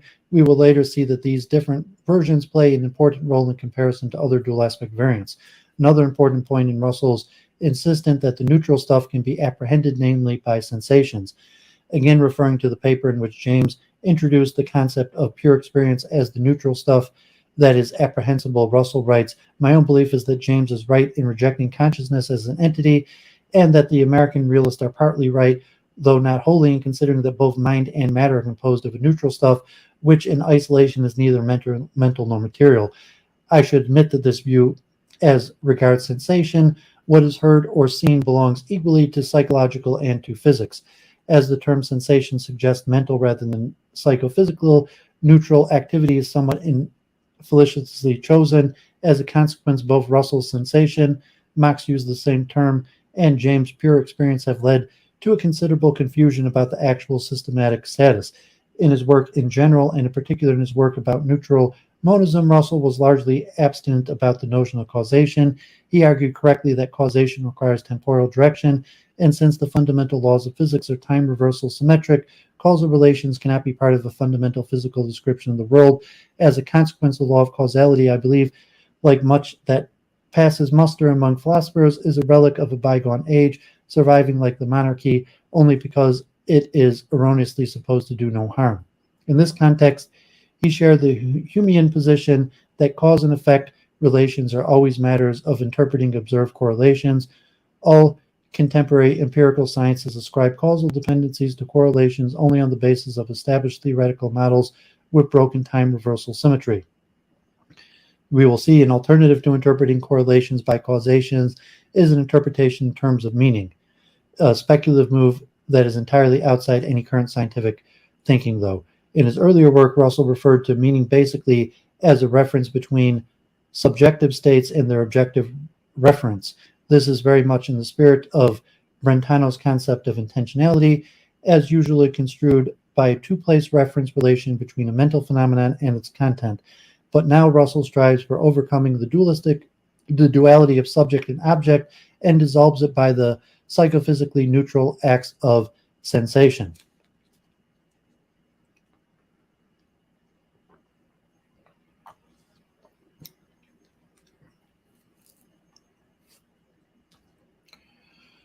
Dual aspect monism, Pauli and Jung. The ideas of Wolfgang Pauli, developed together with Carl Gustav Jung, have the specific flavor that they arose from a 3 decades long interaction between two scientific giants at different sides of the Cartesian divide. The physicist Pauli was one of the architects of the early quantum theory, and the psychiatrist Jung played a key role in the foundation of depth psychology. They spent most of their lives in the Zurich area, where they discussed and outlined their version of dual aspect monism, essentially in the late 1940s and early 1950s. Much background material can be found in their correspondence edited by Meyer. In-depth discussions on their interaction with respect to the topic of this section are found in Atmanspacher's Imprimis and Atmanspacher and Fuchs. Paul and Jung's common interest was anchored in their search for a worldview better adapted to the extended body of scientific knowledge than what philosophers had offered so far. Their joint target was the psychophysical problem. How is the interface between the mental and the physical to be understood? On which idea the reality can it be grounded? How can psychophysical correlation be explained? And what is their epistemological status? The special format of the dual aspect monist, Pauli and Jung, derives from Pauli's familiarity with the basic principles of quantum physics, which he used to design structural analogies for the psychophysical problem. For instance, the idea of complementary descriptions in physics led him to suggest that mind and matter may stand in a complementary relation. The general problem, the relation between psyche and physics, between inside and outside, can hardly be regarded as solved by the term psychophysical parallelism, advanced in the last century, yet perhaps modern science has brought us closer to a more satisfying conception of this relationship, as it has established the notion of complementary within physics. It should be most satisfactory if physics and psyche could be conceived as complementary aspects of the same reality.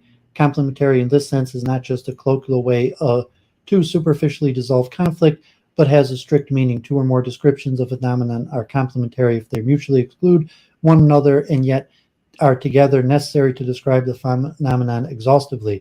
This can be formalized in terms of non-commutative algebras or of observables, or more generally non-Boolean lattices of presuppositions.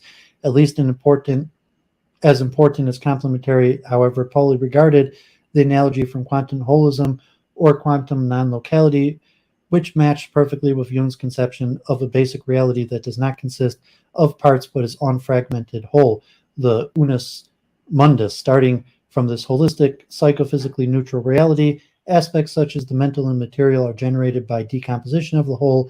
This is a decisive difference from the neutral monism a la Russell, where the aspects are created by composing psychophysically neutral elements, while composition entails that the mental and the material are reducible to those elements. The decomposition approach renders reduction to the whole impossible.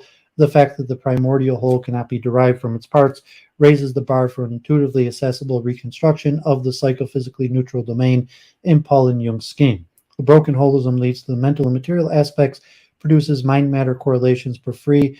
They emerge as a consequence of an epistemic split of an underlying ontic holism, producing mental and material aspects. The split represents one among many possible distinctions which depend on further context. It resembles a kind of symmetry breakdown, another analogy from quantum physics. Some general remarks on the status of structural analogies in model building, in particular for conscious studies, have been discussed by Prentner.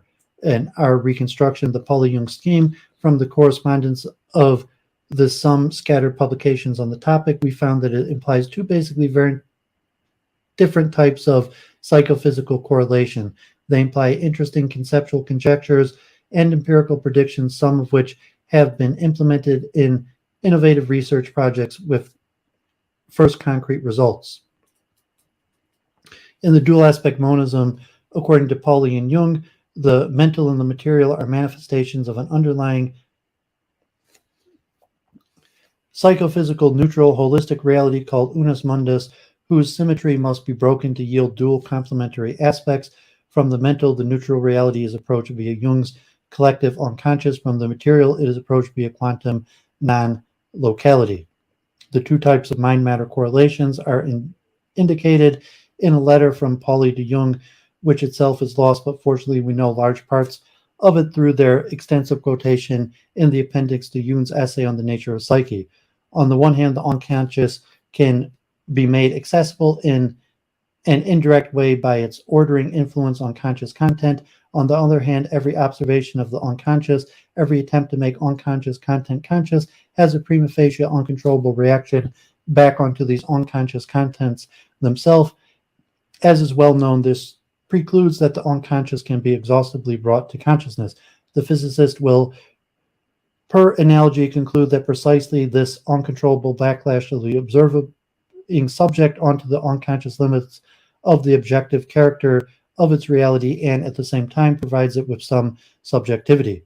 The final part of this quote connects well with Russell's statement about physics and psychology, but from a systematic point of view, its first part is more significant. Both ordering, influence, and reaction back together constitute a bidirectional interchange between the psychophysical neutral domain's two aspects, while the ordering influence is a structural feature leading to persistent mind-matter correlations, such as the so-called neurocorrelates of mental states. The reaction back is induced by all kinds of contexts, and the resulting correlations are unstable and evasive. The systematic analysis of these types of correlations yields a compact and transparent classification of the so-called exceptional experiences, which significantly improve our understanding of several classes of extraordinary mental states.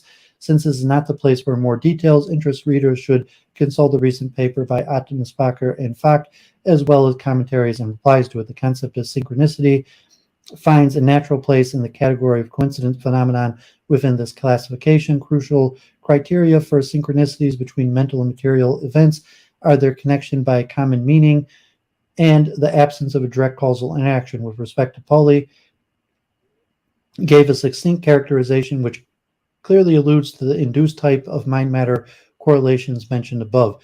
Synchronistic phenomenon elude being captured in natural laws since they are not reproducible, unique, and are blurred by the statistics of large numbers. By contrast, acausality in physics are precisely described by statistical laws, wanted a type of natural laws consisting of a correlation of chance fluctuations by meaningful or purposeful coincidences of non-causally connected events.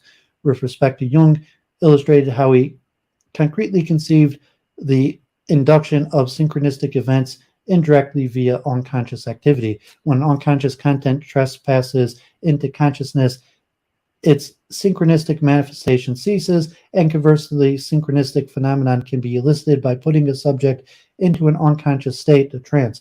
The same relation of complementarity can be observed in the frequent medical cases in which particular clinical symptoms disappear when their corresponding unconscious contents become conscious. We also know that a number of psychosomatic phenomenon otherwise outside of the control of volition can be induced by hypnosis by an attenuation of consciousness. Figure 4 suggests a sharp boundary between the mental and physical aspects on the one hand and the underlying domain on the other. This is a cartoon picture, as is for the other approaches discussed here as well. It should be refined by a whole spectrum of boundaries, difficult to sketch pictorially, each one indicating the transition to a more comprehensive level of wholeness until the distinction-free unus mundus is approached. A viable idea of this regard is a picture with increasing degrees of generality, the unus mundus at the bottom and the mental and physical on the top. The intermediate levels in between would make more sense. This twist is additionally interesting because it also revitalizes Jung's strict Kantian stance that the ordering factors, archetypes in Jung's terminology, in the collective unconscious per se, are strictly inaccessible epistemologically and thus empirically. This extension of the Pauli-Jung scheme, which they did not indicate themselves, resonates with a concept originally proposed by Quine, developed by Putnam, and later worked out in detail by Atmanspacher and Kranz. Ontological relativity, or in another parlance, relative onticity. The key motive between the notion is to allow ontological significance for any level from elementary particles to ice cubes, bricks, and tables, and all the same for elements of the mental ordering factors which may be regarded as ontic relative to the perspective of mind-matter distinction, can be seen epistemic relative to the unus mundus. Additional recent work trying to develop Paul and Jung's speculations and conjectures is found in Primus, who discussed the mental and material in terms of the complementary notions of mental and material time, This approach is formulated in a largely formal manner based on algebraic structures similar to those used in quantum theory, and it is not easily digestible for the non-mathematical reader. Again, the key idea here is to exploit structural analogies with quantum physics. Bernard de Espagnat is another important figure in recent renaissance of dual aspect monism. He uses the notion of the real as an independent primordial reality that is neither mental nor material. As in the proposal by Jung and Pauli, this reality is veiled insofar as it is in principle inaccessible to direct empirical experience. Bohm's implicit order. There's yet another well-known physicist whose ideas about the mind and matter are not too different from the Pauli-Jung scheme. David Bohm, born and educated in the U.S., Bohm was prosecuted in the McCarthy area and immigrated first to Brazil and then to Israel and finally to the UK. From 1961 to his retirement, he was a professor of theoretical physics at Birkbeck College, University of London. Apart from his attempts to formulate hidden variables for quantum theory, Bohm also proposed a dual-aspect approach to mind and matter, whose early precursors date back to the same time when Pauli and Jung developed their approach in the late 1940s and early 1950s. A detailed historical account of this earlier work is found in Peikkinen. More mature versions are based on his ideas about explicate and implicate orders of wholeness in the implicate order. While the notion of the explicate order characterizes an empirically and thus epistemologically accessible reality, the notion of an implicate order refers to an ontic realm. Also notes the implicate orders can sometimes be directly perceived or sensed immediately. The mind-matter distinction is part of an explicate order, which is based on the psychophysically neutral implicate order without that distinction. The whole universe is in some way enfolded in everything, and each thing is enfolded in the whole. From this, it follows that in some way and to some degree, everything enfolds or implicates everything, but in such a manner that under typical conditions of ordinary experience, there's a great deal of relative independence of things. The basic proposal is then that the enfoldment relationship is not merely passive nor superficial, rather is active and essential to what each thing is, because the implicate order is not static, but basically dynamic in nature, in a constant process of change and development. I call its most general form the hollow movement. All things found in the unfolded explicate order emerge from the hollow movement, in which they are enfolded as potentialities, and ultimately they fall back into it. The general implicate process of ordering is common both in mind and matter. This means that ultimately mind and matter are at least closely analogous and not nearly so different as they appear on superficial examination. On Bohm's account of mental and physical states emerge as explication or unfoldment from an ultimately undivided and psychophysically neutral implicate enfolded order.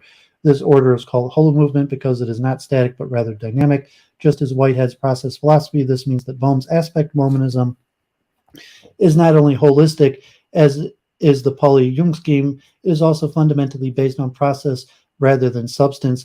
This is much less pronounced in Pauli and Jung's view, where structural and dynamic features appear to be regarded as equally important. Bohm avoids the concerns about a sharp boundary between and above the horizontal line by assuming many subtle levels of implicate orders whose distinction-free limit would correspond with the unus mundus. His picture also contains the idea that the implication and explication are relative notions. Each level of the implicate order is the explication of a more subtle implicate order, and each level explicate order is the implication of a less subtle explicate order. In this sense, Bohm's thinking is close to the concept of ontological relativity, as mentioned earlier, although he also has even more radical ideas about this.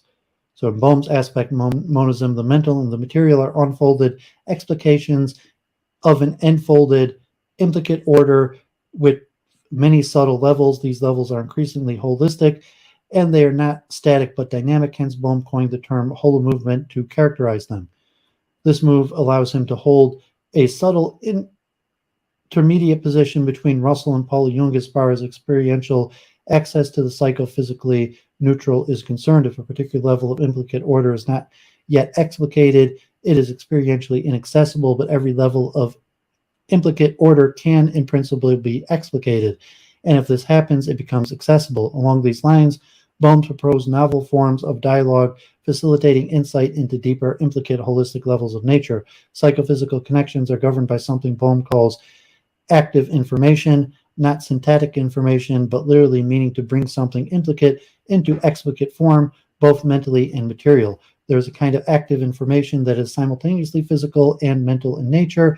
Active information can thus serve as a kind of link or bridge between these two sides of reality as a whole. These two sides are inseparable in the sense that information contained in thought, which we feel to be on the mental side, is at the same time a related neurophysiological, chemical, and physical activity, which is clearly what is meant by the material side of this thought. By bringing the implicate into form, Bohm's active information can be seen very much in accordance with the archetypal ordering principle of the Pauli-Jung scheme. The bidirectional relationship between the psychophysically neutral and its aspects expresses in Pauli's quote of 1954 is mimicked in the mutual process of unfolding of the implicate and enfolding the explicate, and correlations between the mental and material arise in consequence of the fact that they're both projections of the same implicate order. Dual aspect thinking invites the option to be interpreted in the spirit of panpsychism, the doctrine that mind is a fundamental feature of the world which exists throughout the universe. However, neither Russell nor Pauli or Jung make concrete references to panpsychism, but Bohm clearly does. A rudimentary mind-like quality is present even at the level of particle physics, and as we go to subtler levels, this mind-like quality becomes stronger and more developed. Each kind of level of mind may have a relative autonomy and stability. One may then describe the essential mode of relationship of these as participation, recalling that this word has two basic meanings: to partake of and to take part in. Regarding a panpsychist interpretation, there may be a nuanced distinction between atomistic neutral monism and holistic dual aspect monism. While the psychophysically neutral itself is neither mental nor material on the accounts of the Pauli-Jung and Bohm, panpsychism can only refer to the level of aspects. For Russell's monism, where the elements of neutral stuff are sometimes characterized as both mental and material, panpsychism would be an option even at the elementary level, not only in the aspects. After Bohm's death in 1992, Basil Hilly had further developed Bohm's proposal using the formal apparatus of representation in the mathematical sense of algebraic structures. While these structures would stand for implicate order, the representation would be equivalent to explicate order, specifying the general idea laid out in Bohm and Hilly in their joint book, The Undivided Universe. Hilly's work with the pre-space and pre-time algebra and attempts to produce basic principles of the known physics by representations of this algebra. Concerning mind-matter relations, the idea would be that other representations of the algebra yet to be found are relevant for the mental processes. Since both representations derive from the same algebraic structure, they are supposed to exhibit relationships that may be at the basis of the psychophysical correlation that are the core of the mind-body problem. Pavlo Palkakainen, a Finnish philosopher, has related Bohm and Hilly's work to modern approaches in the philosophy of science and the philosophy of mind. Naturalistic dualism according to Chalmers. In chapter 8 of his book, The Conscious Mind, entitled Consciousness and Information, Some Speculation, David Chalmers outlines a proposal of the theoretical basis of a template of it and for how to explain consciousness and its relationship to the physical world. As the originator of the notion of the hard problem of consciousness, Chalmers became known as an outspoken critic of approaches that tried to reduce phenomenal experiences to brain behavior all too quickly. A key ingredient in Chalmers' proposal is the concept of a syntactic information a la Shannon. He does explicitly disregard semantics of pragmatics, at least to begin with. The neutral stuff in his proposal consists of information states that are neutral with respect to mind-matter split. They can be represented in so-called information spaces and manifest themselves phenomenally and physically simultaneously. Whenever we find information space realized phenomenally, we find the same information space realized physically, and when an experience realizes an information state, the same information state is realized in the experience's physical substrate. Principles concerning the double realization of information could be fleshed out of a system of basic laws connecting the physical and phenomenal domains. Needless to say, these basic laws are yet to be discovered. Perhaps the Weber-Fechner law of psychophysics may be regarded as a historical precursor to the classification of mind-matter correlations, may be of some general relevance in this direction. Truly psychophysical phenomenon in this spirit are neither physical nor psychological, and they are subject to psychophysical laws, neither to physical laws nor psychological laws. But let us return to a more detailed characterization of the abstract information spaces. They are assumed to be endowed with combinatorial structure and relational structure in the following way. An information space will have two sorts of structure. Each complex state might have an internal structure, and each element in the state will belong to a subspace with a topological different structure of its own. We might call the first of these the combinatorial structure of space, and the second of these the relational structure of subspaces. Much of the time, each subspace will have the same relational structure, so we can just speak of the relational structure of the space itself. The overall structure of the space is given by the combinatorial and relational structures together. In other words, the relational structure exhibits the differences that are needed to define the choices leading to informational units. For binary choices, this unit is simply a binary digit, a bit. Sequences of binary or higher order choices are simple sequences of bits or higher order informational units. The simplest information state is thus one bit based on a binary choice or qubit, respectively, if quantum information is considered. Obviously, the complexity of information states increases with the length of the symbol sequence, combinatorial structure, and the number of choices per symbol relational structure. Naturalistic dualism, according to Chalmers, posits that the hard problem of consciousness can be addressed by psychophysical neutral states characterized by syntactic information.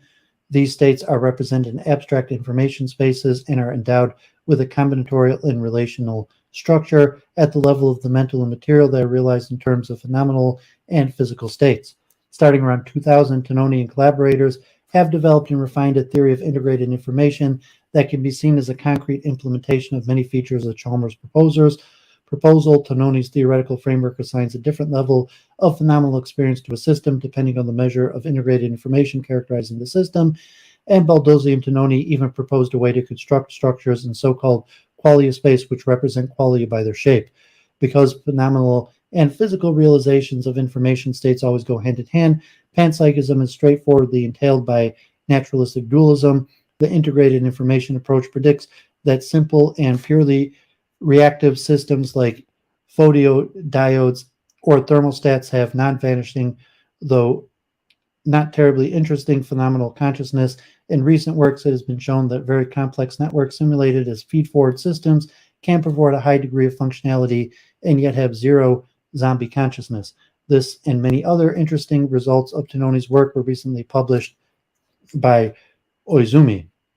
Naturalistic dualism shares with neutral monism that the mental and the material, here the phenomenal and the physical, are reducible to the psychophysical neutral, here the information states. Their realization depends on the way they're composed, but also, importantly, on the difference between their external and intrinsic features. So the overall picture of naturalistic dualism presents is of the atomistic, not of the holistic variety. At the end of the chapter, Chalmers discusses the metaphysical dimensions of his proposal. The ontology that this leads us to might truly be called the double aspect ontology. Physics requires information states, but cares only about their relations, not their intrinsic nature.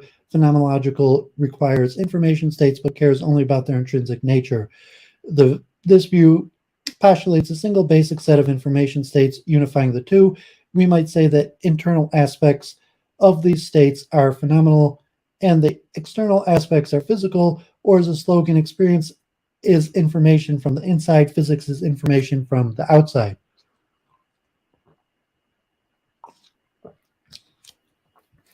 The different ways of realizing information states are here connected to their external relations, physics, and to their intrinsic nature, phenomenology. The external relations are needed for physical states, are intimately linked to the notion of efficient causation. Physical states are realizations of information states according to the effects along a causal pathway.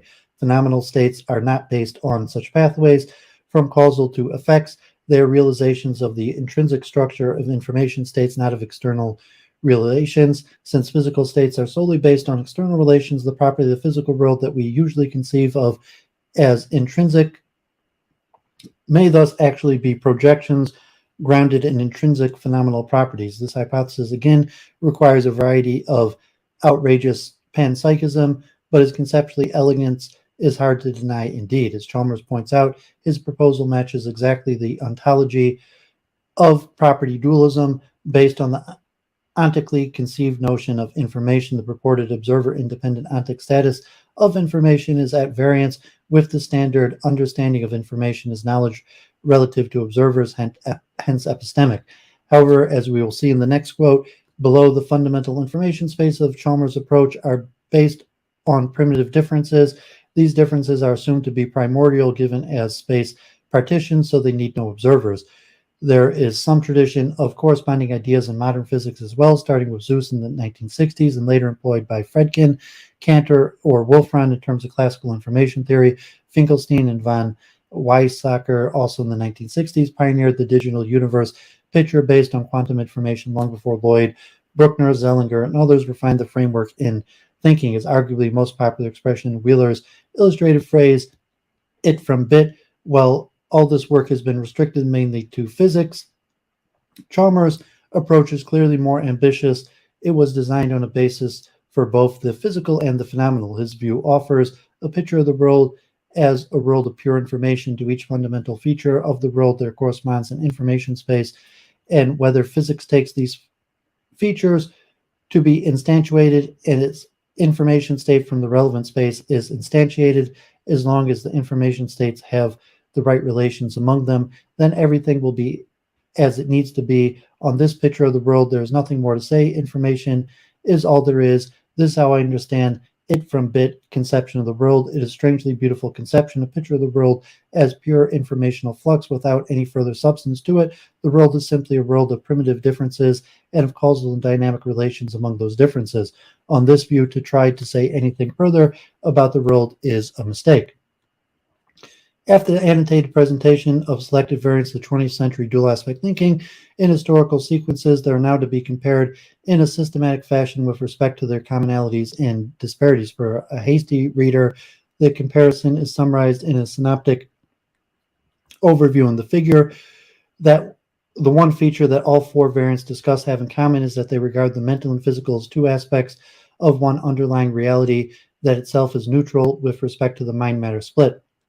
This is the key point of dual aspect approaches. They combine an epistemic dualistic with an ontic monism, and in this way suggest an alternative to the conventional physicalist program of naturalizing the mind.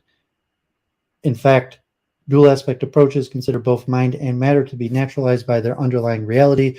The most momentous distinctive features between the variants consider has to do with the way in which the underlying psychophysically neutral reality is conceived. Russell refers to sensations, Chalmers to syntactic information, Pauli Jung to archetypal ordering factors, Bohm to holo movement and implicate order, while Russell and Chalmers both allude to concepts with a pronounced epistemic flavor. Pauli Jung and Bohm refer to less intuitive metaphysical ideas consistent with their epistemic leanings concerning the neutral domain. Russell and Chalmers posit that it can be epistemically accessed, experienced, or apprehended. This is different from Pauli Jung, where the neutral domain remains strictly inaccessible for direct apprehension. On Bohm's account, their overall idea is that there are levels of implicant orders which may become accessible under the condition that they can be explicated. Bohm's way to relax epistemic inaccessibility can be mapped to Quine's idea of ontological relativity and its later refinements. Russell and Chalmers' neutral domain is conceived atomistically. For Russell, there are neutral elements whose composition decides whether the compound state appears mental or material. Chalmers specifies these states as information states whose external relations give rise to the physical state and whose intrinsic nature gives rise to the phenomenal features. Both Pauli and Jung and Bohm turn the compositional move upside down. Their neutral domain is explicitly holistic, and the mental and material aspects emerge due to decomposition. This idea resonates with a basic philosophical insight of quantum theory, that systems are undivided wholes without parts. To begin with, in principle, there are infinitely many ways to generate parts by particular operators under particular contexts. Among the accounts presented here, the Pauli Jung conjecture is the only one that addresses the collective unconscious and conceives of it in a similarly holistic way. The decompositional approach yields a mind-matter correlation. For free correlation emerge whenever the holistic symmetry of a system is broken.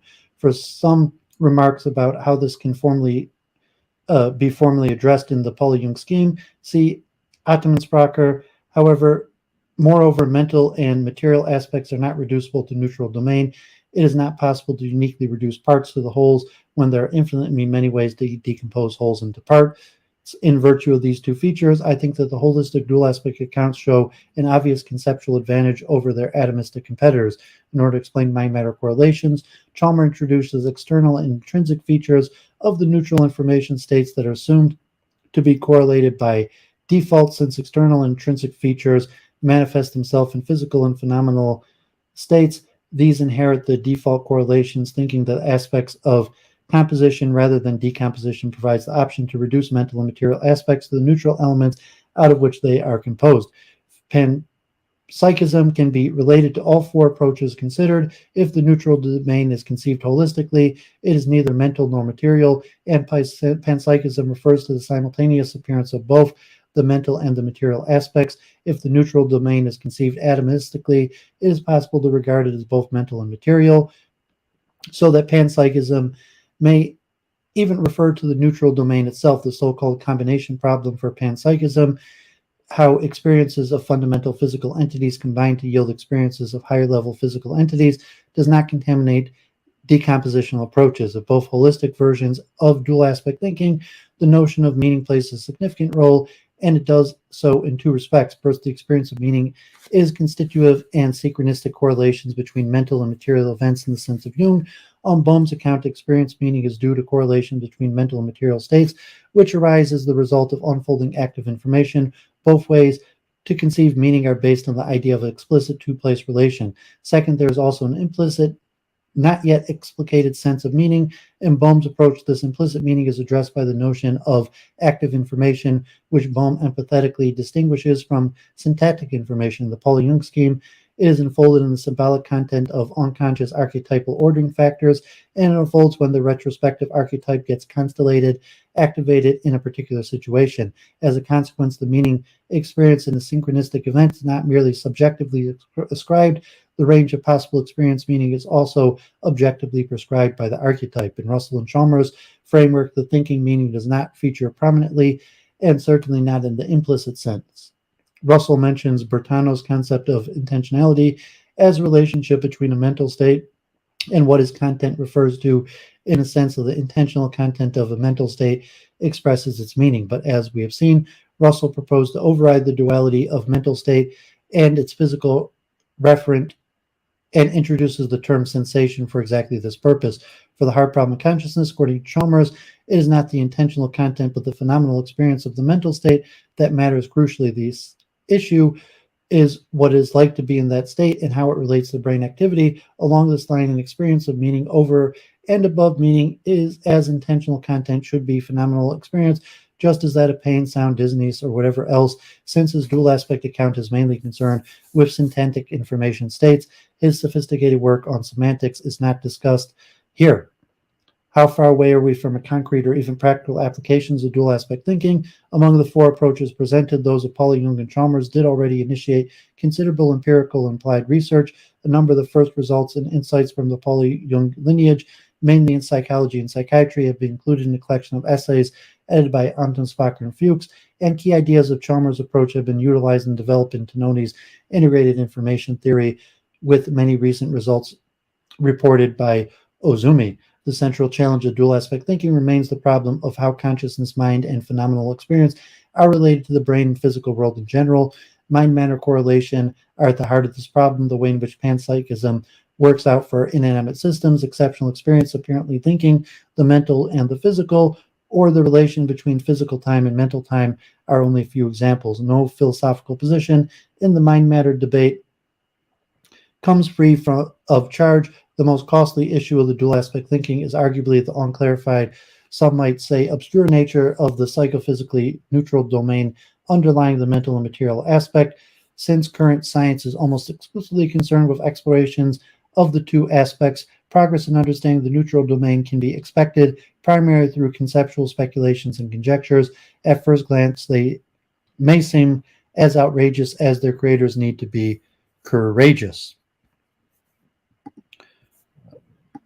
Okay, so God bless. That was pretty intense, and believe it or not, I have more to cover. So, God forbid, time is short and there's a lot to cover. So,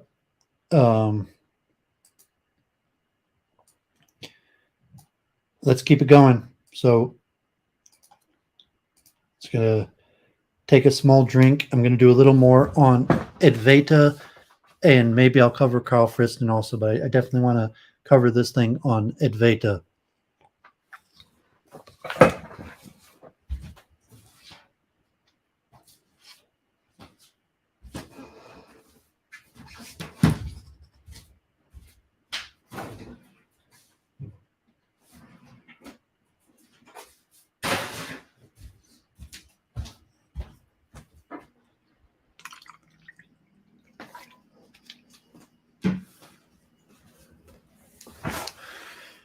Okay, so Orfeo, appreciate you being active in the chat.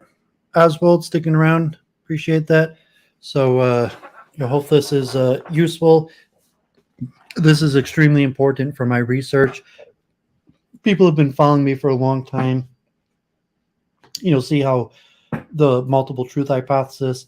So today I just kind of want to put this research out there and give myself time to digest it, and having read it out myself, to understand it better, and hopefully next week I'll talk about it more. Just because I want to, as I said, deep dive into monism. So we're going to cover a lot of grounds, a lot of material. I've been going almost 5 hours already, and so let's keep it going. So here, this article was really interesting. I actually shared this with Jennifer, Church of Entropy, and she found it very interesting also. And this from Deepshika Shahi, Rethinking the Absence of Post-Western Internal Relations Theory in India, Advaitic Monism as an Alternative Epistemological Resource. So this one's more general to a larger worldview of monism, specifically Advaita. It also covers some Chinese monism of Tianxia. So let's jump right in. The transformation of a Eurocentric epistemological base of international relations without inadvertently generating a derivative discourse of Western international relations requires an intellectual fight over rigid boundaries of Western scientism, thereby reorienting the discipline of IR international relations itself towards a post-Western epoch. As such, post-Western IR theory can be largely viewed as an offspring of scholastic explorations aimed at breaking epistemological imperialism in international relations. Not surprising, the non-Western rising powers in global politics are taking particular interest in designing a post-Western international relations theory. While the notion of Tianxia has emerged as a Chinese conceptual response to the building of international curiosity surrounding post-Western international relations, the Indian scholarly skepticism towards formulating a systemic theory projects a hazy image of the status of post-Western international relations theory in India. This article aims at reconsidering the absence of post-Western IR theory in India by evaluating the fundamental Indian scriptures as a potential epistemological guide to theorize IR. In order to do that, the article awakens the concept of Advaita as an untapped epistemological resource. The article is divided into 4 sections. The first section traces the academic space for post-Western international relation theorization in India. The second section evokes the notion of Advaita as an epistemologically methodological tool to craft post-Western international relations theory. The third section compares monism as the common underlying epistemological foundation of Tianxia and Advaita. Finally, the fourth section sets out to establish the credentials of Advaitic monism as an intellectual strategy to formulate post-Western international relations theory. There are a lot of alien ways of producing knowledge out there, including the wisdom of other civilizations, which are wonderfully and creatively unscientific. The primary challenge in facing the academic discipline of international relations IR today is how to make it more inclusive by expanding its epistemological foundations beyond Eurocentric scientific biases. The debate is not so much about whether these scientific biases exist, but how to discover appropriate pathways to address these biases. The intuition that the greater incorporation of knowledge produced by non-Western scholars from local vantage points cannot make the discipline of IR more global or less Eurocentric is widely shared. The transformation of the Eurocentric epistemological basis of IR without inadvertently generating a derivative discourse of Western IR requires intellectual flight over the rigid boundaries of Western scientism, thereby reorienting the discipline of IR itself towards a post-Western epoch. As such, post-Western IR theory can be largely viewed as an offspring of scholastic explorations aimed at breaking epistemological imperialism in IR. Not surprisingly, the non-Western rising powers in global politics are taking particular interest in designing a post-Western IR theory. Since countries like India and China are generally recognized as rising powers, there is a noticeably global interest in knowing how these powers view IR. While the notion of Tianxia has emerged as a Chinese conceptual response to the budding intellectual curiosity surrounding post-Western IR, the Indian scholarly skepticism towards formulating systemic theories projects a hazy image of the status of post-Western IR theory in India. This article aims at reconsidering the absence of post-Western IR theory in India by evaluating the fundamental Indian scriptures as a potential epistemological guide to theorize IR. In order to do that, the article awakens the concept of Advaita as an untapped epistemological resource.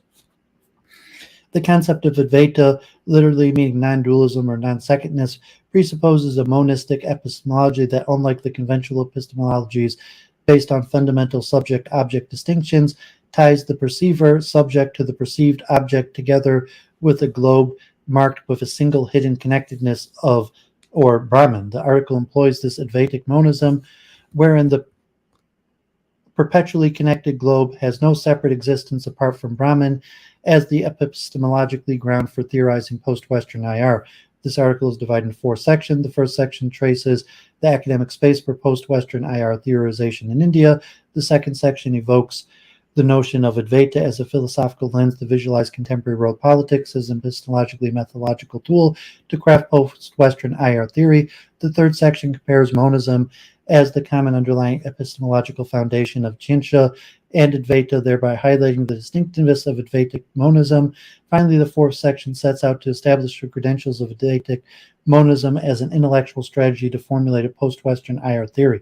The article concludes that dualism monism debate in IR, which intends to reshuffle the epistemological hierarchies of IR theorization, is more indicative of the geopolitical repositioning emanating from the rise of non-Western powers such as India and China, and less investigative to the extent to which non-Western monism has a methodological and analytical edge over Western dualism in theorizing IR.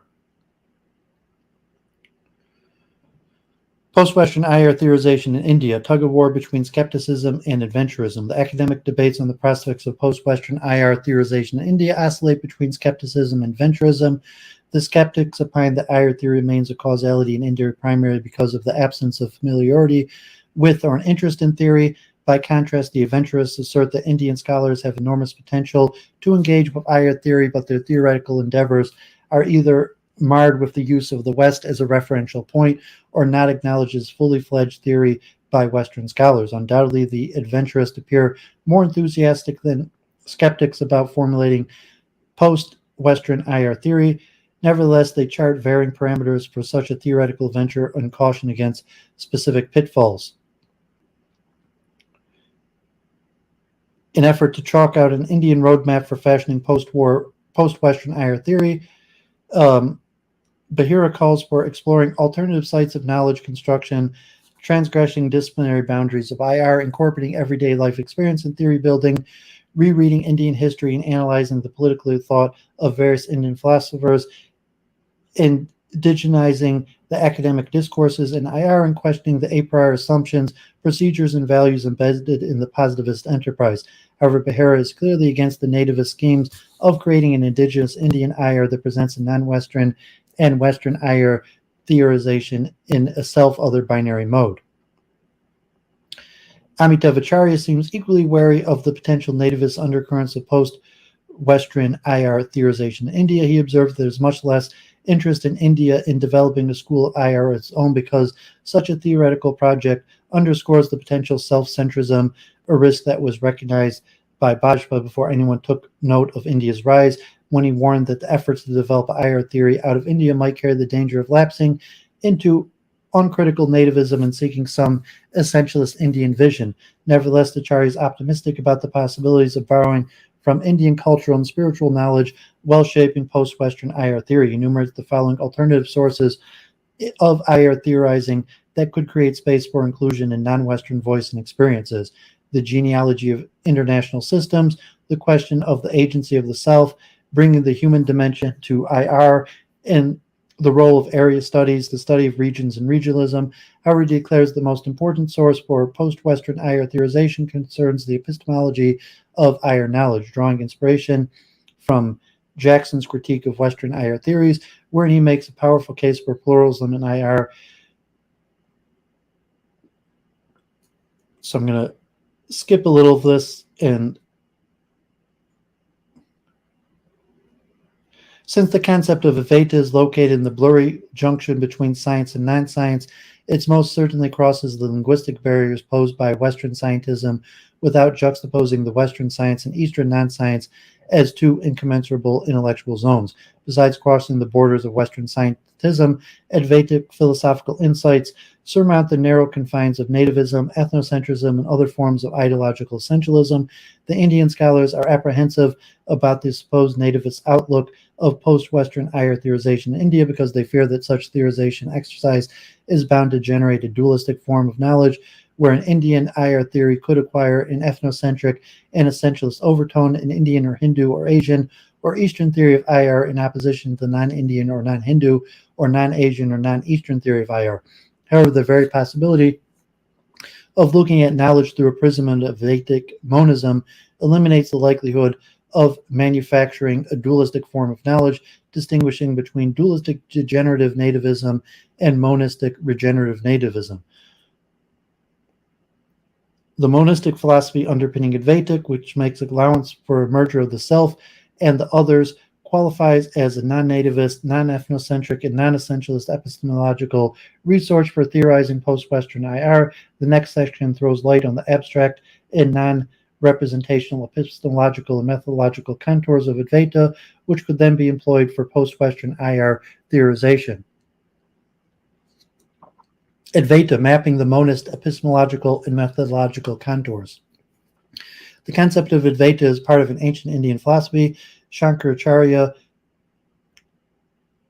is one of the most revered Indian philosophers and theologians who lived in the 8th century, is regarded as a promoter of Advaita as a distinct school of Indian philosophy. Shankaracharya indicated that the Advaitic philosophical tradition existed in the early part of the first millennium. The first complete Advaitic work is considered to be the Mandulika Karika, authorized by Gaudapada. Shankaracharya disseminated Advaitic vision throughout his commentaries on the 10 Upanishads, the cryptic Brahma Sutra, and the Bhagavad Gita. He established 4 pitas, or centers of Advaitic excellence. Later, Shankaracharya's 4 prominent pupils, Padmapada, Shoreshvara, Hatsadamalaka, and Totaka, undertook the responsibility for investigating Advaita, while Padmapada authored Panchapadika as a lucid commentary on Shankaracharya's understanding of Brahma Sutra. Shoreshvara composed Karmina Siddhya as an independent treatise on Advaita. The 2 major sub-schools of Advaita arose after Shankaracharya, Brahmati in the 9th century and Vivarana in the 10th century. Many Indian scholars contributed to the philosophy of Advaita over the millennia. Harsa and Kashuka in the 12th century, Anandagiri and Amalananda in the 13th century, Vidyaranya and Shankarananda 14th century, Sananda 15th century, Prakanasanda and Nrsimha Sama 16th century, Madhusarana Sarasvati, Adravindra and Dharma Raja 17th century, Sarasiva Brahmendra 18th century, and Cassandra Shankar Bharati and Satyananda Saraswati in the 20th century. Different scholars, including Bhagavan Ramata Maharishi, Swami Vivekananda, Swami Topanava Swami Chittamanandana and Swami Bodhinanda enriched the philosophy of Advaita by presenting its various interpretations. However, historically sustained and hermeneutically rich intellectual tradition of Advaita mostly remain confined to the domain of religious philosophy. This article attempts to revive the concept of Advaita by treating it as an applicable epistemology within the academic discipline of international relations.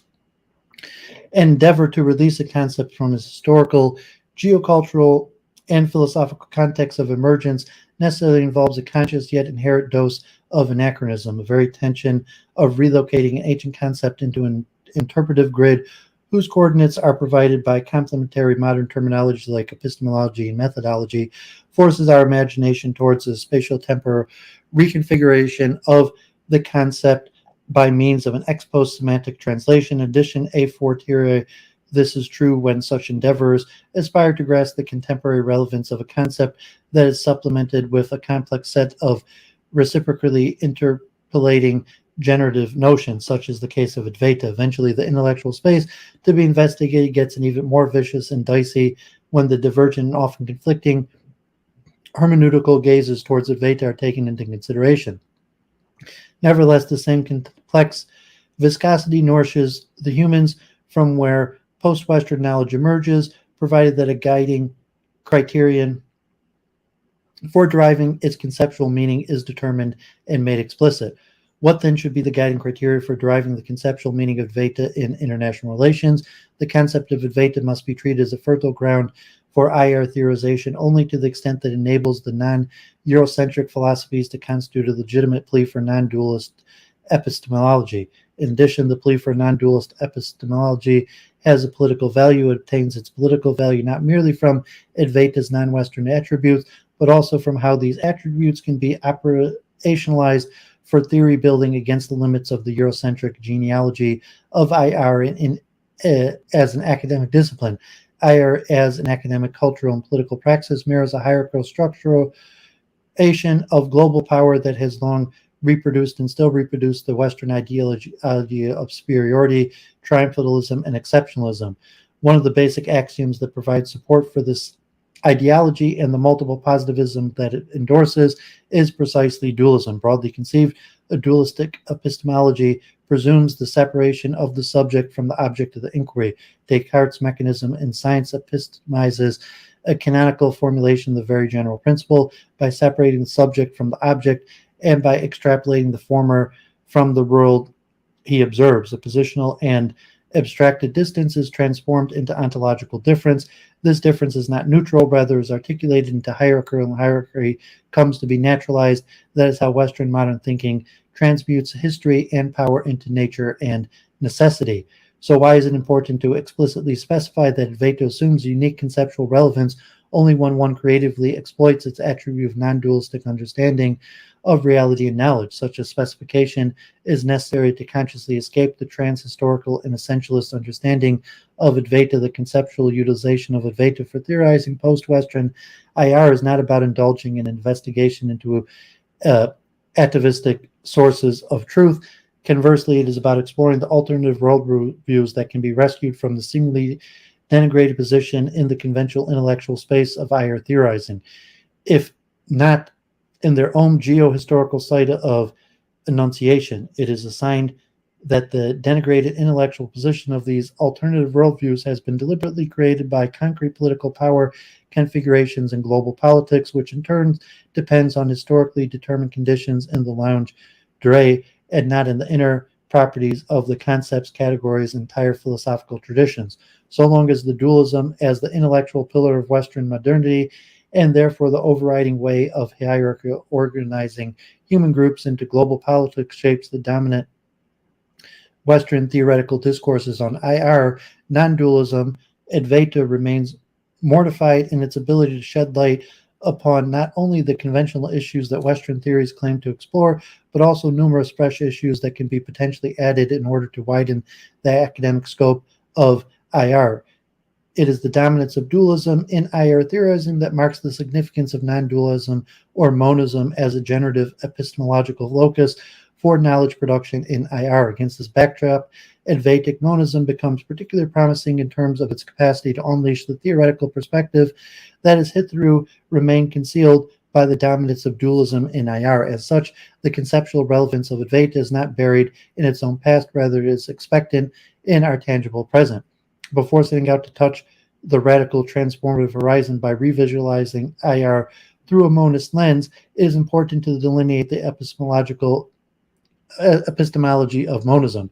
Monism as an epistemological option holds that a variety of existing objects can be explained in terms of a single underlying reality or substance. Since the object characterized by hidden affiliation to a single underlying reality is often not completely realized by the subject connected to the same single unified underlying reality, but the bounded perceptive capabilities, the object and the datum of consciousness of the subject appear identical only to the perceived degree of their common connecting reality. However, the subject is not merely connected to the object via an ontological continuum.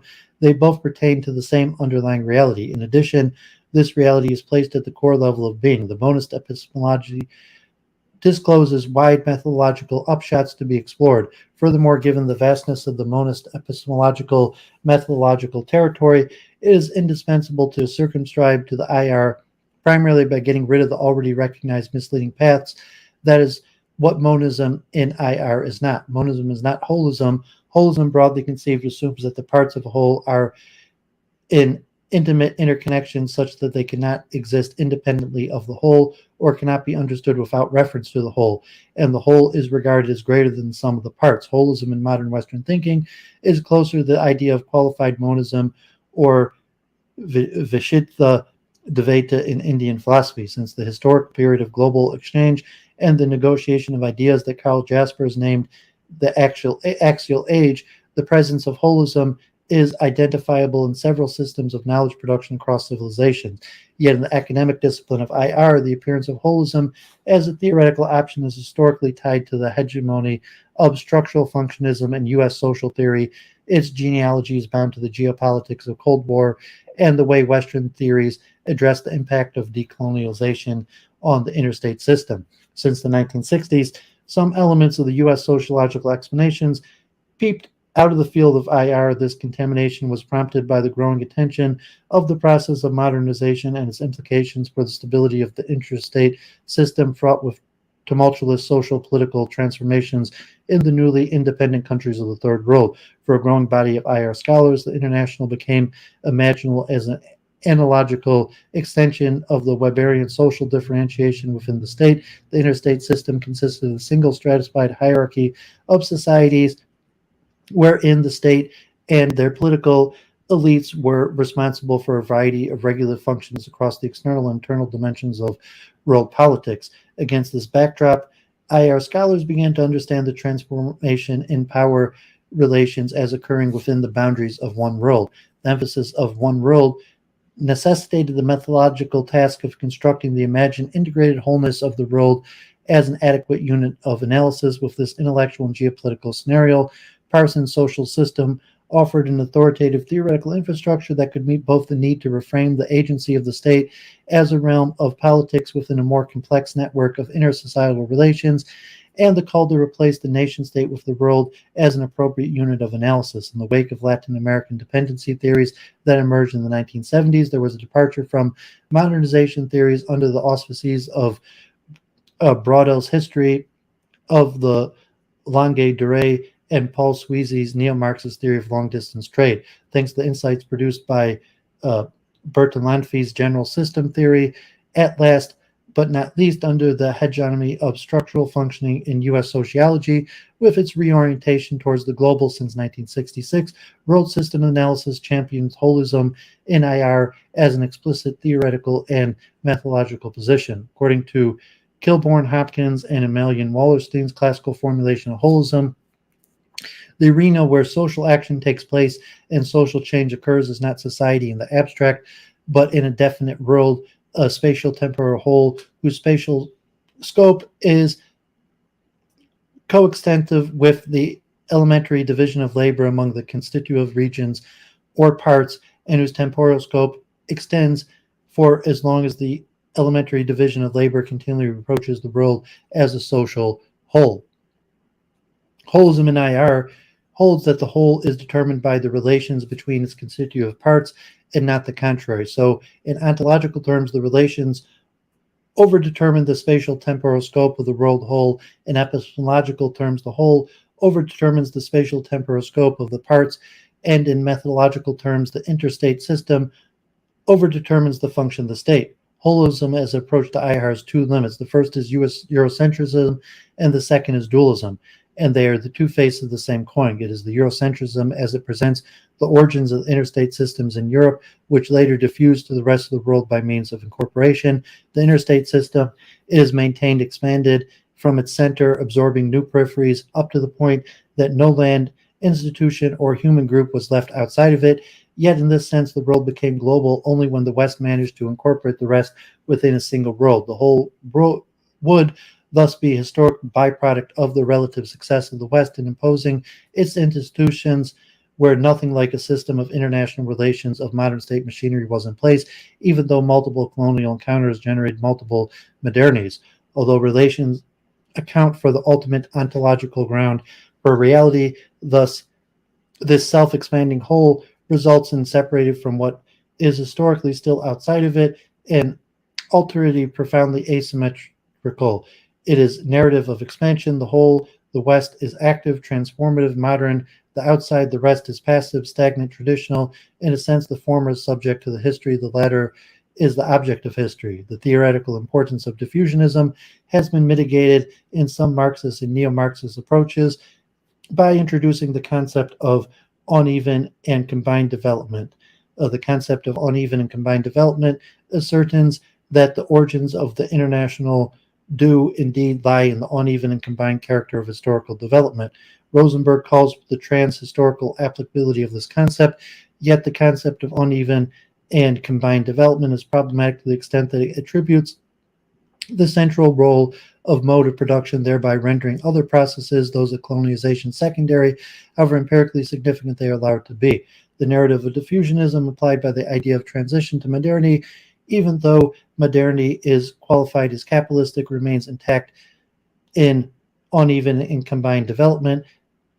Rosenberg has recently re-articulated the narrative of diffusionism at three levels of argumentation that convey the productive transformation of nature, the orchestration of social power, and the cultural rationalization of knowledge form. In Rosenberg's account on uneven and combined development, Eurocentrism does not take the semblance of geographical diffusionism, as it is not modernity or capitalism irradiating from European or even Eurasian center, yet the process of diffusionism, irrespective of its center of origin, becomes universal and totalizing explanatory factor. The category for social analysis gathered from European historical experiences are projected back in time so that no alternative starting point is left to think about IR outside of the West. Advaita instead demonstrates the epistemological methodological departure from dualism and holism in the Western theoretical tradition.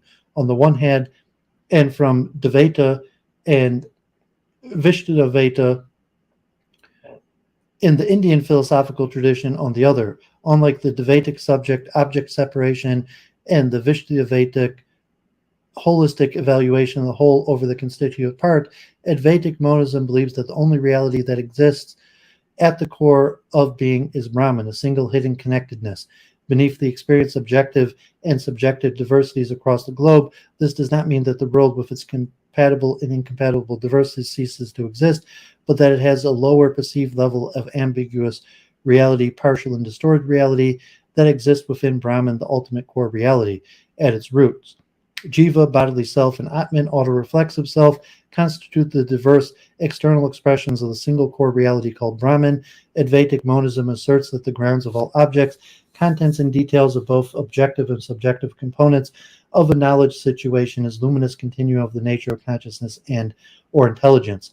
In the Advaitic monistic epistemological methodological scheme, the theorist, the subject who generates a meta-narrative, and the theory, the meta-narrative that corresponds to the object, have the possibility to get merged, because the higher is the ability of the theorist to reveal the hidden connectedness between the seemingly diverse forms of realities, the greater would be the proximity of the theorist to ultimate connecting reality, that is Brahman. The mutually constitutive effect of subject-object dualism in international relations has been variously prompted from different theoretical angles, from social constructivism to critical theories to post-colonial studies. However, none of these theoretical angles foresees the collapse of the subject-object dualism. Since they methodologically adopt the Western subject-object dualism, they fall into the trap of the same two-sided, limited ethno-story from which they derive their legitimacy. By contrast, when the Advaitic monistic methodology is evoked to reconsider the diverse polycentric ethno-stories from a global connectedness perspective, the groundbreaking post-Western theoretical alternative emerges. Although Vedic Monism offers a novel epistemological resource for theorizing post-Western IR, in fact, it is significant to admit that monism in IR theory is not entirely unexplored theme. The Chinese attempt to exploiting the concept of Tianxia for theorizing IR follows the monistic epistemological tradition to some degree. As such, it is academically as well as strategically crucial to contrast Vedic monism with monism in Chinese IR. The intention behind drawing these contrasts is to acknowledge the similarities and differences between the two forms of monism and not to establish the intellectual superiority of one form of monism over the other. In fact, the comparison between Advaita and Tianxia is a false dilemma because the two visions are not positioned on the same ontological level, while Advaita is a suitable concept for forming post-Western IR theory as it rejects the subject-object dualism characterizing Western IR theories. Tianxia represents a world order that significantly resonates with the Western idea of structural functional based on the subject-object dualism. The next section is devoted to clarifying the heterogeneity and the value of putting Advaita and Tianxia in tension. Monism, the common epistemological foundation of Tianxia and Advaita. The Chinese contribution to IR theorizing is chiefly exemplified by the selective reinterpretation and employment of the concept of Tianxia, literally meaning all under heaven. The diverse meanings of association with the term Tianxia encompasses the cosmological construction, moral belief, and self-identity of the Chinese geoculture. Historically, the transforming denotations of Tianxia manifest the gradual evolution of China from the center of all under heaven to a modern nation state. In fact, the conceptual shifts of Tianxia from a geographic space in the time of the five emperors and the three dynasties to the universal ethics based on human-heartedness in the time of the Qin and Han witness a decisive change in the making of the Chinese people. Tianxia not only reflects the geographical and ethical experiences of the Chinese people that originated in their families at the stage of patriarchal society, but also symbolizes the recognition of the wider geographical world by the Chinese people over more than 2,000 years. Tianxia, as a Chinese approach to cosmopolitanism, has played a great role in preserving the ideal of a unified Chinese territory and the integration of the Chinese people. Tianxia has become a hot topic in the discussion since Zhao Qingyan introduced it into the domain of IR theory in 2002 during an international conference on universal knowledge and language in Gao, India. While Chinese scholars have been discussing the traditional concept of Tianxia to grasp domestic and foreign policies for over a decade, Zhao's plan for a Chinese-inspired world utopia provides an exemplary case of the workings of normative policymaking because it dramatically shifted the discussion of Tianxia from the margins to the mainstreams. Although Zhao's Tianxia theory does not match with the ancient cultural concept that Tianxia borrows the core meanings of its concept as key ingredients for constructing a Chinese international relations theory. Zhao makes it clear that he has not simply recycled the old concept of Tianxia, but also renewed it, thereby giving it a fresh meaning in accordance with the realities of global politics in the 21st century. Zhao's Tianxia theory is roughly based on the model of Zhao dynasty from 1100 to 256 BC and not on the unified Chinese empire after 221 BC. Zhao explains that the practice of imperial China deviated from the best practices of the Zhao dynasty, thus restoring the Tianxia ideal. However, Zhao laments that the model of the Zhao dynasty was also not a perfect embodiment of the Tianxia system. Ever since King Li of the West Zhao dynasty ruled, the prowess of morality of the kings declined all over Tianxia and was metaphysically believed that the great heaven did not show its virtues as it destroyed the feudal kingdoms through famine. In light of the demerits, Zhao decided against using the Zhao dynasty as a referential point in Tianxia theory. The object of Zhao's theoretical project, therefore, is to innovatively reinvent the concept of Tianxia in order to fabricate a Chinese-style of comprehending and rebuilding contemporary world politics.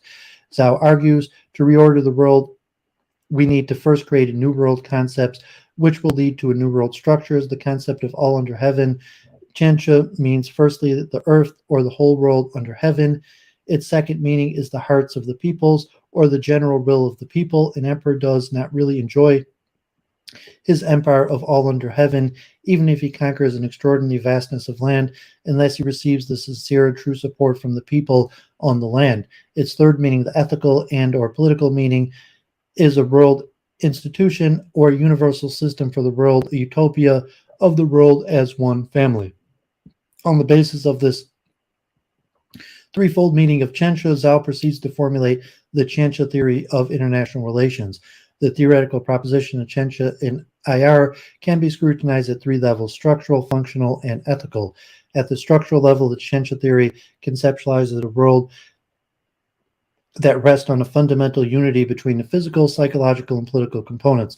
While the physical components encircles the earth and the land under the sky, and the psychological components involves the universal agreement in the hearts of all people, the political components embody as a world institution to ensure peace, prosperity, stability, and order.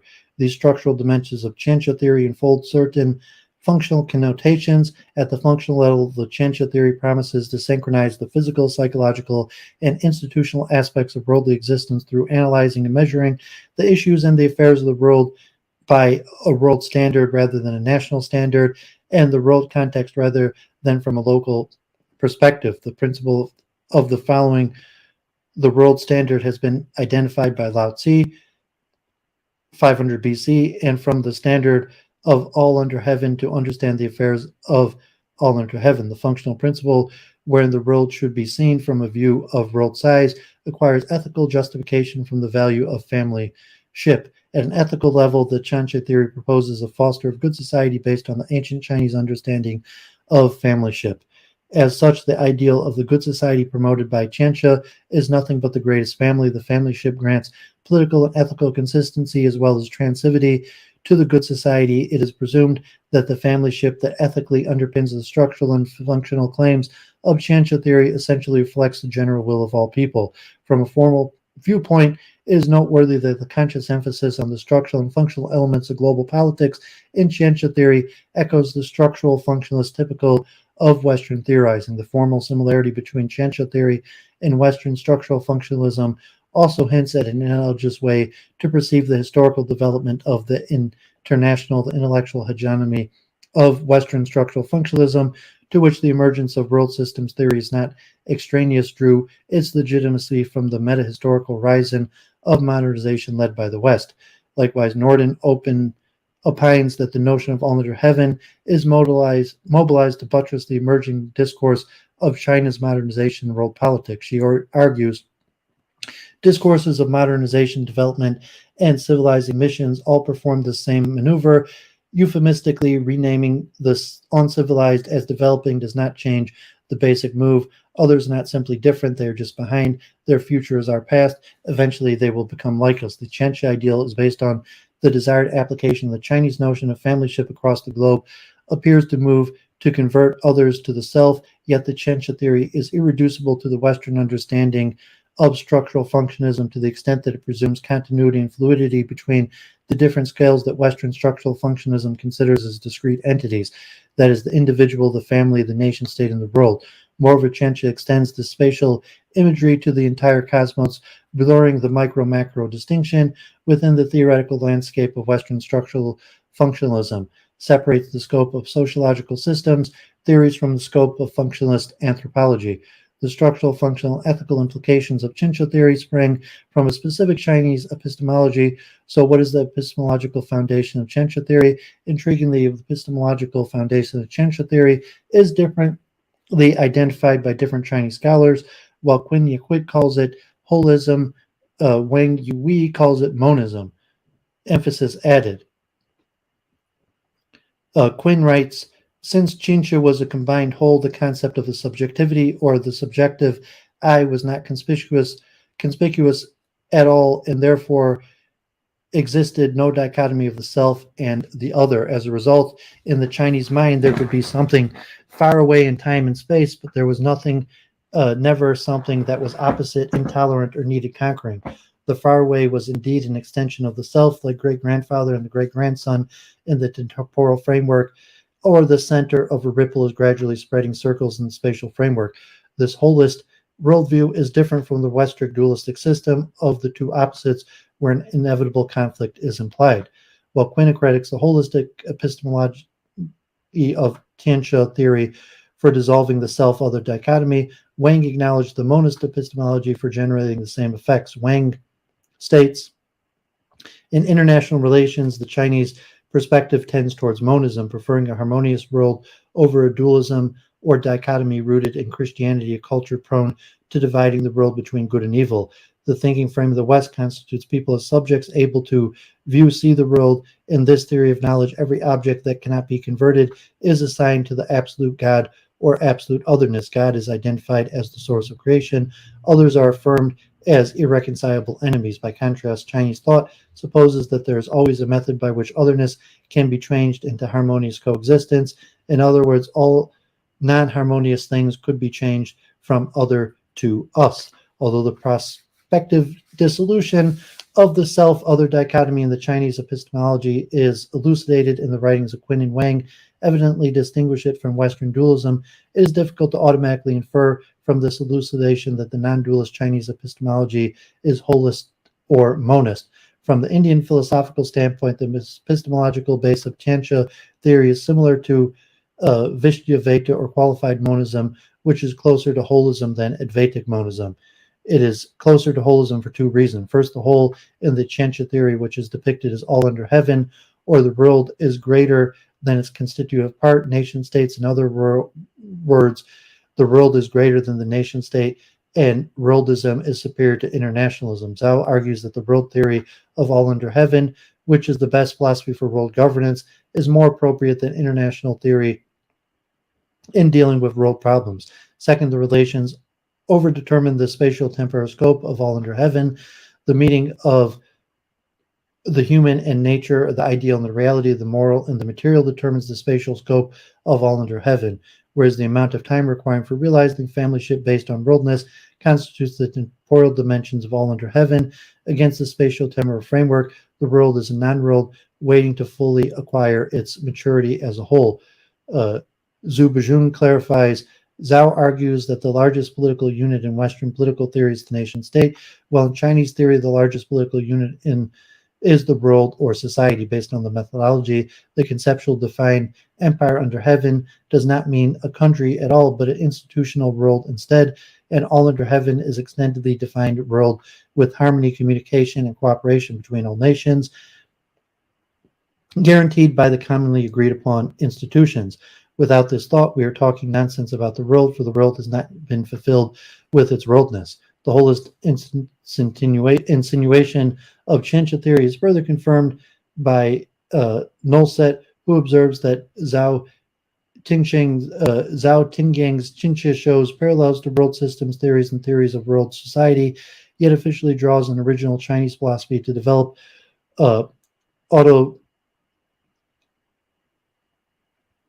Autoshathana's concept as such. The Tianxia theory, with its holist and qualified monist epistemological inclinations, is more non-Western than post-Western, and Advaitic monism as an epistemological resource for theorizing post-Western IR is indisputably distinct from it.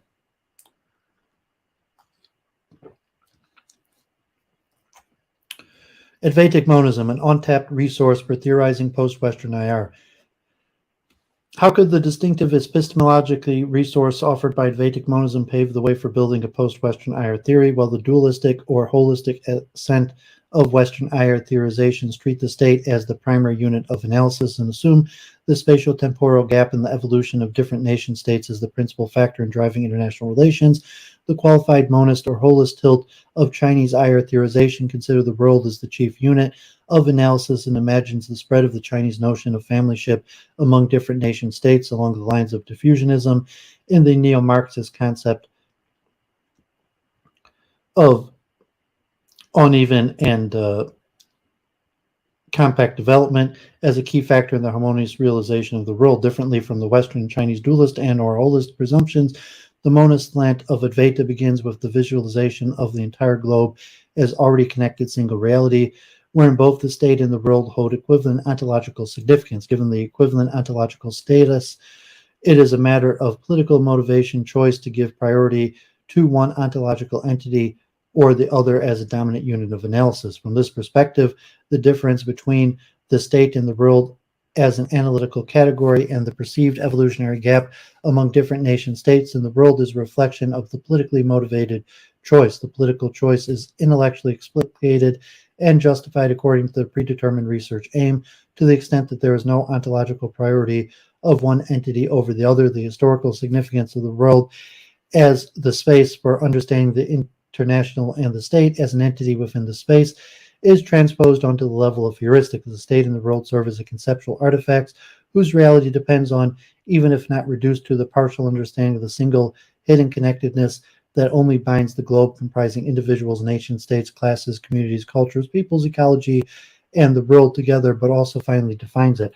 As such, the diverse individuals of nation states constitute sub-realities pertaining to the ultimately connected global reality and to the core nature of sub-realities, and the ultimate reality are not ontologically distinct, despite the fact that they're analytically differentiable, since both the marked with and the manifest in the same single hidden connectedness, unlike the horizontal Westphalian international system organized on the basis of sovereign equality among nation states, or the hierarchy Tianxia system of world order based on a world measure for ethically evaluating nation states. Vedic Monism suggests an ever-transient global system characterized by an unbreakable and irreversible micro-macro linkage on an ontological nexus between diverse individuals, nation states, and the world, thereby problematizing the traditional methodologies of Eurocentric higher theories. The alternative methodological propositions based on Advaitic monism suggest the following preliminary framework for formulating a post-Western higher theory. The globe as a political entity is perpetually connected. The constituents of the globe, individuals, nation states, classes, community, cultures, people, ecology, and the world, are diverse sub-realities essentially pertaining to the same ultimate global reality, single hidden connectedness of, or Brahman. The relations between the constituents of the globe cannot be understood by following a rigid unit of analysis or level of inquiry. Individuals and institutions at any political level, local, international, global, bear the same symptom of connectedness.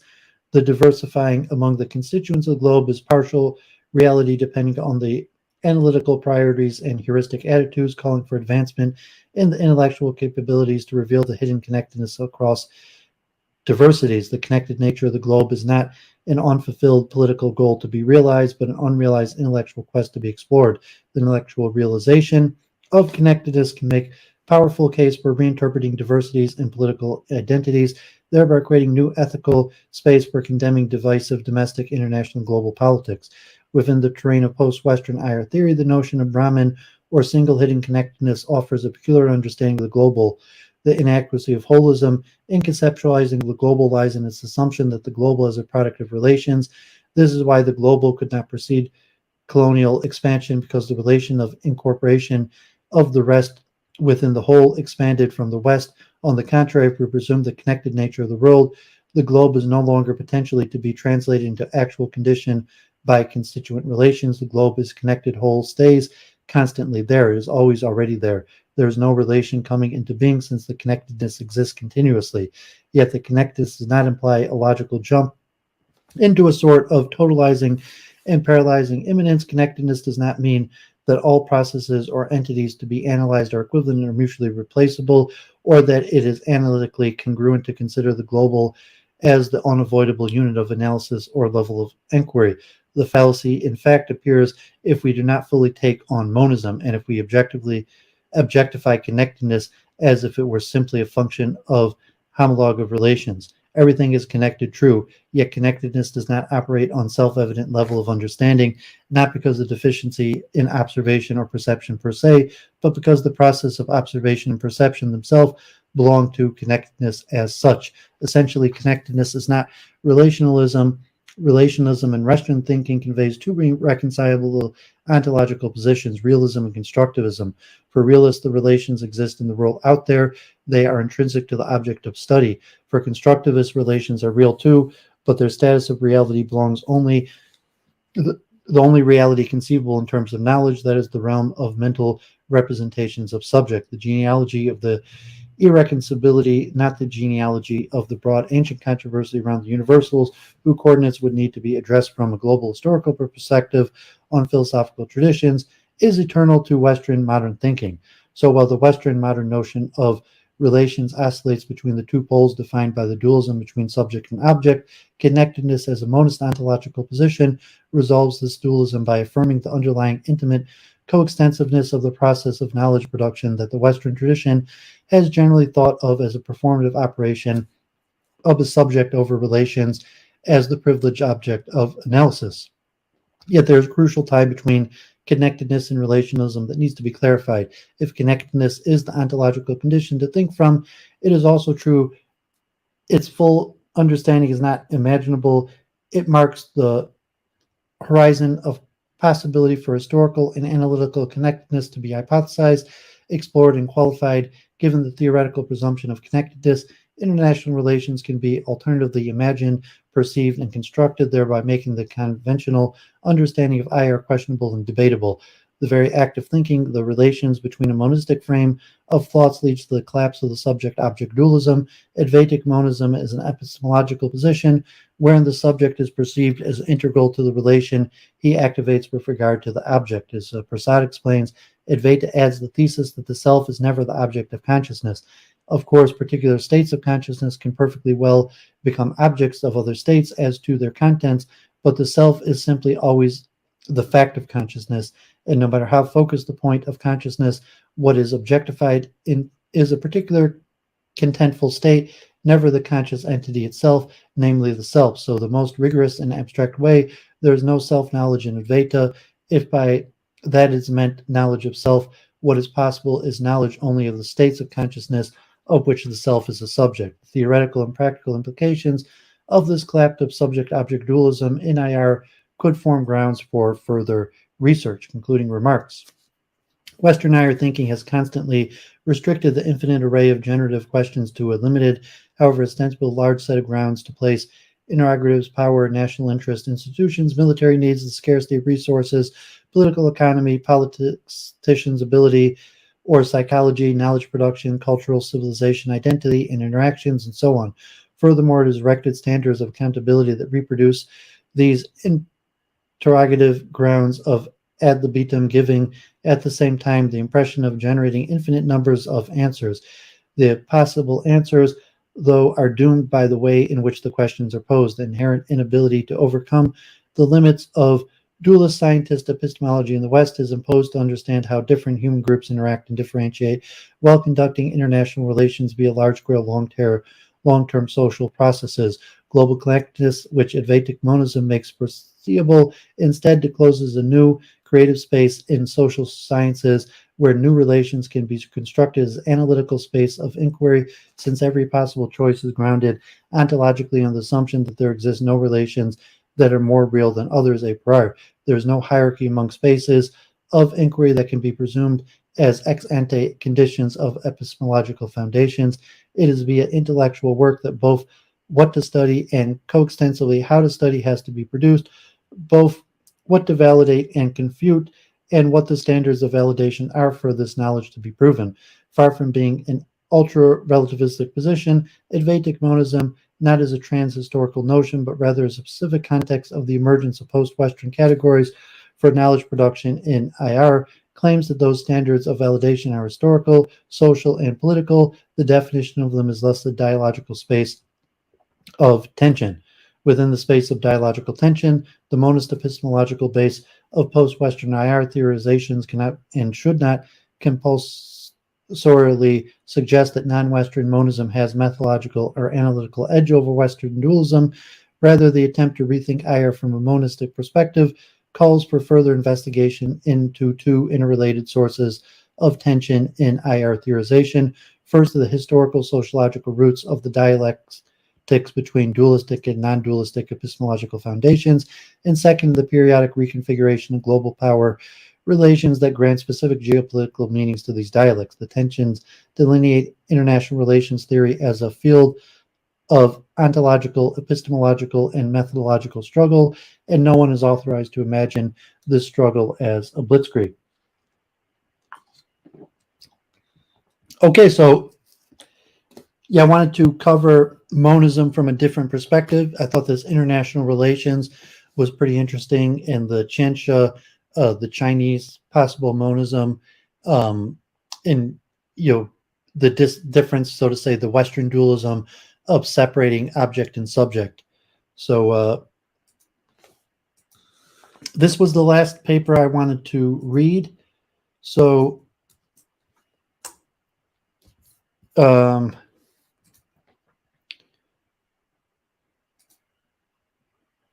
5.5 hours. So good research. Saying that got to really delve and study and break your head over trying to understand this stuff. So God give me strength. I'm still going here. So let's look at Carl Friston and active inference. So the last most modern form of monism. I had Daniel from the Active Inference Institute, and I've watched almost all of their content. So Sentience and the Origins of Consciousness from Cartesian Duality to Markovian Monism.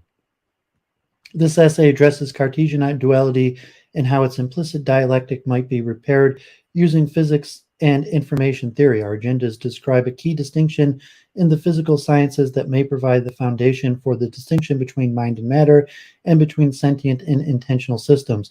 From this perspective, it becomes tenable to talk about the physics of sentience and force that underwrite our beliefs in the sense of probability distributions represented by our internal states, which may ground our mental states and consciousness. We refer to the view of Markovian monism, which entails two claims. Fundamentally, there is only one type of thing and only one type of irreducible property, hence monism. All systems possessing a Markov blanket have properties that are relevant for understanding the mind and consciousness. If such systems have mental properties, then they have them partly by virtue of possessing a Markov blanket. Markovian monism rests upon the information geometry of random dynamic systems. In brief, the information geometry induced in any system whose internal states can be distinguished from external states must acquire dual aspect. This dual aspect concerns the intrinsic information geometry and the probabilistic evolution of internal states and separate extrinsic information geometry of probabilistic beliefs about external states that are parameterized by internal states. We call these intrinsic and extrinsic information geometries respectively. Although these mathematical notions may sound complicated, they're fairly straightforward to handle and may offer a means through which to frame the origins of consciousness.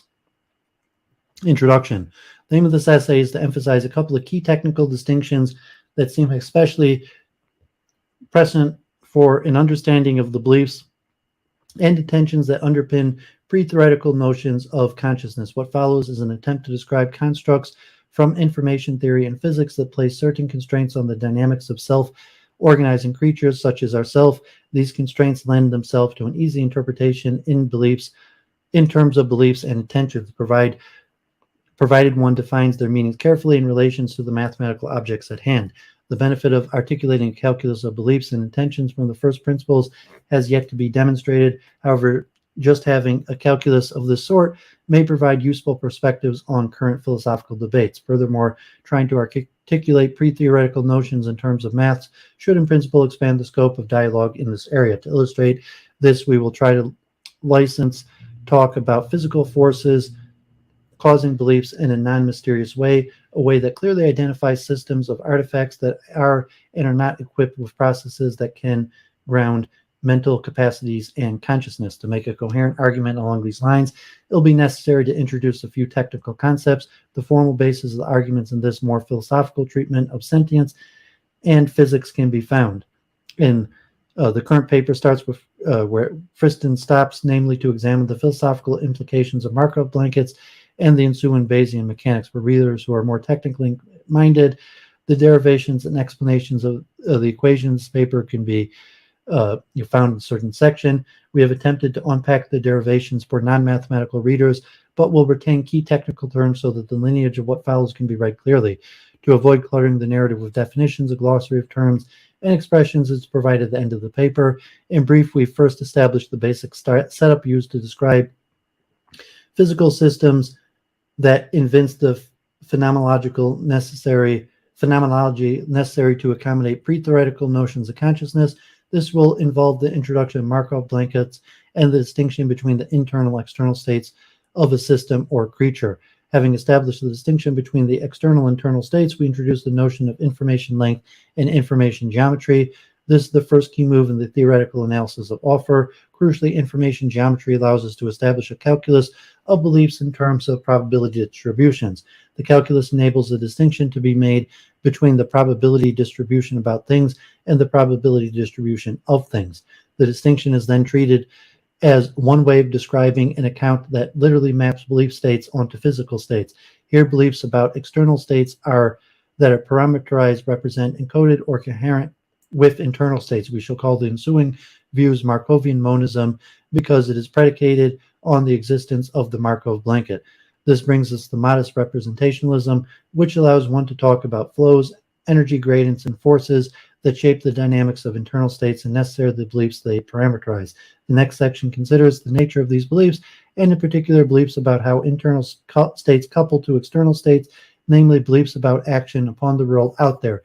To do this formally, we have to look at two distinct ways of describing the dynamics and introduce the notion of trajectories via the path integral formulation.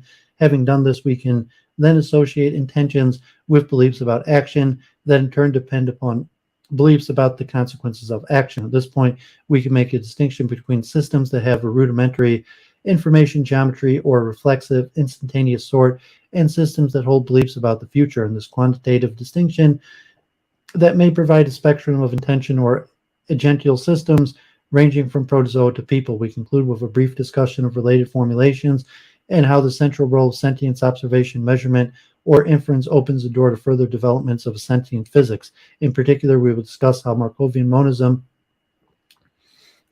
can be interpreted in terms of existing theories regarding the relationship between mind and matter, such as neutral monism and panprotopsychism. The primary target of this paper is sentience. Our use of the word sentience here is the sense of responsive to sensory impressions.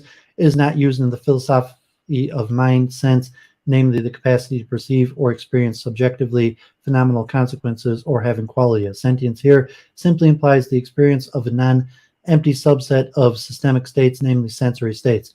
In virtue of the conditions dependencies that define the subset, the internal states are necessarily responsive to sensory states, and thus the dictionary definition is fulfilled. The deeper philosophical issue of sentience speaks to the hard problem of tying down quantitative experience with or subjective experience with the information geometry afforded by Markov blanket construction. We will return to this below. While most of this paper deals with sentience in the sense just specified, it may shed light on the origins of consciousness. First, applying the concept of subjective phenomenological consciousness to a system trivially presupposes that the system can be described from two perspectives. Second, the minimal form of goal-directedness and as-if intentionality that one can ascribe to sentient systems provides conceptual building blocks that ground more high-level concepts such as physical computation, intentionality, and representations, which may be useful to understand the evolutionary transition from non-conscious to conscious organisms and thereby illuminate the origins of consciousness. Markov blankets of self-organization.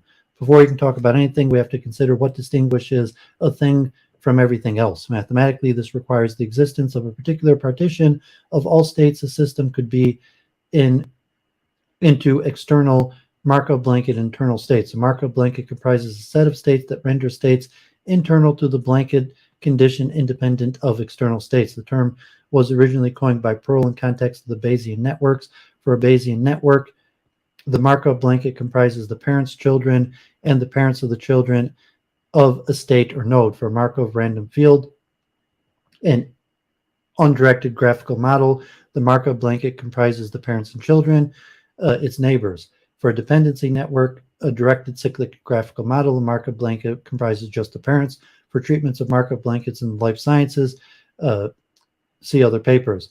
The three-way partition induced by the Markov blanket enables one to distinguish internal and external states via the conditional independence given blanket states. The blanket states themselves can be further partitioned into sensory and active states, where sensory states are not influenced by internal states, and the active states are not influenced by external states. Note that all we have done here is to stipulate define a thing in terms of its internal states and Markov blanket in terms of what does not influence what. The requisite absence of specific influences are precisely those described above, namely internal states and external states only influence each other via the Markov blanket, while sensory states are not influenced by internal states. A similar relation is true with the active and external state.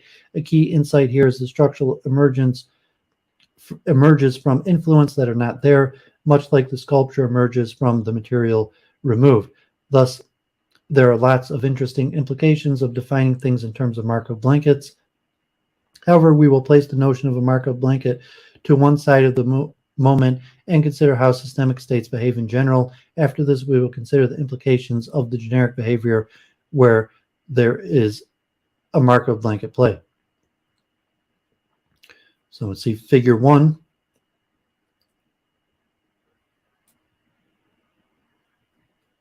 Markov blankets, the schematic illustrates a partition of systematic states into internal states, blue, and the hidden or external states, cyan. They're separated by a Markov blanket comprising sensory, magenta, and active states. The upper panel shows this partition as it would be applied to action and perception in the brain.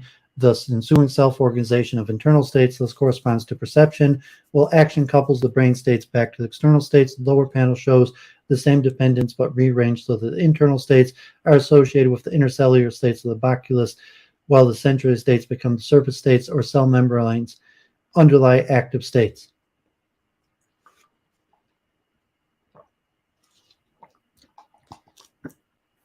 So I'm going to skip the math, encourage people more interested to try to read through this.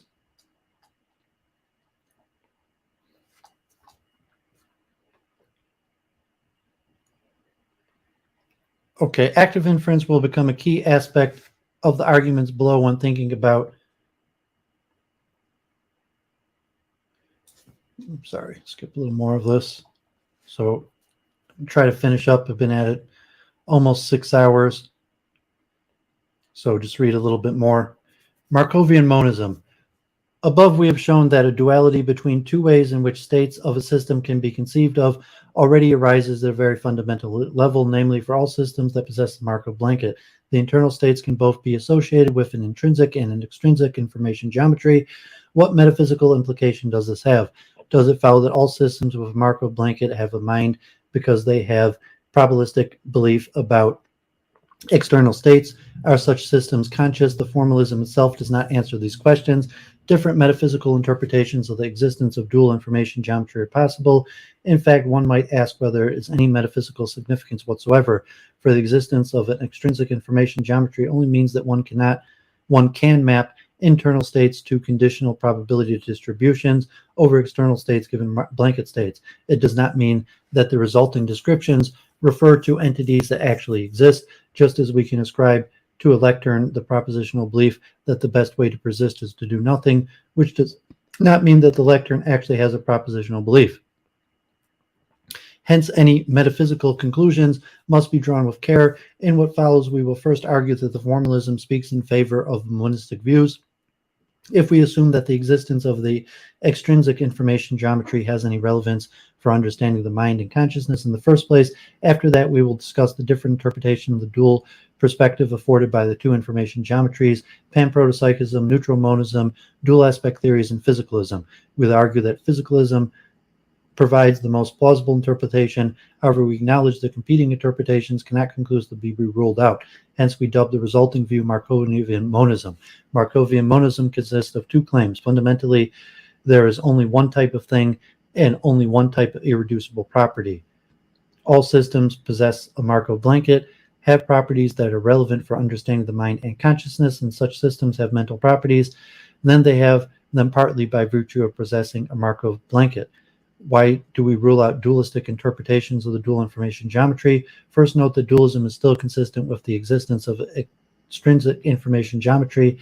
However, consider any properties the system has by virtue of the fact that its internal states encode probability distributions over external states, since the dynamic that can be described with reference to these properties can equivalently be described without regarding the internal states as representations of probability distributions. There is a sense in which both perspectives are reducible to one another. Hence, the dual information geometry itself does not entail property dualism. Therefore, if one believes there are irreducible mental properties, one has to posit them in addition to and largely independently of properties entailed by the existence of intrinsic information geometry. But this means that mental properties will not be instantiated partly by virtue of the existence of the Markov blanket. In other words, dualism is more or less orthogonally to the formal treatment. However, we do believe the existence of an extrinsic information geometry tells us something interesting about the origins of minds and consciousness. Under the assumption that properties entailed by the existence of Markov blankets are relevant to understanding mental properties, we therefore have to reject dualism. This still leaves different metaphysical options open. Markovian monism as pan-protopsychism. According to panpsychism, mental properties are fundamental non-physical properties and are instantiated by all micro-level entities. Hence, the amounts to a form of property dualism, which we ruled out above. Note again that dualism is compatible with the formal treatment presented here, but it would not be an interpretation in which properties entailed by the existence of a Markov blanket have any explanatory relevance to the existence of minds and consciousness, because panpsychism already presupposes mentality as a fundamental part of reality. However, there's a variant of panpsychism, pan-protopsychism, that could in principle be described as a Markovian monism. In short, pan-protopsychism is the view that fundamental entities are proto-conscious, that is, they have certain special properties that are precursors to consciousness and that can collectively constitute consciousness in larger systems. These special non-structural properties are photophenomenal properties that are not identical to microphysical states. Otherwise, even physicalism could be considered as a form of pan-protopsychism.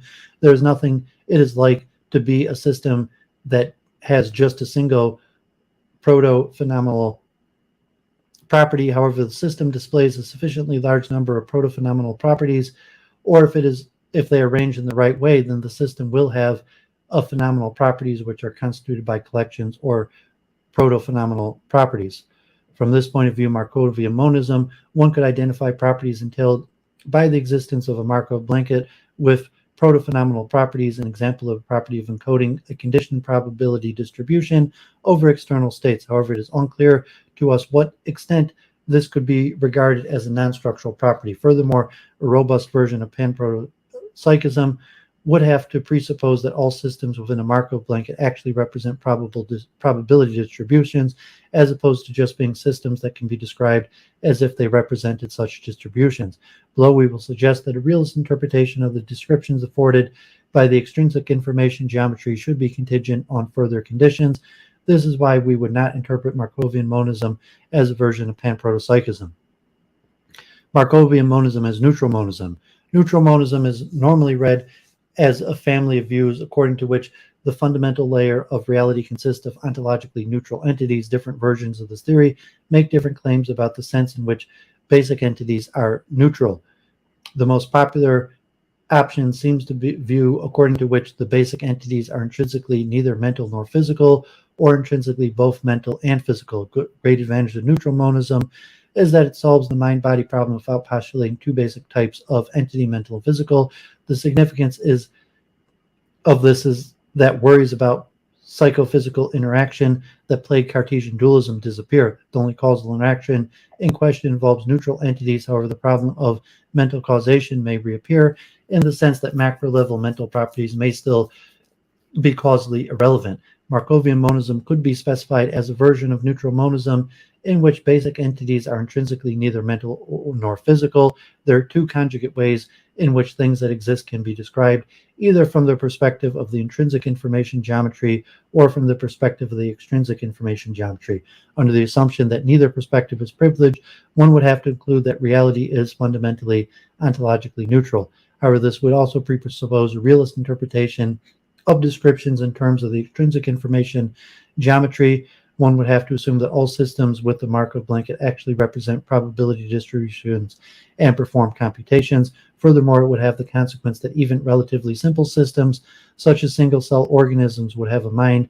For For these reasons, we would not interpret Markovian monism as a version of neutral monism. Markovian monism is dual aspect theory. Dual aspect theory monism is a position that reality has two aspects, a mental and physical aspect. Dual aspect monism is very similar to neutral monism, depending on how it is defined. It may even collapse into neutral monism or into panpsychism. For instance, if dual aspect monism is defined as a view that reality is, at a fundamental level, both physical and mental, then this comes extremely close to the view that basic entities are intrinsically both mental and physical, and hence to a version of neutral monism. Furthermore, if the aspect of dual aspect is interpreted in terms of properties, such that basic entities have both mental and physical properties, then dual aspect theory becomes a form of property dualism, which we ruled out above. There are versions of dual aspect theory that explicitly refrain from defining the dual aspect in terms of property dualism. Markovian monism is similar to dual aspect monism in that it entails that one and the same thing, internal states of a system possessing a Markov blanket, can be viewed from two perspectives. Internal states can either be regarded as states of a random dynamical system, or they can be viewed as the parameters of a probability distribution. In order to count as a dual aspect monism, these two perspectives would have to be mutually irreducible. We are skeptical that this would be a coherent interpretation of the dual information geometry. As with the other two interpretations discussed above, an interpretation in terms of dual aspect monism would presuppose a realistic view on descriptions in terms of the extrinsic information geometry. Furthermore, just as the interpretation in terms of neutral monism, it would entail that single-cell organisms have a mind. In what follows, we will sketch how Markovian monism can ground versions of reductive materialism. The physicalist interpretation of Markovian monism is the one we favor, although admit that other interpretations cannot conclusively be ruled out.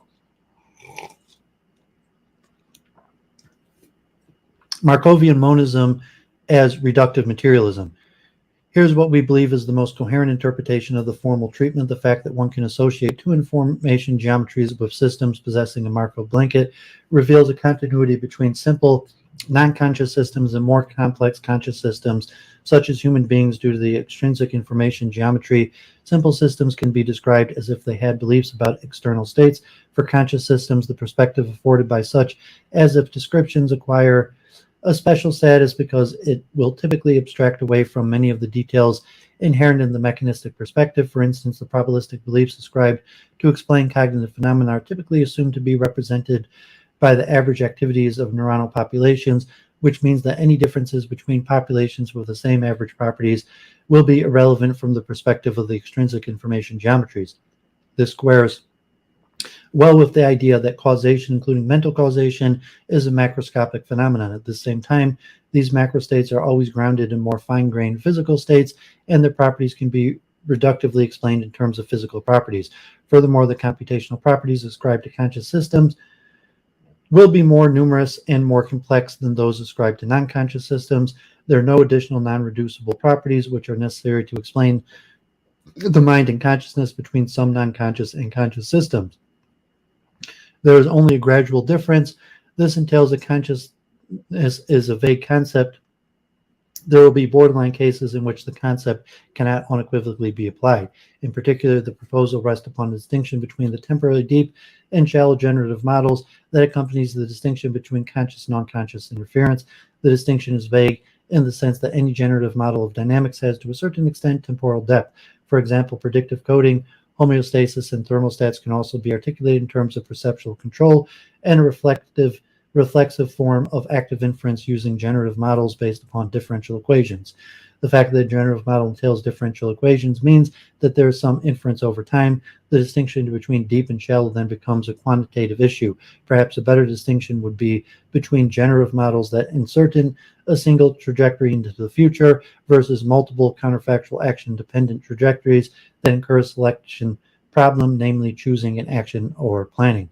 Construing consciousness as a vague concept may even have relevance to the meta-problem of consciousness, the problem of explaining why it seems to many that a physical duplicate of conscious creature could be non-conscious. Although solving the meta problem is not the aim of this paper, we can at least contribute to an explanation. As noted above, our interpretation of Markovian monism entails that there is only a gradual difference between some non-conscious and conscious system, and that consciousness is a vague concept. So when people claim that they can imagine a physical duplicate that is unconscious, they may in fact imagine not a complete duplicate, but a system that differs in seemingly non-significant ways from a conscious system. As an analogy, consider a heap of sand. A heap of sand is constituted by grains of sand, but one could object a heap of sand cannot be just a collection of grains of sand, because I can imagine a collection of grains of sand, say 3 grains, that does not count as a heap. Hence, there seems to be a crucial difference between collections of grains of sands and heaps of sand. Just adding a grain of sand to something that is not a heap does not turn it into a heap. Similar, just adding a bit more structure and function to a non-conscious system does not turn it into a conscious system.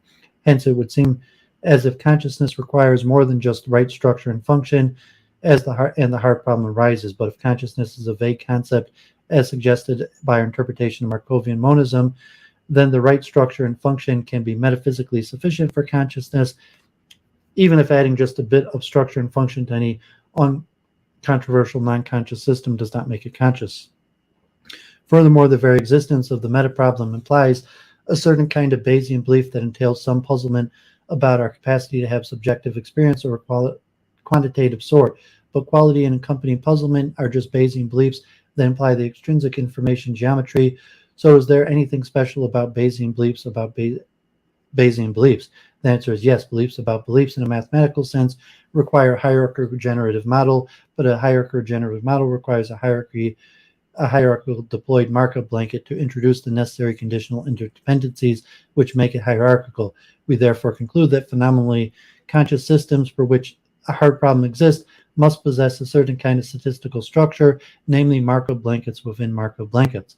Although we believe that there is only gradual differences between non-conscious and conscious systems, if one merely considers the probabilistic beliefs that can be ascribed to such systems, there are still categorical differences that can be described in terms of more high-level properties such as intentionality and computation. Not only does this not imply a phase transition between unconscious and conscious systems, in particular, one can make a threefold distinction between systems that behave only as if they implemented computations over probabilistic belief systems for which the computational stance provides added explanatory value, and systems that can usefully be described as not only computational but also as representational systems. While not speaking against the continuity between life and mind, this threefold distinction could be used to establish the discontinuity between life and consciousness, specifying the difference between these systems would require defending a particular account of computation, which is beyond the scope of this paper. The steps from one system to the other, from a computational to a representational system, requires ascribing content to the internal states of a system. Representationalist interpretations of the free energy principle refer to computations that are implemented by systems that minimize free energy. Such computations are defined with respect to the exact types of probabilistic beliefs encoded by systems with an extrinsic information geometry. Although Markovian monism, interpreted as a form of reductive materialism, is not a theory of consciousness, it refers to properties that may ground mental properties, including phenomenal properties.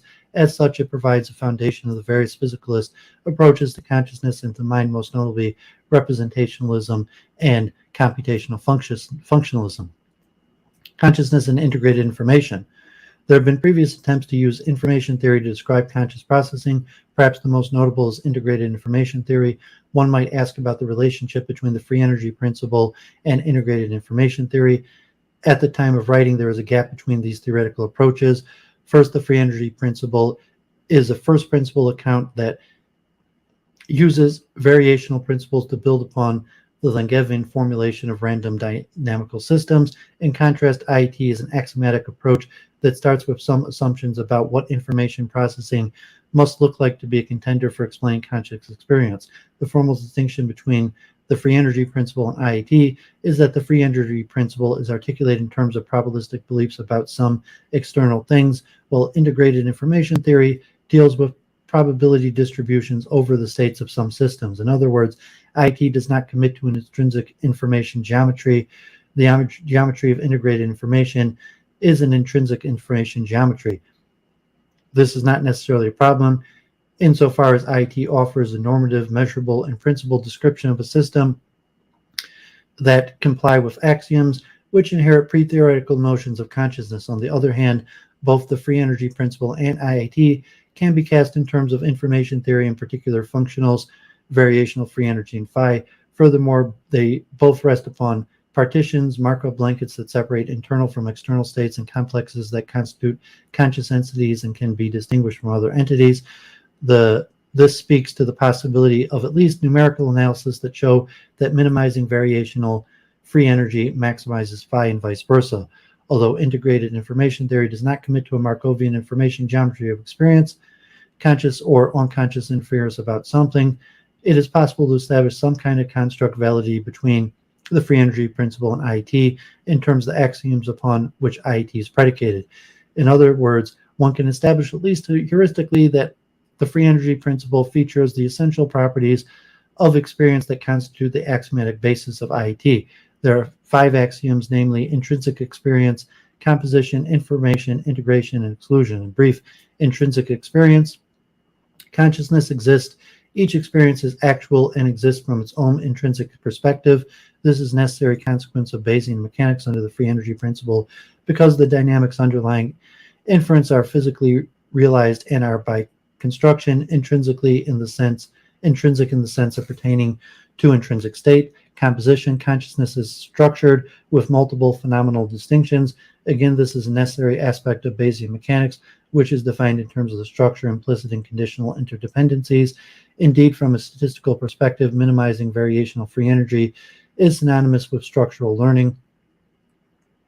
Information, consciousness is unique. Each experience is the particular way it is, thereby differing from other possible experiences. Differentiation, again, this is a fundament of Bayesian mechanics under the free energy principle, in the sense that any information geometry implies a particular point of statistical manifold or internal or intrinsic states, maps to the particular probability of belief state with phenomenal support, an extrinsic belief distribution over external states. Integration, consciousness is unified. Each experience is irreducible to disjoint subsets of phenomenal distinctions. Integration, again, this is a necessary aspect of the information geometry that underwrites the free energy principle. This follows because for each point in the internal statistical manifold, there is a single probabilistic belief variational density. In other words, although this density could be very high dimensional, it is just probabilistic belief that cannot be dissembled or reduced. Another aspect of the axiom of integration is that every part of the system has both causes and effects within the rest of the system. This is true for systems possessing a Markov blanket because the gradient flow of internal states and associating belief updating are by definition conditionally dependent. Exclusion, consciousness is definite. Each experience is characterized by what is neither less nor more than and flows at the speed it flows, neither faster nor slower. Again, this is a necessary consequence of the density dynamics that underwrite the free energy principle. In other words, flows on the extrinsic statistical manifold are unique and entail particular probabilistic beliefs about external states, precise beliefs about being in a particular external state, but not another. Furthermore, each probabilistic belief has its own sufficient statistics that exclude the possibility of other sufficient statistics. For example, beliefs about my temperature can be stipulated with an expectation that my temperature is such and such. This precludes the possibility that I expect to my temperature to be anything else. In contrast to the exclusion axiom, however, the existence of the Markov blanket at one spatial temporal scale does not exclude the existence of nested Markov blankets at another spatial temporal scales. In summary, on the informal review, the information geometry and density dynamics implied by Markov blankets appears to possess the qualities or conform to the essential criteria that constitute the axiomatic basis of integrated information theory. The important result of this section from our perspective is that at least some properties associated with consciousness are already entailed by Bayesian mechanics under the free energy principle. This supports the speculative hypothesis that adding further constraints on generative models entailed by systems possessing a Markov blanket might enable us to say which systems are conscious and which are not. Unconscious systems do not perform active inference in a way that entails a characteristic features of consciousness are instantiated whereas conscious systems do, specifying the constraints of generative models that underpin active inference of the sort that entails characteristic features of consciousness can lead to a unitary concept of consciousness as opposed to a bundle of feature descriptions. In other words, a sufficiently specified sort of active inference may describe computational processes that account for clusters or features that are characteristic for consciousness and thereby show why these features cluster together. Information geometry and altered states of consciousness. To recap the information geometry above and attending free energy principle rest upon a separation of external from internal states by blanket states. This move is crucial for elaborating of physics of sentience, in which physical dynamics entail probabilistic beliefs about something. In this sense, it takes us beyond existing formalisms in the physical and philosophical sciences, revealing some key issues. For example, quantum treatments generally rely on some specification of Schrodinger potential, but where did this potential come from? Similarly, for statistical thermodynamics, where did the heat bath thermal reservoir come from, and what contains the heat bath? In short, there would be no quantum or statistical mechanism in the absence of the Markov blankets, Schrodinger potentials, and heat baths. The same question can be posed to things like integrated information theory. What is the information about in the absence of a Markovian belief-based information geometry? What principles explain the emergence and maintenance of partitions induced by complexes? The point here is that a Markovian monism or information geometry necessarily requires the notion of duality and conjugacy, here afforded by the Markov blanket. On this reading of self-evidencing to non-equilibrium steady state, some pressing questions arise. For example, what would happen if the internal and external states were statistically sequestered? In other words, if there was a sentient physics for isolated systems, such as those considered in statistical mechanics, from a neurobiological perspective, this speaks to altered states of consciousness, then sure with physiological or pharmacological quenching of blanket states. There are many examples that we could pursue here, including states of consciousness associated with psychedelic and psychomimetic drugs, or indeed the false inference associated with psychopathology, hallucinations, or delusions. However, we focus on the canonical example, namely sleep and dreaming. So what does sleep or physiologists tell us about conscious or unconscious inference? If for simplicity we assume that the state of sleep corresponds to a sequestering of eternal states from the blanket states, we have an interesting preparation of neuronal systems that is temporary and repeatedly isolated from the sensorium. This simplification is easily sustained by many neurophysiological and neurochemical aspects of sleep physiology. For us, the key question is what happens to Markovian information geometry and Bayesian mechanics of the internal neuronal states. At first glance, the notion of self-evidencing as an explanation for the internal dynamics simply goes away. This is because the Lyapunov or potential function driving dynamic ceases to exist in the absence of blanket states. Technically, the gradients that underwent the gradient flows disappear. However, at non-equilibrium steady states, periods of disconnection from blanket states must themselves be transient and repetitive, be part of the itinerant dynamics that have a pullback attractor. This means Bayesian mechanics must still apply even during the suspension of any coupling with blanket states.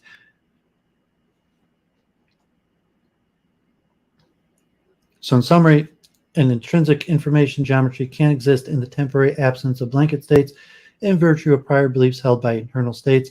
These prior beliefs underwrite proto-consciousness and are necessary to generate virtual or fricative realities. In states such as dreaming, there are many fascinating issues here. For example, the complexity term in the free energy function above provides a compelling metaphor to the housekeeping that we enjoy during sleep. The complexity minimization itself has formal links with both machine learning and universal computation, and physiological in the form of synaptic homeostasis. Conclusion. In conclusion, we have rehearsed some of the cornerstones of statistical physics and information theory to show how the very existence of things, Markov blankets, necessarily induces an information geometry with two aspects. First, the dynamics of physical internal states of any sentient particle or creature is equipped with information geometry in terms of time-dependent changes and probability distributions over internal states. We have called this an intrinsic information geometry. At the same time, there is a conjugate information geometry, which pertains to probability densities over external states parameterized by internal states. We have called this an extrinsic information geometry because it predicated upon probabilistic beliefs about external states. Crucially, the two are formally and fundamentally linked in that the dynamics of internal states can always be expressed as a gradient flow or a variational free energy function of belief proto-phenomenal states. This construction is entirely consistent with forces cast in terms of stochastic thermodynamics with the appropriate constant of proportionality, Boltzmann's constant in the temperature. Second, we have considered the time it takes for a particle or creature to return to its attracting manifold non-equilibrium steady state from an initial state when treated in the form of a path integral fluctuation theorem. This temporal aspect may distinguish among different kinds of creatures depending on how deeply their generative model entailed by internal states considers the future counterfactual depth. This is functionally equivalent to the temporal depth or extent of policies, namely courses of action, and internally consistent with the notion of planning as inference. Another technical formulation of information processing that is closely related to information geometry is the use of gauge theory, the celebrated theory of general relativity. Our own work in this area focused on the gauge theories associated with information geometry in the Fisher information metric. Recall the Fisher information metric that equips the belief space of a statistical manifold, here afforded by internal states, with a geometry has a number of revealing interpretations. First, the Fisher information metric is simply the curvature of the variational free energy as one moves on the internal statistical manifold. This is the same as the conditional precision or confidence placed in beliefs about external states. From a psychological perspective, the curvature of precision plays a key role in predictive processing. The Bayesian brain accounts of attentional selection and a particularly important role in interoceptive inference. We emphasize the seamless connection from gauge theories through information geometry and variational inferences to precision for a special reason. The central role of precision and confidence in mediating consciousness is exactly the endpoint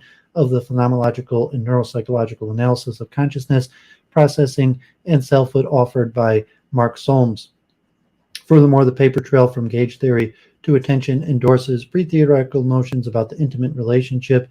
One could develop this story even further in terms of predictive processing or precision per se, and how this may underwrite mental action in the sense of agency. In terms of the philosophy of science, perhaps the most tenable way of treating dual aspect information geometry is under structural realism.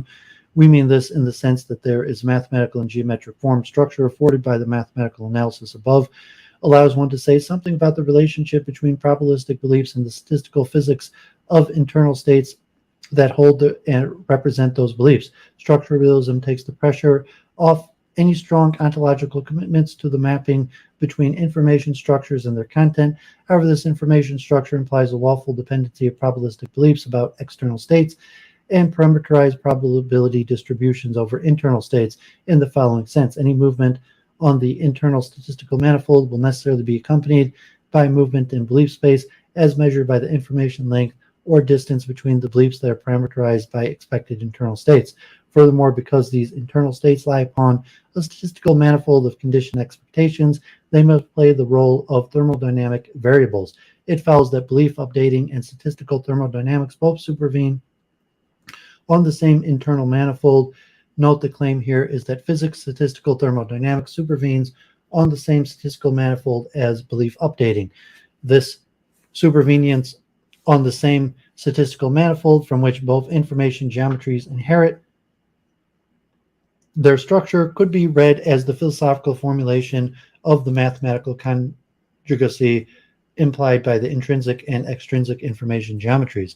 In terms of the ontological commitments beyond the structural realism argument, any claims would have to be argued much more carefully. It is tenable to associate physics in the sense of quantum statistical or classical mechanics with the intrinsic information geometry. Indeed, this is common parlance in statistical physics. The more delicate issue arises in terms of commitment to or interpretation of the second intrinsic sort of information geometry that underwrites Bayesian mechanics. One could avoid any strong ontological commitments here and simply note that should there be any philosophical sentience in play, they are more likely to be an attribute of belief updating and therefore part of the Bayesian mechanics. We have approached this issue by suggesting Markovian monism entails a gradual difference between non-conscious and conscious entities and this sense consciousness is a vague concept. Okay, so a lot of reading today. You appreciate Orfeo, anyone that stuck through and watched this. Because I've been going so long, I'm probably just going to end very quickly, over 6 hours, and got to get to sleep and got to catch my breath, and I got to say my nightly prayers. Log B'Omer is tomorrow. The 33rd day of the Omer, Rabbi Shimon Bar Yochai. So you celebrate that, enjoy the Log B'Omer celebration. Next week, I might try to talk about David Bohm and Kabbalah, and I'll recap what I did this week. Just because, I wanted to get all this information out there, and it's a little bit of like information overflow, and you have to process it. And so I'll go over tomorrow, I'll listen through in 2-speed, and so just a lot of information. I wanted to do this deep dive in monism, and you see like a whole plethora of fields where monism is applicable, from quantum physics, psychology, the hard problem of consciousness. We saw international relations, theology, and the history. And so I'm going to continue my research into monism. I still want to write the paper, but I figured I would just throw out a whole bunch of stuff today. Week in review, deep dive into monism. Hope some of you enjoyed this and gain from it. Leave comments. I'll try to timestamp it within the next few days, and look forward to continuing research. On Wednesday, there's the Small Business Expo in Detroit. I'll probably try to stream from there. Thursday, I'm going to continue with Michael, the introduction to Jewish prayer, and we will do the Shemona Esrei Amida. And that's my only plans, like maybe Amy or Luke Ford or something like that. It's possible I'll appear on more streams, but like as of now, just week in review and the continued research. So appreciate everyone who tuned in. Hope people gain from this, and God bless. Have a great night. Have a meaningful Log B'Omer, the merit of Rabbi Shimon Bar Yochai. And next week I'll try to talk about Kabbalism and Kabbalah as a monistic system. But we'll see what tunes in. So God bless. Have a great week, everyone.